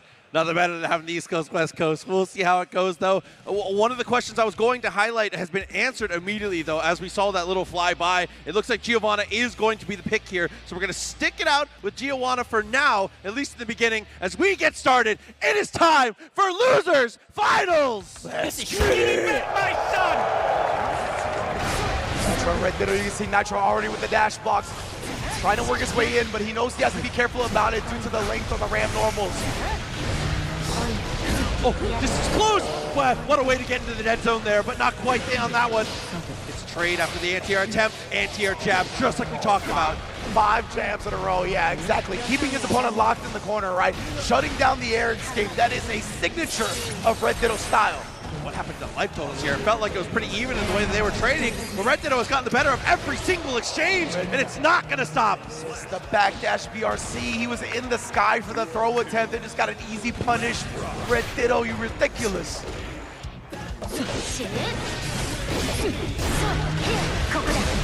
The flip kick, instant blocks for the punish. Good stuff from Nitro. Usually that has a little bit more pushback on it. And now we're looking to try to keep that corner live, but you see the acceleration speed on Ram's dash. You get out of the corner so fast. Absolutely, and Nitro fight for his life when it comes to this 50-meter, having to use the FD as best he can. Does get out of the corner in the end, but not out of the pressure just yet. BRC forward after the clothesline. Yeah, Nitro, his wrist gauge was getting cranked. He was about to be in the wrong neighborhood. Oh, yes, covering the jump out. Beautiful anti-air. You see how much damage being squeezed out by Nitro. First available, expecting to save it here. Don't be a hero. 50-meter with positive bonus, continuing to build. Finds the air throw, though, all of a sudden. Thinks a little bit more on its head. Oh, but Nitro gave him a quick dap into the RC. Stuck his head in the blender, but made sure he had it covered with the Roman cancel. Judy, attempt here at the start. 5 S into the 6 piece. That's the type of answer we need to see. Do not let those go unchecked. Exactly. Red Ditto will not be bullied. That is for sure. He's very active defensively, and he knows how the answer is proper. Not just like to catch you off guard, but the true answer to what you're looking to do. Stays ground and kind of sells the low pretty well. Ends up sending the burst here. Nitro gets poked out of the 2D though. Trying to give him the space. He's able to dash, get back to the mid screen, and finally catches the back dash from Red Ditto. Okay, optimizing damage here. Guard crush into the throw. That's a classic from him. Oh man, jumping up. That was such good discipline from Nitro to back up and just see what Red Ditto was gonna do. Waited till he landed and took advantage. My goodness, yeah, man. Not panicking, extending the RC as soon as that throw whipped was the difference maker, absolutely. And a lot of times you see Red Ditto do this all the time, where the ascending buttons can hit people. You can react to jumps and dashes with jump up buttons. So Nitro was just lying in wait to see if Red Ditto was gonna advance forward in the air. Okay, straight into the super though. No time to dilly-dally. Third of the life left on the table. Still has burst. PRC into the throw, very nice. Oh, Red Ditto actually does stick his hand in the blender. Got caught with the super from the sky. Nitro being cheeky and sneaking in. And then the counter hit off the jab. Really reading Red Ditto's defensive choice as well. I'm convinced everyone forgets that's a super. Every time. Every time. Every time. 2K, a little bit of whip, ships in the night, but that's okay. Gets the trade. Oh, and then the 6B. Guard break, gets him low, really. Just keeping it tight with what Red Ditto's looking to do. Backdashes work out well. JD gets the knockdown. And RC's perfectly out of the range. And remember, the RC will slow down like the active portion of normals. So it's not easy to just dash behind them and know that they're in recovery at that point. Okay, ends up spending the burst, so that's a good burst point here. Finds the low, sets up for the guard crush, throw again. RC available. How do we spend it here in the mix-up? Oh my, Nitro! Every path completely answered. Beautiful stuff, even with the FD, even with the space that was gained. Red Ditto still not enough to get out of the corner. Both of them looking cool, confident. And we have a Let's Go Nitro chant going right now. The crowd is feeling it for sure. On the verge, going up, already up against Red Ditto. Oh my goodness, trying to chase him down, but those late falling buttons really stuffed the opponent trying to do that. Command dash into nothing, actually baited out the attempt to stop the spiral arrow too. I love the idea. We're mixing up our timing so well. See the way Nitro's moving on the ground? It's honestly manipulating Red Ditto's air movement. He did make the most of it here, but man, that's gotta be frustrating to deal with. Yeah, that's an important thing for Giovanna for sure, is trying to entice that jump, especially against a character who's so dominant on the ground like Ram. Sneaking in now with the spiral arrows. Good block. And no flinching at all from Nitro. What discipline defensively. Okay, 2D finds the Tatsu. Is it enough damage? Is the burst going to be available? No need to wonder anymore. That's the finish. Nitro 1 round away from getting his run back with the Tuma in Grand Finals. With a start again, you cannot get those for free. Not in block strings. We've proven we have the reaction time. We have the tech. Yeah, anytime Nitro tries to go from like a slash or a heavy slash into that, it just hasn't worked. Red Ditto has been ready. Looking to turn a dream into a nightmare with this one. Situation coming up. Dash gets the trade. Very brave press there from Nitro. That's going to be the death. Windshield wipers for the OTG. Red Ditto not giving a ghost on it yet. Definitely not going quietly into the night. Again, the spiral arrows off the slash is not going to happen. Nitro, he's been able to sneak them in here and there off like crouch lights and like really funky timings. But anytime you go into a heavier normal, Red Ditto shutting that down. He's expecting a cancel there. Yeah. Absolutely, it's telegraphed for sure. Jumping jab, locked him in. Already know, brother. Nitro now, he's gonna make the most of this one. Bring her out, bring her back in, and send it to the other stage. Meter. Forward. I don't know how you block that. Yeah, whatever, man. 6P gets him again. Oh, we break dance fighting. BRC, he still gets hit. What happened? Nitro's able to take the set and go in the Grand Finals. The fast RC there to try and lock out. The burst was available, but because we were still in the overdrive, going for the fast RC, it was locked out as the final hit connects. Nitro with great game planning and great execution in the end. Incredible stuff from Nitro, able to hold on a very convincing victory over his opponent, Red Ditto. But before we move on to anything else, audience, can y'all give it up for Red Ditto? One of the finest to do it. Definitely doing amazing things with Ram. Third place on the podium. A placement to be proud of for sure. 100%. Like we said, man, started from the Hoop Squad, from Sajam's Discord during the pandemic, has come up through the online world of Guilty Gear Strive, has gone to many offline tournaments now, and this is definitely his best placing at one of the biggest Guilty Gear Strive brackets to ever take place. Absolutely, man. Just doing the damn thing. Looking amazing. But that has gotten us to the point now. Before we go too far past that, I believe we are going to take a look one more time at our replays here in just a moment. But yeah, before we get to the point, I feel his character on Saw cling through like you're expecting. It's my turn. Wait for it. Character Nitro cling through the in front of you. The way he plays it, just makes kind of reversal to take back the momentum, or it's him kind of trying to press forward himself on defense. The guy's just incredible, man. Yeah, man, he's really taking so many things into account. The way he's been cycling through options and timings. It's not even just cycling through the options, but the way he's been able to manipulate different timings off the bandit revolver. Sometimes letting the extension rock a little bit after you're expecting it to. Sometimes going into the quick RC. But now it is time for Grand Finals. Crowd, EVO 2024. Let's get it! Oh, man, they told me button check. Man.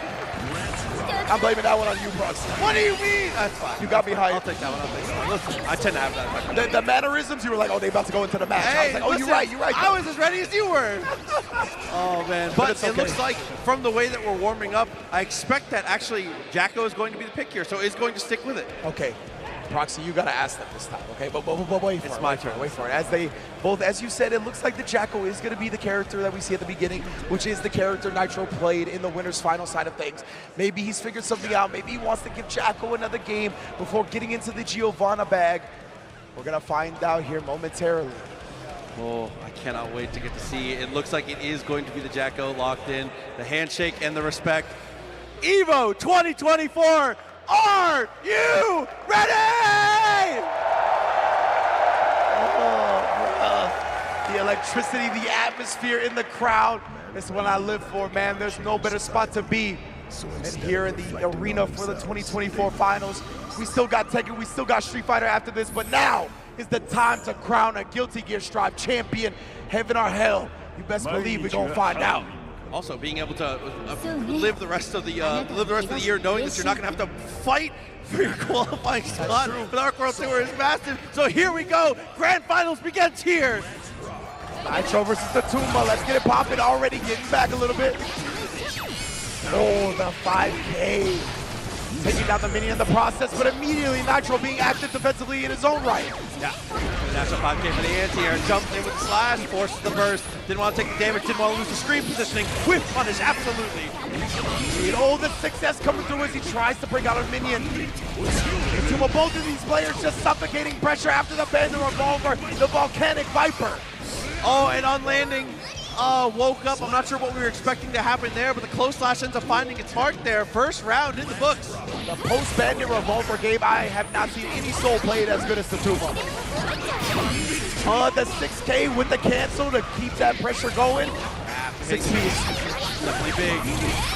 And attack, yeah, goes into the underground bunker with the 2D. Got a low profile. Some of these moves coming out from Soul. Yikes, the Bandit Bringer busted a Yui with that one. We waking up. Get your Fafnir out of here. Elysium Driver for the punish, a massive chunk of damage off the table. Looks the dash in, blocks the low. The pressure continues here for Nitro. He gets the trip, well done. That was a rare overextension on movement from Tatuma. That was just a nice backdash and a great anti-air low coming out there from Nitro. Yeah, I think it's kind of because Nitro has switched up the position that he's trying to apply pressure at and stay at. Usually he was trying to be a little bit further back. I think that's why Tatuma overextended with the chase. Oh, the 2D of the gods right there. And burst comes through, he's able to get the block, but was too far for the punish. Still rides out the advantage with the parry. Plenty of meter. Elysium Driver. The defensive minion right there, put a stop sign on the pressure. Wall break. Nitro got so many resources now. BRC, oh, let me get that YRC punish with the quickness. 1-0, Nitro. Put it in the bag, a perfect for game one. Obviously, you have to remember, Nitro coming from the loser's bracket here, so there's the potential for the reset. He's able to maintain this momentum. It's true, Tatuma, you do not want to see 2 sets. You don't. The type of tempo, the pace, the play style that Tatuma is bringing, it really is going to be more successful the less games the opponent gets a handle on it. You're going to see Nitro hit him with the anime right there, the jump into the air backdash. Night Raid trade, remember he was hitting clean Night Raids before. This is getting more and more downloaded from Nitro. A little bit there, finds the connection on the RC. The damage coming out, still has burst, drops the combo actually, but still sees the FD, secures the throw. Oh, and Nitro, look at how much confidence he's gained from that game one. Willing to burst in this instance. Oh, another Elysium Driver successful wake up. Ah! The minion, 50 meters still available, looks for the low, pressure continues, fuzzy stuff. Oh my, that was another fuzzy. Ended up opening him up, but no combo off of it. Cuts him off with the Bandit Revolver. Nitro! Nitro has the answers right now, doing a great job of stopping a lot of these attempts at approaches here, and being able to avoid the counter punches. You see, even that 6S answered perfectly. 6B in the building now, Nitro. He's really finding answers. See the fuzzy block, his timings are looking better, but just as I say that, the Tatuma blows up with a counter hit. And now the tick throw. Yeah, strike though working out in his favor. Tyrant Rave! That was such an important round for Tatuma to get, right? He needed to stem the bleeding, stop the momentum. Nitro started running away with it. Now maybe some hesitation comes back. Attempt, that's okay. Seeks the minion out of the air. Great anti-air again. Nitro has a download on the tempo of this movement right now. He does, bro. You can see he's way more comfortable in this corner. FD in. It's a Tatuma. Oh, picks a spot to trade. At least with the minion was still on top of him. Night Raid somehow, some way. Nitro forcing the issue with the burst. Oh, just on the hit. Crosses up to the back of the minion. Burst is good, but he gets the block. He blocks out Night Raid, the back. Beautiful movement outside of the base on the Volcanic Viper. And just like that, Nitro with a 2-1 lead.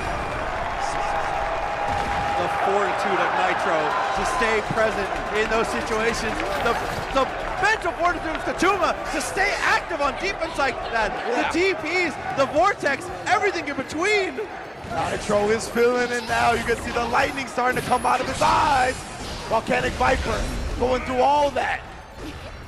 Again, look at this crowd. Oh my goodness, the wrist gauge getting cranked right now. Oh, the anime. Jump over, air backdash. Again, there's a throw. Gets that little bit of a juggle. Good damage off of it. Counter hit to get out of the corner, though. Side swap, that's big. That's my corner. Now Tatuma trying to get his smart little standstill on. Jump takes a little bit of burst. 100 bar. How do we spend it? Gonna hold on to it for a little bit here. Intent to block. Believes in the defense, and it actually works out. There's a broken whip, right? Oh no, the Volcanic Viper! The invincibility was gone! Nitro, how did you do it? Snatches him out of the air, sends him back to Earth. He air blocked the first Volcanic Viper, immediately went into it again. Nitro reversal super and actually beat the Viper. Ridiculous. Finds a knockdown. Base it out again. Burst available this time. Nitro, right now the momentum is out of control, bro. Oh, big hit, big hit. Tatuma needs to stop this. He needs to get some damage, some momentum for himself. For the wall break. Almost has the ball built up. 2D finds it. That 2D is outside, bro. The activity on that is ridiculous. Jumps the wild throw, but there's an RC. Does it again. Why not? Now putting the minions. The goons are on the block. Oh, beautiful from Tatuma, though. Staying strong. Oh, my goodness. Whipping everything right there for the 2K. Speaking of being outside. Yeah. Activity at its finest. Full burst for Nitro. Not too far from his own. DP block again. Cannot believe how often we've gone for these aggressive choices. It's continued to pay off, though. The minions once more juggling off of it as well. Look at Nitro. He's rolling right now. Oh, the fuzzy stuff breaks the wall, the instant overhead. Still alive, PRC's forward, finds the low, has to burst. Tatuma goes down to the dust. Nitro has reset the bracket. And the craziest thing from Nitro, not a sign of emotion. No. Job's not done. The job is not done, Proxy. The mission is yet to be accomplished. New York, brother. New York is in the building right now. Oh man, East Coast, New York, Northeast going crazy right now as we're back to character select for a little bit of a slowdown. Thank you to Rick, the entire Evo team, for bringing the pit back, baby. The pit is out here. We are on the floor. And the crowd is feeling it right now. If there was ever a time to feel their energy, this is it. The Let's Go Nitro chants shaking the building right now. We are on the floor. The pit is out here. East Coast is feeling it. Look at they bobbing right now. The rhythm is through the building. The electricity out here. You can feel it even in your seats at home. I know it. When we get back to this player cam, doesn't look deterred. Honestly, truly, has still looked in it. You know, took a drink of water, still back in it. There's high potential here. As we said, this longer set, we have to think, favors Nitro a tiny bit, but it's time for the reset. Indeed, Tatuma, he got a whole set of intel now, right? How can he apply those adjustments to bring this back, to make sure what happened in the first set did not happen in this one? Doing the low, looking for the shimmy, patient on defense until he's not, looks to the far side, twice in a row he gets in trouble, hand in the cookie jar. Indeed, bro, got caught by Nitro, you know, that's Mama Jacko. She's not gonna let you have that for free. Overtime, next block, finds the low. Oh, the volcanic Viper came out this time. Nitro was trying to switch it up and use the cross up instead of the air backdash from the same side. Tatuma though, stuffing that all. Oh, the PRC, Tatuma trying to take his turn a bit early. Night Raid blocked. You gotta stay safe with the RC yourself. Octane 2 deep in the difference makers here. They look at the anti-air straight off the rip. He's kind of dealt with, gets him again. That delay, that change of timing has been ridiculous, and the burst gets eaten up. Beautiful from Tatuma right there. As you mentioned, that Bandit Bringer really pausing him in the air right there, was able to counter hit the 2D. Nitro was trying to snipe the landing. Unfortunately for him, the Bandit Bringer put a stop to that. Walbert, half the life off the table, so bad guy. Damage obviously coming through. 5K. Drops the minion. Yes, it you and your boy. Straight through with the DP. Actually jumps backwards there. Maybe an execution error. It ends up letting Nitro kind of get up for free here. And this is the symptom of that. Indeed, and now going again away from the Night Raid, but wild throws whatever Nitro tried to do. Oh my! Was that an air throw on the backdash? Are you serious? You cannot be serious. That was disgusting. That rarely do you see that. He might have been jumping. It was very hard to tell for me. It was just too quick. Yeah, it was either backdash or right as he jumped. Like literally just a few frames off the ground. Away, Tatuma, like we said, still maintaining that pressure, still doing well, staying present, finds the knockdown with the revolver, pressure in the corner, cranking the wrist gauge a little bit, and finally punched her for sticking that leg out. Tatuma, he's getting comfortable right now. The crowd is not facing him as the 80% Volcanic Viper deletes the first round. What happened to your life, brother? Tatuma ramping up the pressure now, looks for the low, is Nitro, steps away, blocks the vortex. Yeah, he didn't have any meter to make the Night Raid safe that time.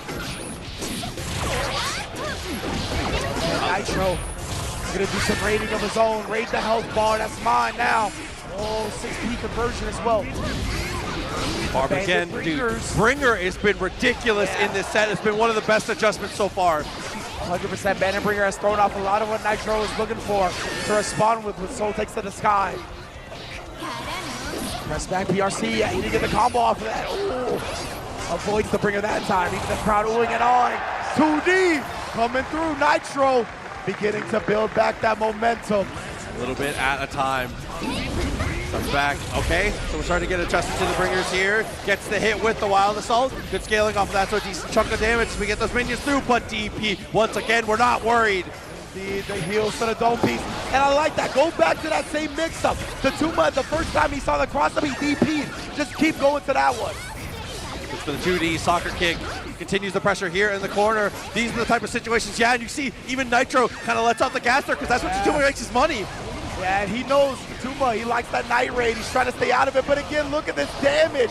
Even a charged dust on the side switch for the Ender. Another throw here. He's gonna get a setup shot with the minions. Ooh, the goons are outside, fam.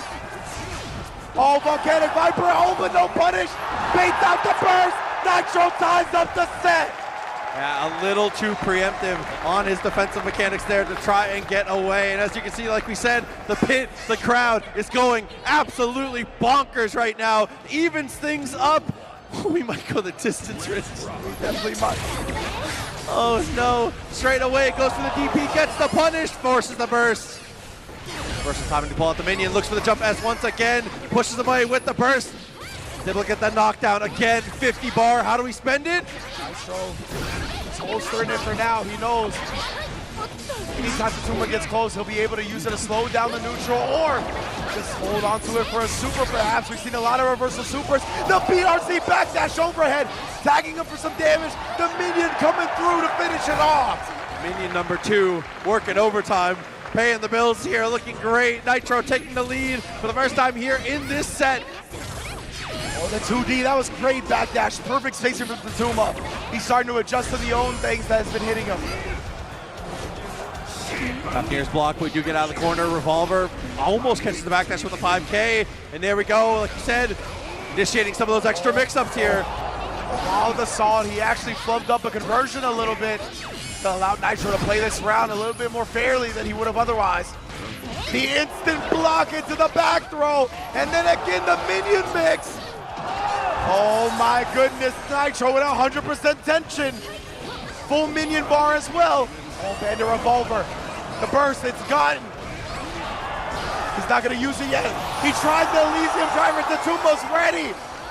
Oh, but he PRC's it into the throw. Gold burst, it's dealt with. He jumps away. Minion doesn't get the hit. Vortex ready. The backdash. What a punish. The backdash right before the Night Raid. He knew it was coming. Oh my goodness.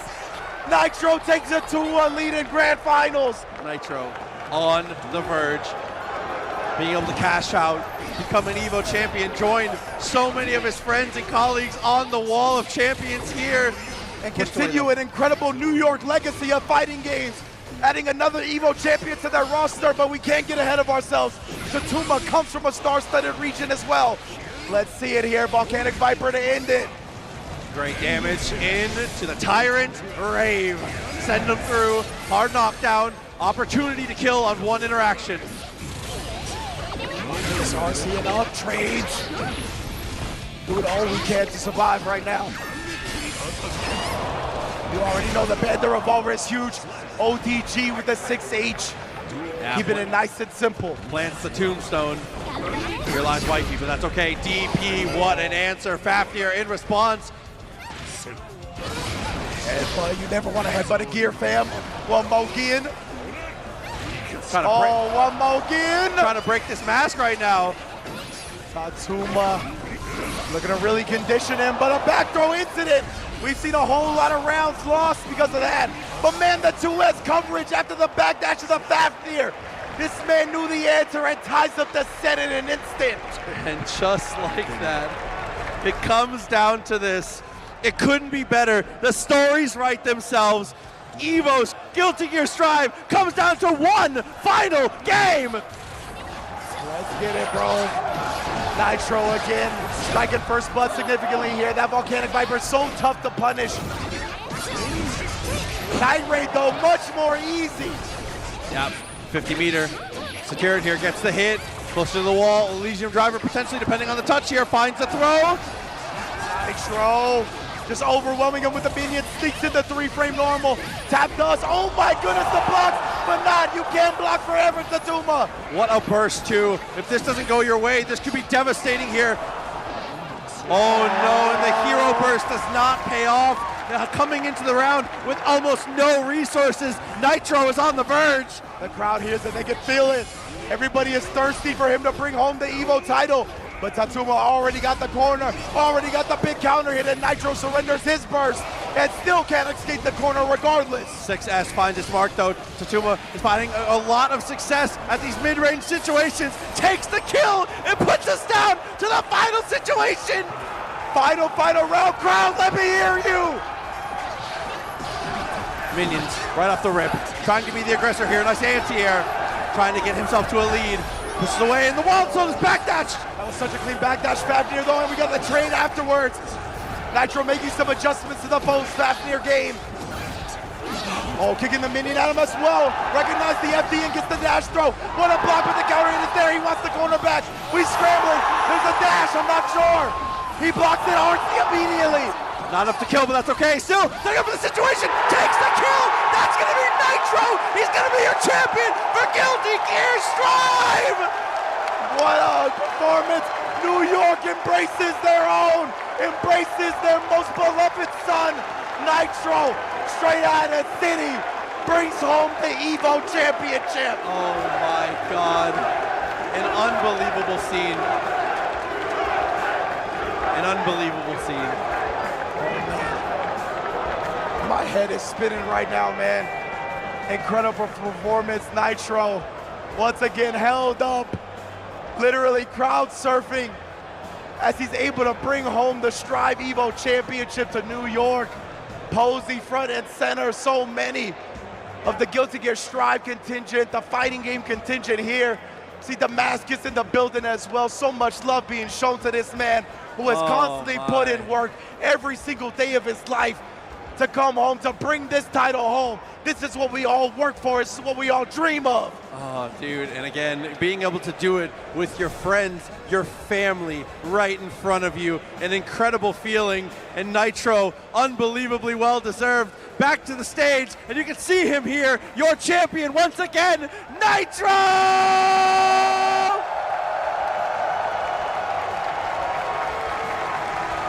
Wow. Oh, man. What a top 6, man. So many incredible matches from start to finish. Nitro starting the top 6, ending the top 6. Man, what a way to get down, man.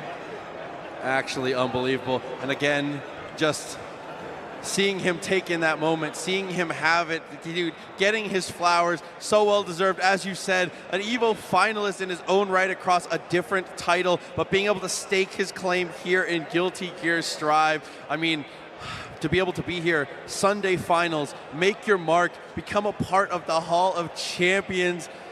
Unbelievable. Yeah, man, like we said, we celebrate all of our EVO champions every EVO, right? The banners are decorated around the stadium, around the arena, around the convention center, showing off our legacy champions. Nitro is joining that list for 2024 Guilty Gear Strive. Incredible stuff right here. Him and Tatuma still, the sportsmanship, you'll love to see that as well. I was going to say, give it up. Obviously, second place, Tatuma played in an unbelievable bracket the entire way through. Yes, indeed. It's all about celebrating. It's all about giving these players their flowers. We're about to celebrate each of them here as the top 6 ceremony is upon us.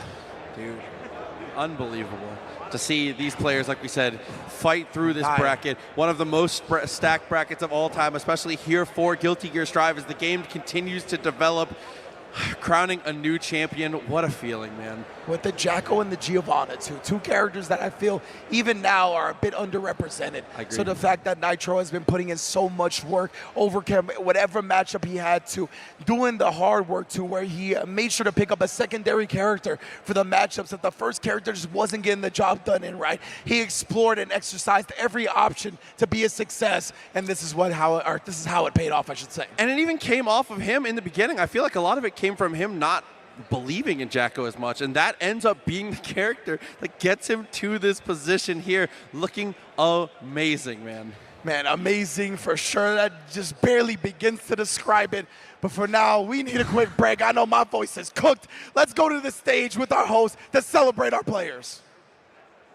Let's hear the hype one more time for our top 6. Tied for 5th place, Ooey Gooey Chewy Snickers!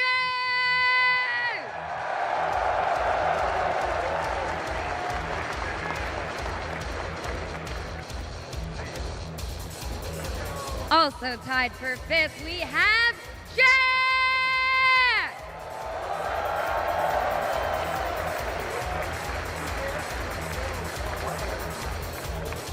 Coming in 4th place, Sando!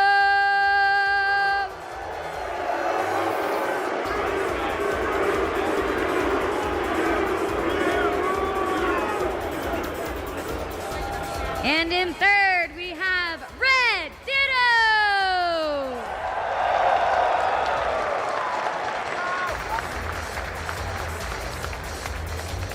Taking 2nd place is gonna be Tatuma!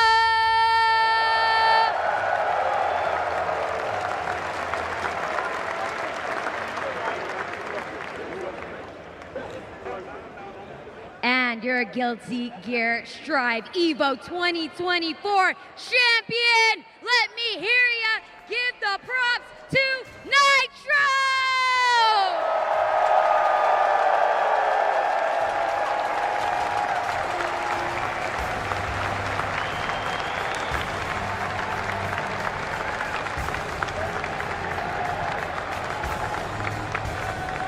And you can't forget our beautiful trophy Victrix sticks going to the top 3. Give me back my son!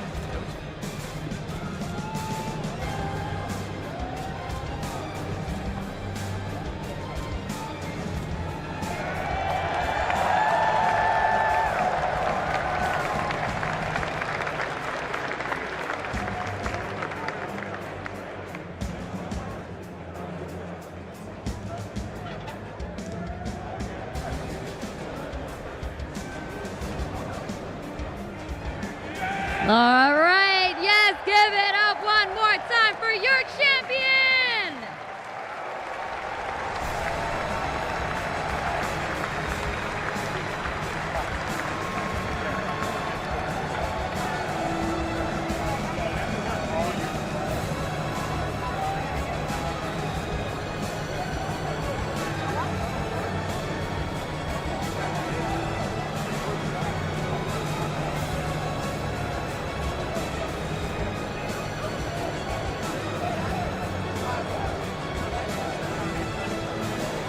Congratulations once again to our entire top 6.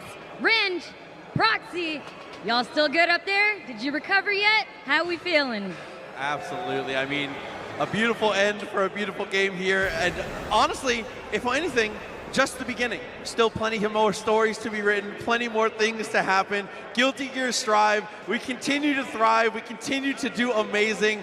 And what an incredible tournament to get to see, man. Just genuinely unbelievable. I was gonna say, we're getting teary-eyed up here because the way Nitro held the trophy, like you could see the blood, sweat, and tears that have gone into getting that trophy. He held it like it was his child, bro, clinging it to his heart.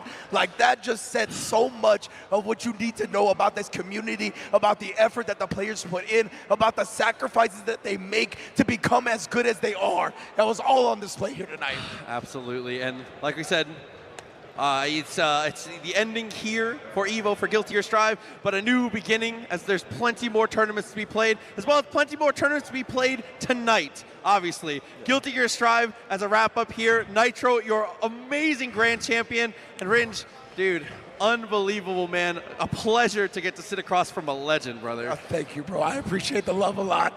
It's always an amazing place to be here at EVO. We have the best seats in the house. I couldn't ask for anything more. This is what I live for. Love seeing stuff like this. Let's go down to the host and wrap up Guilty Gear Strive. Thank you, everybody.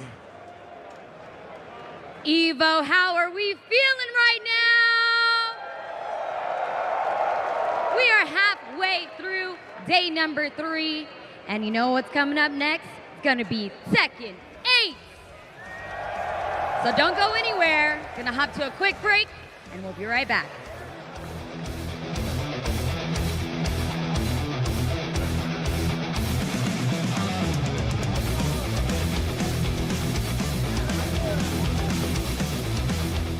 Describe the chicken to someone who